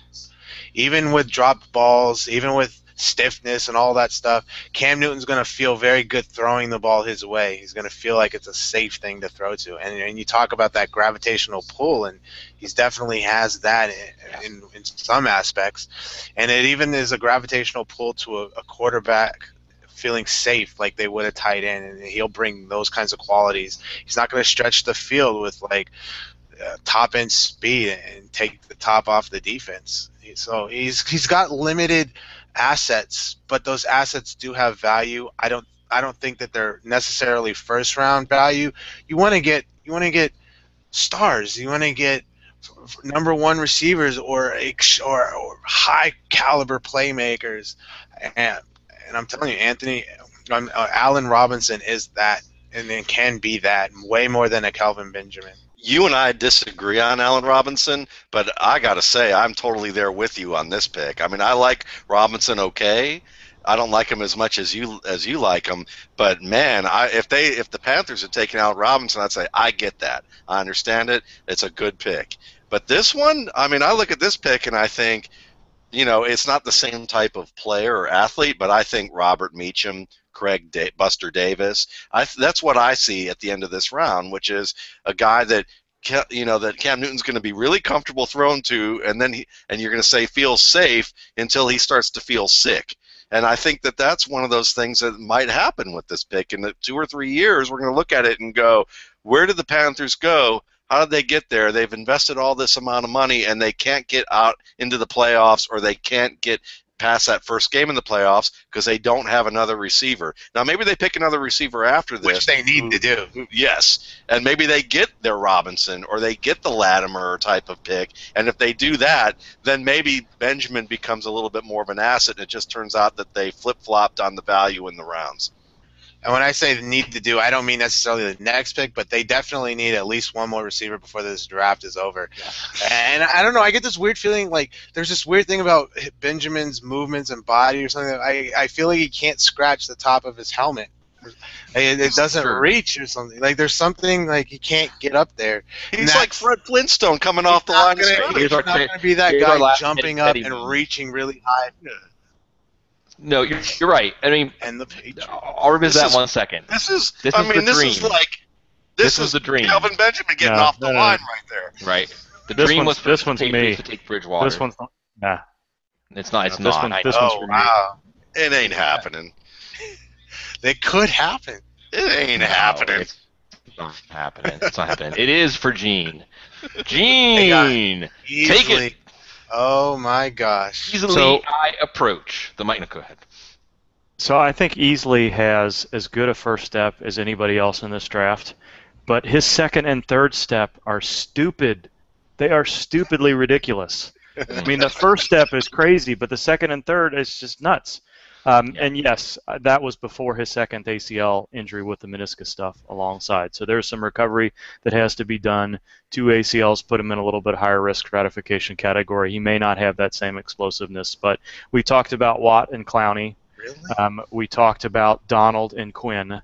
Put Easley and Chandler Jones next to each other, and that's arguably as good as some of the, not Clowney Watt necessarily, but there's that kind of potential there. I'm really excited about some of the pairings we're seeing in the pass rushers here. So you think Easley can potentially lose permanent explosiveness from that second ACL surgery? I don't know. I don't think ACL injuries are what they used to be necessarily. That little bit of meniscus tear on the same side maybe makes it a little bit. It's maybe more likely that he has some scar stuff left over, but the way he came back after that first injury, I don't know that I would say that he's a big risk to lose some explosiveness. I think you have to consider it. I don't think that's necessarily likely. And from what folks said about his pro day, as explosive as he looked this so soon after having that ACL repair, that it doesn't seem like there's much to be concerned about. And after that pro day happened, there was a lot of talk about him being a second or third round pick. I think that pro day, relieved enough concerns that it was more and more likely that he was going to be a first rounder, much more likely than a third rounder after that happened. Okay, Ryan, I know that you've got to leave us after the Niners pick, which is coming up. So first I want to say thank you. I mean, this is just, I had a blast. Awesome. We're going to talk and talk and talk, but to have you here and your perspective and some of the things that you shared to bring this back home, especially about the pre-draft process and what's important and what's not, it's been invaluable, and I'm just glad you were able to make it. Now I want you to weigh in on Easley, weigh in on anything you want as we're getting close to the end of the night here. All right, Easley. Easley is a guy who I graded as the highest. I gave him the highest grade of all the interior defensive linemen. This guy, if he stays healthy, I said it on Twitter, he has a chance to be a top 5, top 3 player in this draft. Watching him, I get so excited. I love the way he plays. He is an animal, a freak, and he's strong, and he effort, unbelievable effort, instinct, relentless, athletic, functional strength, all off the charts for me. And I don't even care what he's doing in a weight room or in shorts. When you watch him on a football field, same thing with Warren Sapp. Warren Sapp, bench pressed like eight times at his combine, never lifted weights. He used to laugh at me wanting to lift weights, and he felt like football players don't even need to use a weight room. And he didn't really care about that stuff. And he understood that there's a functional strength to football, and that's what I see with Easley. And pair that with effort and intensity and passion and instincts, and he's intriguing. And what a value to have him, not only to be with a great organization who's going to be very creative in how they use him, but to get him at this level in the process. Good job, Patriots. A good team, good organization, just got a lot better. Yeah, and hey, and again, good job, Ryan Riddle. As you want to hang on with us while we see the 49ers pick. We bid you adieu, but yeah. I gotta hear your guys' reactions. Sure. You're in the Bay Area, and I'm in Los Angeles, but I am. Well, I mean, sorry, you're Bay Area. You've got Bay Area. I have the roots. It's my stomping grounds, and everything I know about football began by watching the 49ers and that 80s dynasty. Mm-hmm. And me and my dad, just 49ers for my entire youth. So there's definitely an intrigue here as my team. David Fields. And again, I would just throw my mic and just close. You would just see an abrupt exit, like but Jim like Harbaugh. Sean Merriman in that interview. But Harbaugh thought he was the best. Okay, all right. Did Harbaugh say that? He said that he thought he thought he was top 5. Yeah. Well, I'm and just exaggerating. just to It's give like- a little bit of context for this pick, what I think is interesting here is that, again, San Francisco was talked a lot about as a team that could move up, maybe even in the top 5, take someone like Mike Evans, as knocking on the door each of the last 3 years. What are you going to do? You have to have a sense of urgency, maximizing the championship win. It would have been an Easley pick, where Easley is a pick that might not do much this year. They need Go ahead. corner, then, Yeah, they need a corner. They do. no, they need a corner. They need a receiver. They could use a backup tight end, filling a center spot, interior guard, D line. Bradley Justice Roby Smith. would be interesting. We'll see if it's And a middle linebacker is something to consider. With Navarro, Bowman's going to miss half the season, and they need depth at that position. But this would be early for that. It would be also early for a running back, of course, even though Marcus Latimer, apparently his explosion hasn't come back all the way, it sounds like. So what's Gene saying? Ward. Jimmy Ward, and there it is, and the safety, and this is a theme. This is a theme, and we'll get Ryan's reaction before we let him go, and then Gene's. This is a theme of positional value of safety and supply and demand also, driving that positional value. Jimmy Ward gives you somebody who can line up and give you man coverage in the slot. He can be that single high safety. I see the versatility there, who did they get this year? Bethea. So. Yes. They got Eric Reed, so this is an interesting one from a sense of right now you don't necessarily see where Ward fits in, although that corner ability that gives you a chance to carve out roles. Go ahead, Ryan. No, actually, that corner ability is very critical here, and he's a very good coverage guy. He's productive. He was the second most productive safety, both in career and per game, behind Dion Buchanan. Good measurables. I think it's a solid pick. I honestly was not that big of a fan of Eric Reed. They proved me wrong with that pick. He vastly exceeded my expectations. This is a guy who should pair up nicely with them, and they need that position. They're letting Whitner go. It makes sense. It makes sense. Well, thank you again, Ryan, and it's been great to have you along, and we'll revisit all this stuff. But this has been quite a night, and I think defense and secondary makes sense. Go ahead, Gene. You had some thoughts about Ward and how he fits in, specifically that cover ability. No, I think it's exactly that. I think what this says is they didn't like Bradley Roby enough or any of the other cornerbacks, or they like a guy that they think they can get in the second or third round, because I think coverage is a little bit of an issue at the cornerback position for them.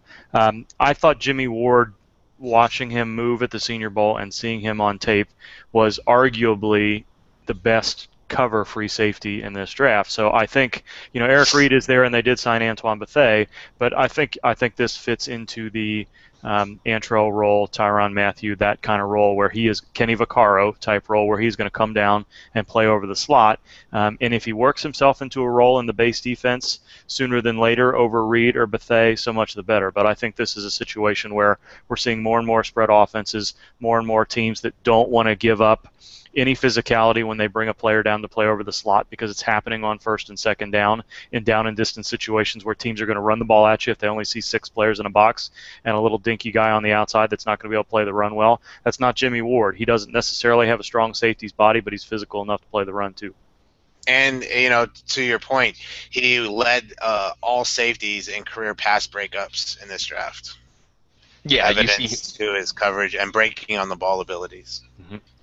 Yeah, absolutely, and he is somebody you feel totally comfortable leaving him on an island in single man coverage, in addition to other things that you would ask a safety to do. So I think it's an excellent pick, and I do again think that we have to look at this run here at the end of the first round, and we had Buchanan and Ward get in there, and I think it is a testament to how important that safety position is, and you see that again in that division.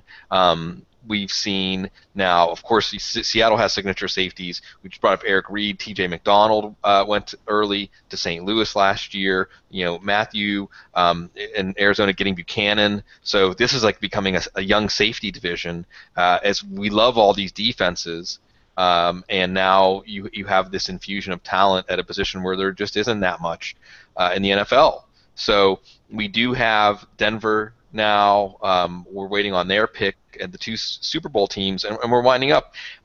Matt, I guess while we have a little bit of a lull here waiting for a pick, should we feel, I'm cracking myself up before I say it, should we feel at least a little bit vindicated that maybe Teddy Bridgewater didn't go in the top 30 picks, but neither did Derek Carr?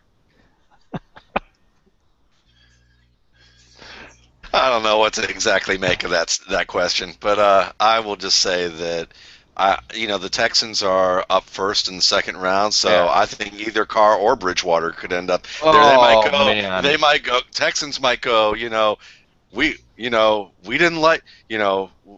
pick Derek Carr, in the first round, so it's almost like this like, don't get mad at us. We got him in the second round. I got good news and bad news. We got good news and bad news, But then you also have the Raiders and the Falcons. You also have guys like, Jimmy Garoppolo, who still might be vaulted over him, or even Tommy Savage, Thomas Savage. So there's still a lot of intrigue left here as to how far Bridgewater can fall. I don't think it's going to be out of the second round, but I wouldn't be surprised if it gets to the mid to late second round. I wouldn't be surprised if that happens. I would bet more early, but I wouldn't be surprised mid to late, and some team just like snaps it up. Sure.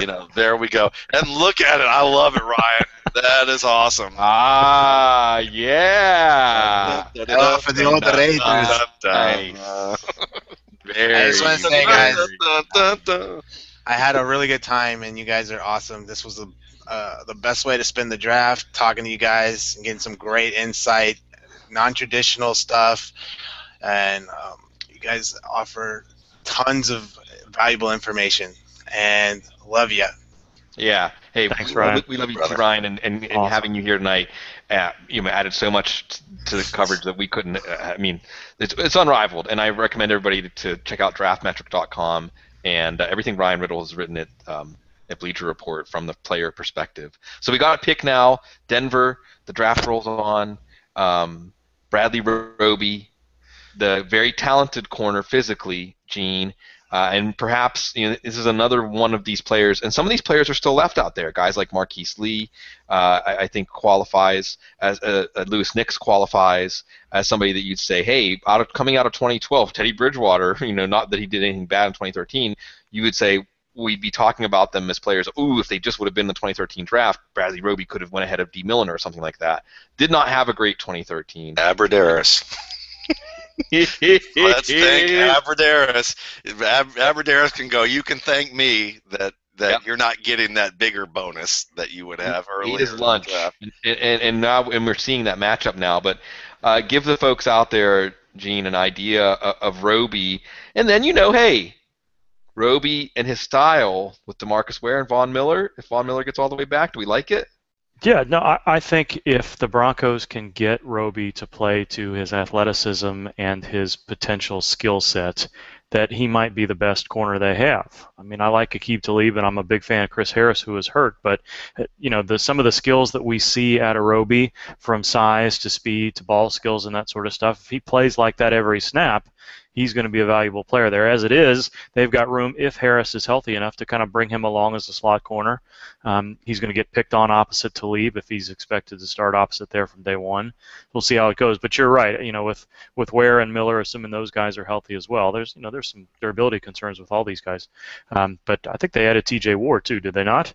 Yeah. So yes. There's lots of good stuff going on with this defense, and I think Roby, he's not going to a situation where he's going to be expected to be the shutdown guy right away, even though he's a first-round pick. Hopefully they get him, whatever off-field concerns there may be with him, settled down a little bit so that he's good to take over at a bigger role in time. And Gene, for you, buddy, 8 out of the last 9 picks have been defensive picks now. So you're seeing now the 5 corners have gone off the board. We've seen 4 safeties go off the board. We've have the 2 penetrating defensive tackles are gone now, with Easley being gone. A bit of a surprise edge player in Smith, not as much a surprise with Ford. But we had an offense-defense mix, pretty level for the first 20 picks.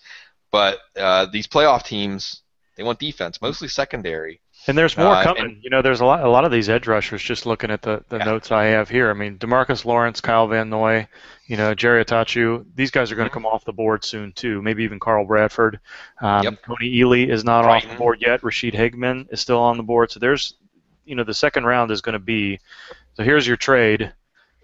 The Minnesota's Vikings, Bridgewater. That's what I said. Are you going to sit there and wait and hope? Teddy, come on.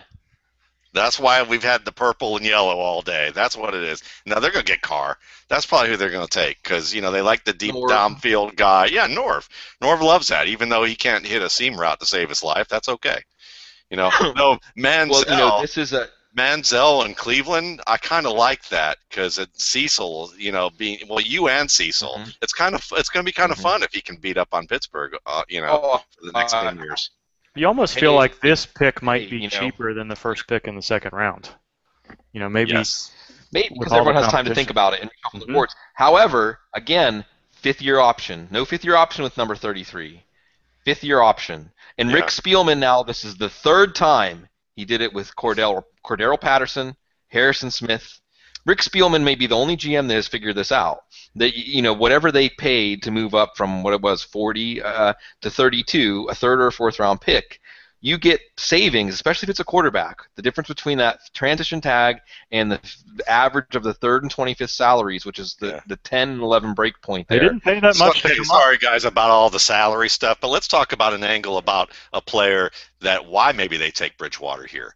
And maybe that reason is even though we talk Norv's offense, whatever, you have Cordero Patterson, who's a short-range type of player after the catch, and Greg Jennings, who is very good after the catch. And Kyle Rudolph, too. And Kyle Rudolph. Can get those seam throws. So and Patterson on the fade routes. Yeah. Also that could be. It could happen. We'll see. I'll say this. If it's not a quarterback, everyone's going to say should it have been a quarterback. And only a fourth-round pick. Yeah, so they only gave up a fourth-round pick. And just the potential savings on that fifth year and the extra year to evaluate that quarterback before you commit the $100 million deal makes it worth the fourth-round pick, without a doubt. Without a doubt. But what's great about this is if they don't take a quarterback, everyone will say they should have taken a quarterback. If they do take a quarterback, then we'll have the other quarterbacks that they didn't take. Right. The comparisons. So there's could be Tom Savage too. Could be. It could be any of those four guys. And I don't think it'll be Zach Mettenberger. But, it'd be maybe 3 weeks ago we would have said if they trade back into the first, could it be Mettenberger? This is fun, though. This is a high point for us to finish on. I think that it shows, again, Rick Spielman, another one of these guys that does not sit still. We saw him pick up an extra pick, and then we're putting that extra pick back to use here as they move back into the first round. Well, the fact they have the extra pick, giving them that. They got Anthony Barr for the second year in a row. They're going to have multiple first-round picks. Last year, Rhodes, great. Floyd, we'll see. And Patterson, I think, just starting to scratch the surface. Roger Goodell's going to based on Chris Clowney and what he said at the end of last season, we know it's probably not going to be Michael Sam, and we probably know it's not going to be a player that they use as a code word for soft. So, unfortunately, but that's, Let's see. The pick is in, and Roger Goodell is about to inform us of maybe the most interesting pick in the first round, the last one, and it is Teddy. Teddy. No, come on. He got in the first round, and I mean, we've been building up to this for months now.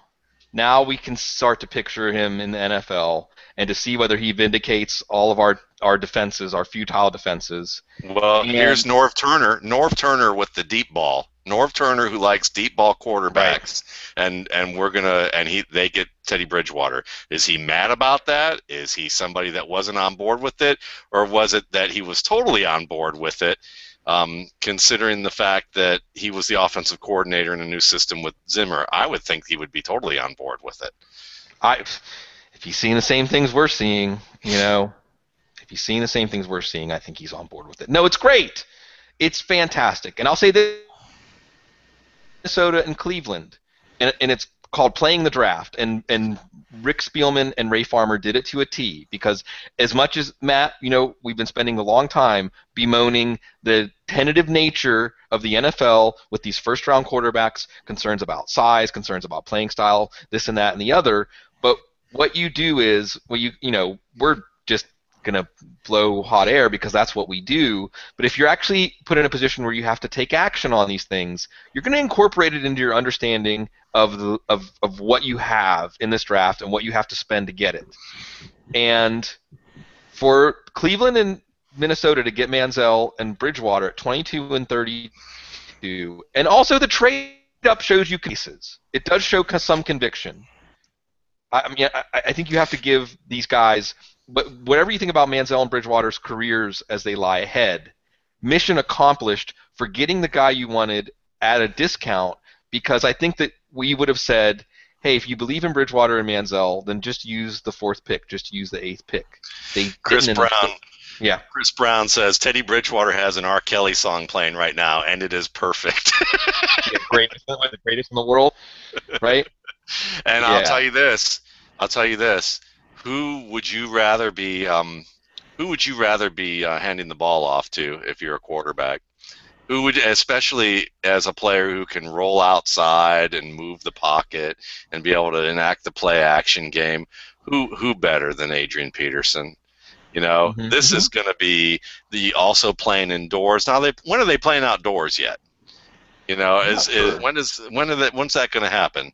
But that's absolutely. I mean, you look at this pick and Cordero Patterson and Greg Jennings on slants and crossing routes in the middle of the field. Some of the plays that you can see on the outside. To me, this is probably one of the better picks. You have an older Packers defense. You have not older Packers defense, older Bears defense. I mean, this could make them a pretty competitive. This could make them a pretty competitive squad, I would say, while Adrian Peterson's window is still open. And again, a marriage of that hard-nosed defensive head coach, and I think, despite his exterior, a hard-nosed quarterback.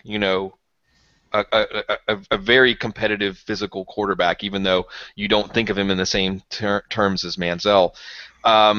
And a couple of things come to mind, and then, Gene, I just want to get your take before we wind this up tonight. Wow, Texans. This close to Clowney and Bridgewater. This close. Gene, you talk about wanting to find out if teams were trying to make things happen. Is this a case where maybe Houston was trying to make something happen? Or we'll see. Maybe they take Tom Savage. We may never know, right? Yeah. Yeah, because if any of us would have said they come out of this draft with Clowney and Bridgewater, I think all of us, would say, wow, I don't think I could envision a better outcome for the Texans. And it's Barr and Bridgewater for the Vikings. So the Vikings didn't give up that much to come up. It was just a 4th-round pick to come up and get them. So right. You would think that if I'm not exactly sure where the Texans are in this draft, whether or not giving a 3rd-round pick or what their what their option are. Just kind of clicking around here to see if I can quickly. So they had 101 to give, the top pick in the 4th round. And you'd only be moving down a pick or so. So if you had a sense that Bridgewater was your guy and somebody might come up ahead of you, and I think we've been talking about that 3 or 4 hours ago, that was a possibility, somebody trying to get in because of the 5th-year option and to avoid the possible rush to get that first pick in the 2nd round. If all it costs is 108 to come up and get Bridgewater a few spots, it suggests that maybe they weren't that high on him after all. Still, I don't know. Maybe, or maybe maybe it was just a question of beating someone to the punch. No. Maybe as Minnesota watched Bridgewater fall, they had a trade in place. And what's fascinating to me is, wasn't there a time when Seattle and Minnesota were 2 organizations that were totally at odds? Right? Help me out, guys. Who was the guard with the poison pill? Hutchinson. Hutchinson. Right. And you had 2 sworn enemies after that. You had the Nate Burleson deal where you saw 2 organizations that maybe had some bad blood, and now the Seahawks who got Russell Wilson in the 3rd round, are the facilitator for Minnesota getting, who I think, at least, two of us, Gene, I don't know what your thoughts are or whether your take would stand either way. They get a franchise quarterback thanks to Seattle's help. And, it's fantastic. And I think what we most like to see is, again, they're not sitting back. Teams not sitting back. Teams dictating their destiny instead of waiting to see what happens. And the Texans maybe waited to see what happened on a potential trade down at number one, ended up taking Clowney anyway.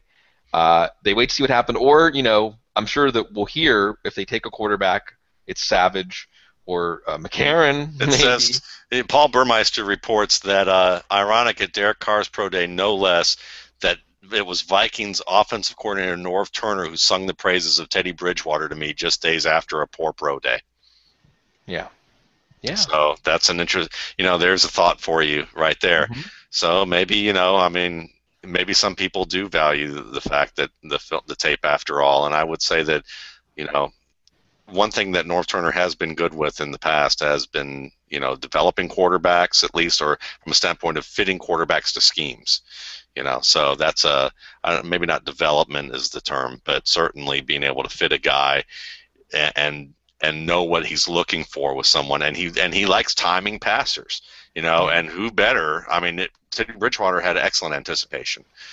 So to me, this is, to me, it might be one of the better chances he has to make an immediate impact in the league. And fifth-year option, getting back in the first. Option. Now you have Teddy in your system for 5 years, so. Woo! Well, guys, about 4 hours. We were on for about 4.5 hours. It's like it's getting a giant download of information. And I mean, it's going to take us really months to just even sort all this stuff out and see how we feel about it. Years to see what the actual outcome is. And obviously, the stories. It's clear the stories that we're going to follow on Bortles and Manziel and Bridgewater, as has been the headline for the whole 4 months. But anything else before we part ways? And we'll be back, everybody. For those of you that joined us tonight and catch us later on, thank you so much. And thank you for giving us the privilege of spending part of your draft with you. We'll be back tomorrow night with a ton of guests. We're going to rehash a ton of this stuff and get a lot of people's takes on it. Any parting shots, Gene? Are you excited about the draft now?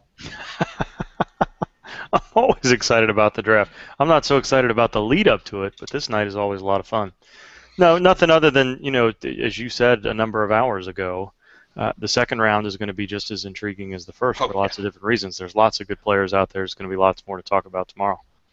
Yes, and let's also throw back out there because everyone's going to say Texans quarterback, and I liked the eye patch. Too bad for the Ryan, he didn't see the eye patch with Teddy.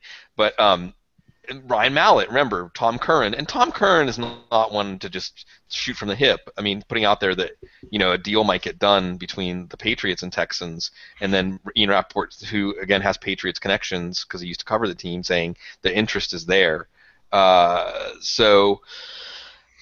mean, that's the story we're all going to think about falling asleep and when we wake up tomorrow is what do the Texans do about a quarterback? What do the Raiders do about a quarterback? 3 of those quarterback teams we can check off the list. Plus, they got all night to think about it, all morning to think about it, all day. Titans, Cardinals, about quarterbacks. So this is great. Matt, parting thoughts. Teddy's a first rounder.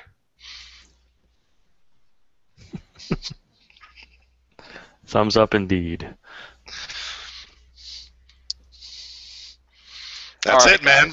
I've said everything I need to say about Bridgewater. Right. No. What else do you want me to say? Now let's just play the games, right? Let's right. Play the games. That's right. Best personality, in terms of for leadership, for learning, all those things.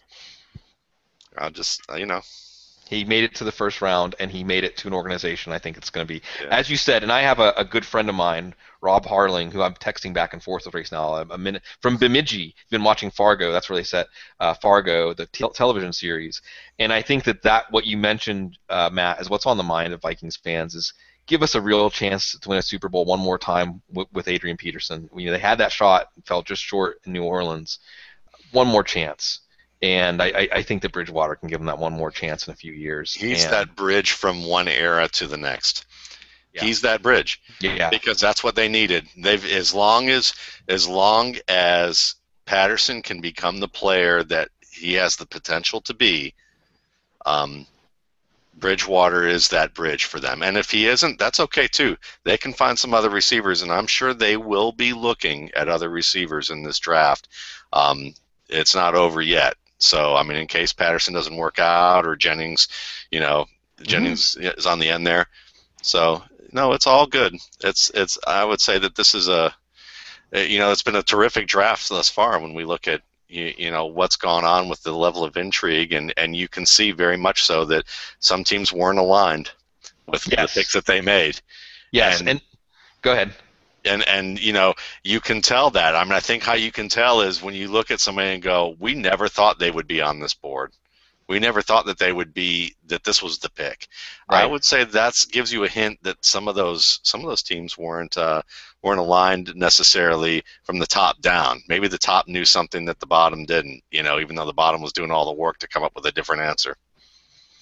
Well, and I think that hopefully the patience, and maybe not patience in the case of Cleveland. Maybe Cleveland was trying to trade it for Manziel from 11 on, but whatever, where they fell, because the beautiful thing for Cleveland getting Manziel at 22 and Minnesota getting Bridgewater at 32 is maybe they don't have that stigma attached to them now. If this fails, it's your job, Rick Spielman. It's your job, Ray Farmer, because Cleveland has another pick coming up in the early second. Whatever guy they really wanted, there's a chance they can still get him. And the point is, you didn't have to then wait for so long for your next pick that it's sick to see these picks going off the board. Likewise with Minnesota, remember they recouped an extra pick from Cleveland earlier, so that extra pick, the fourth that they gave up, that's offset a little bit.